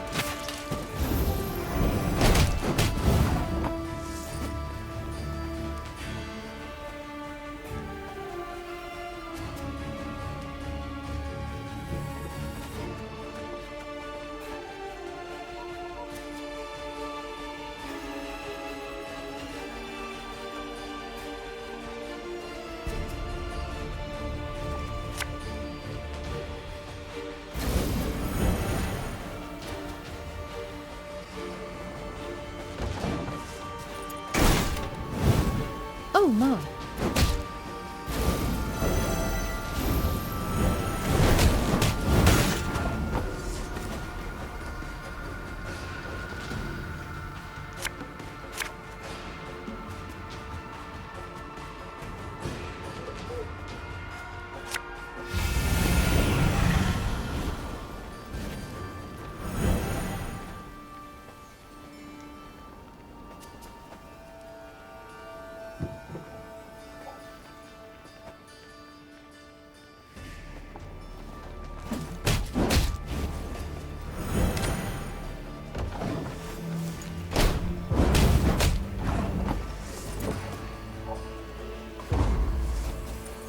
There's but one penalty for trading with elves.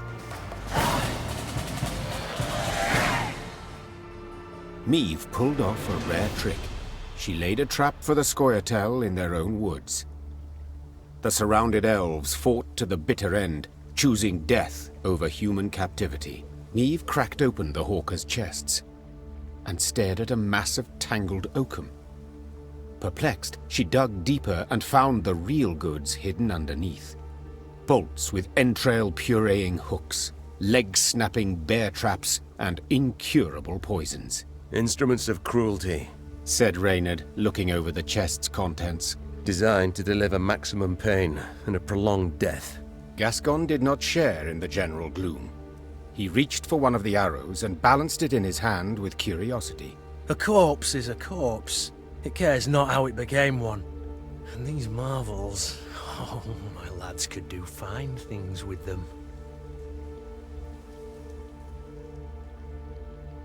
The ends justify the means. Meve said curtly as she grabbed a weapon from one of the chests.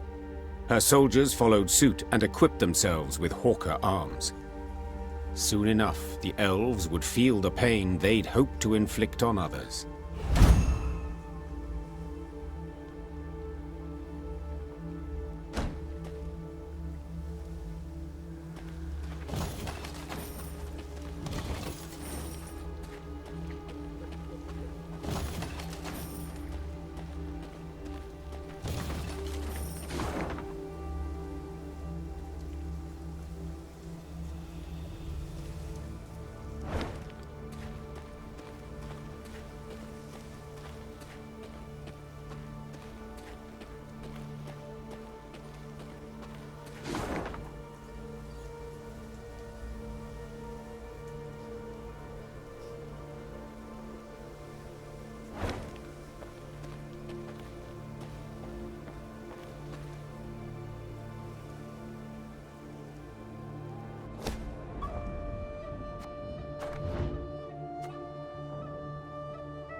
One vote I need. Give me a time.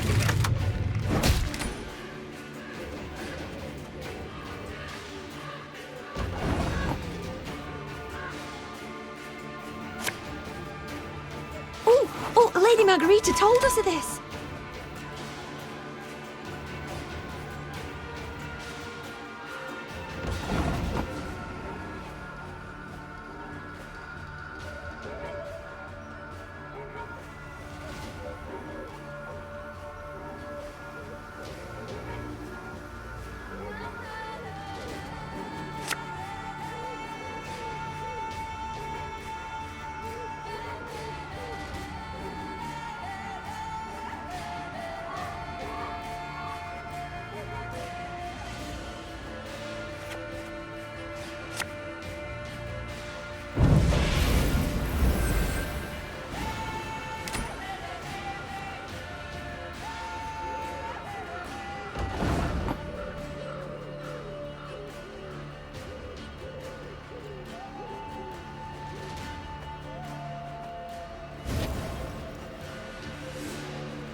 Our ballista, your command. Armor won't save.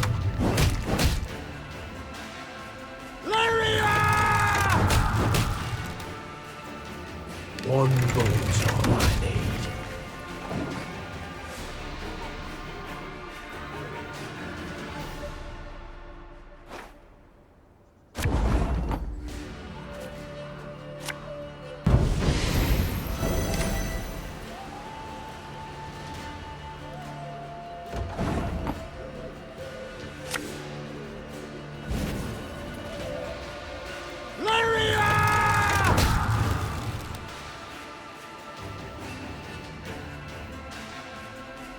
One bullet's all I need.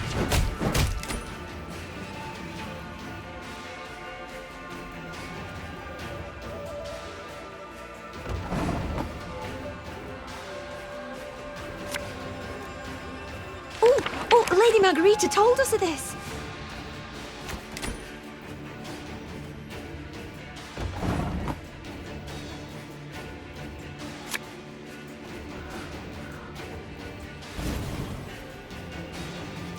Give me a target.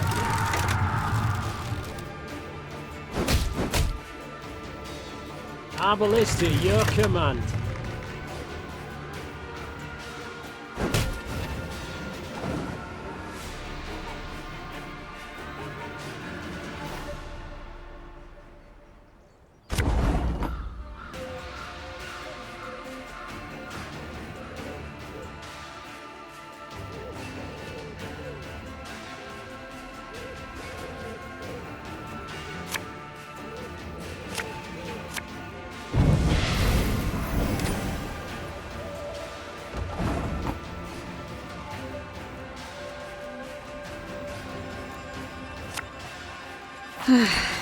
Doubt I'll ever pay off these school loans.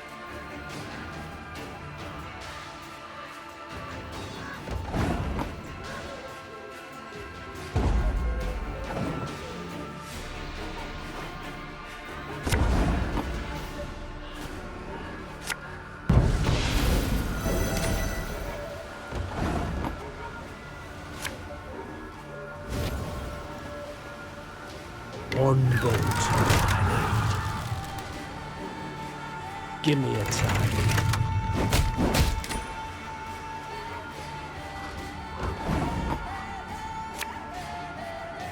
As you wish, my lady.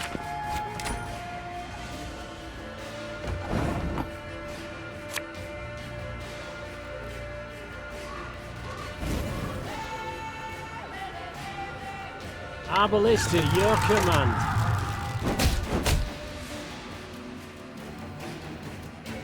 Armor won't save.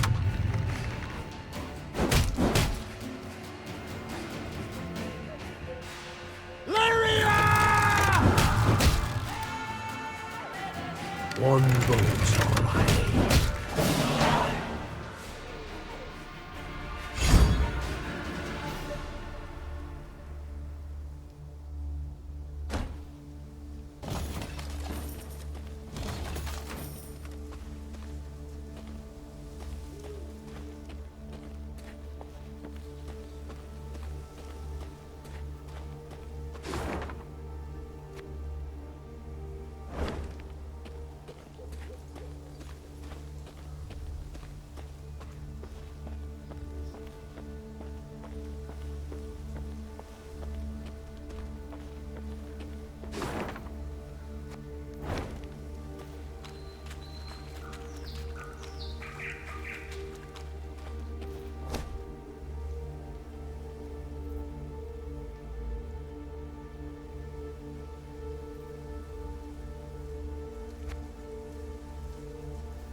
Maeve's path took her to the village of Iconfurt.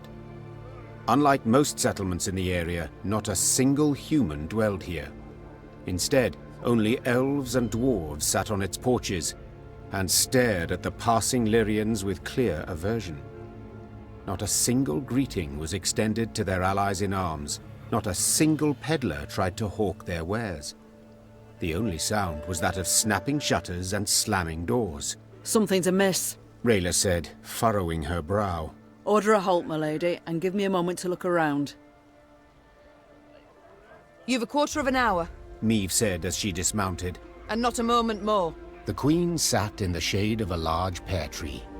She shut her eyes and listened to the chirping of crickets in the grass, savoring a rare moment of relaxation. But the calm did not last.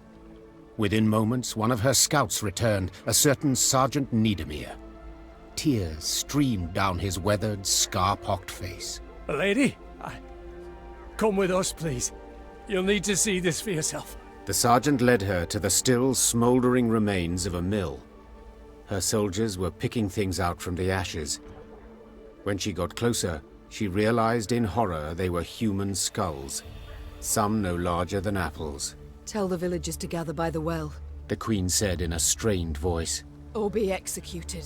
The elves and dwarves attempted no denials. They admitted Eldane and his Scoia'tael had helped them round up all the humans in their village, march them into the mill, then set it aflame. They stole our lands, defiled our names, beat us, murdered us in bloodthirsty pogroms, shouted one of the dwarves. They had it coming to them. Got their comeuppance, I'd say. Maeve was no stranger to the cruelty of war, but the enormous evil she found in Iconfurt overwhelmed her. She felt a terrible weight on her chest, found it hard to draw breath, and her head spun. She felt she could hear the cries of humans being burned alive. Ma'am, whispered Reynard. You must pronounce something. Or simply turn the matter over to me, Your Grace. Rayla interrupted. I know what to do.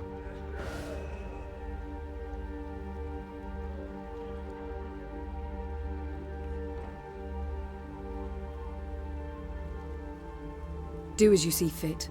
Maeve said quietly, gaze fixed on the ground.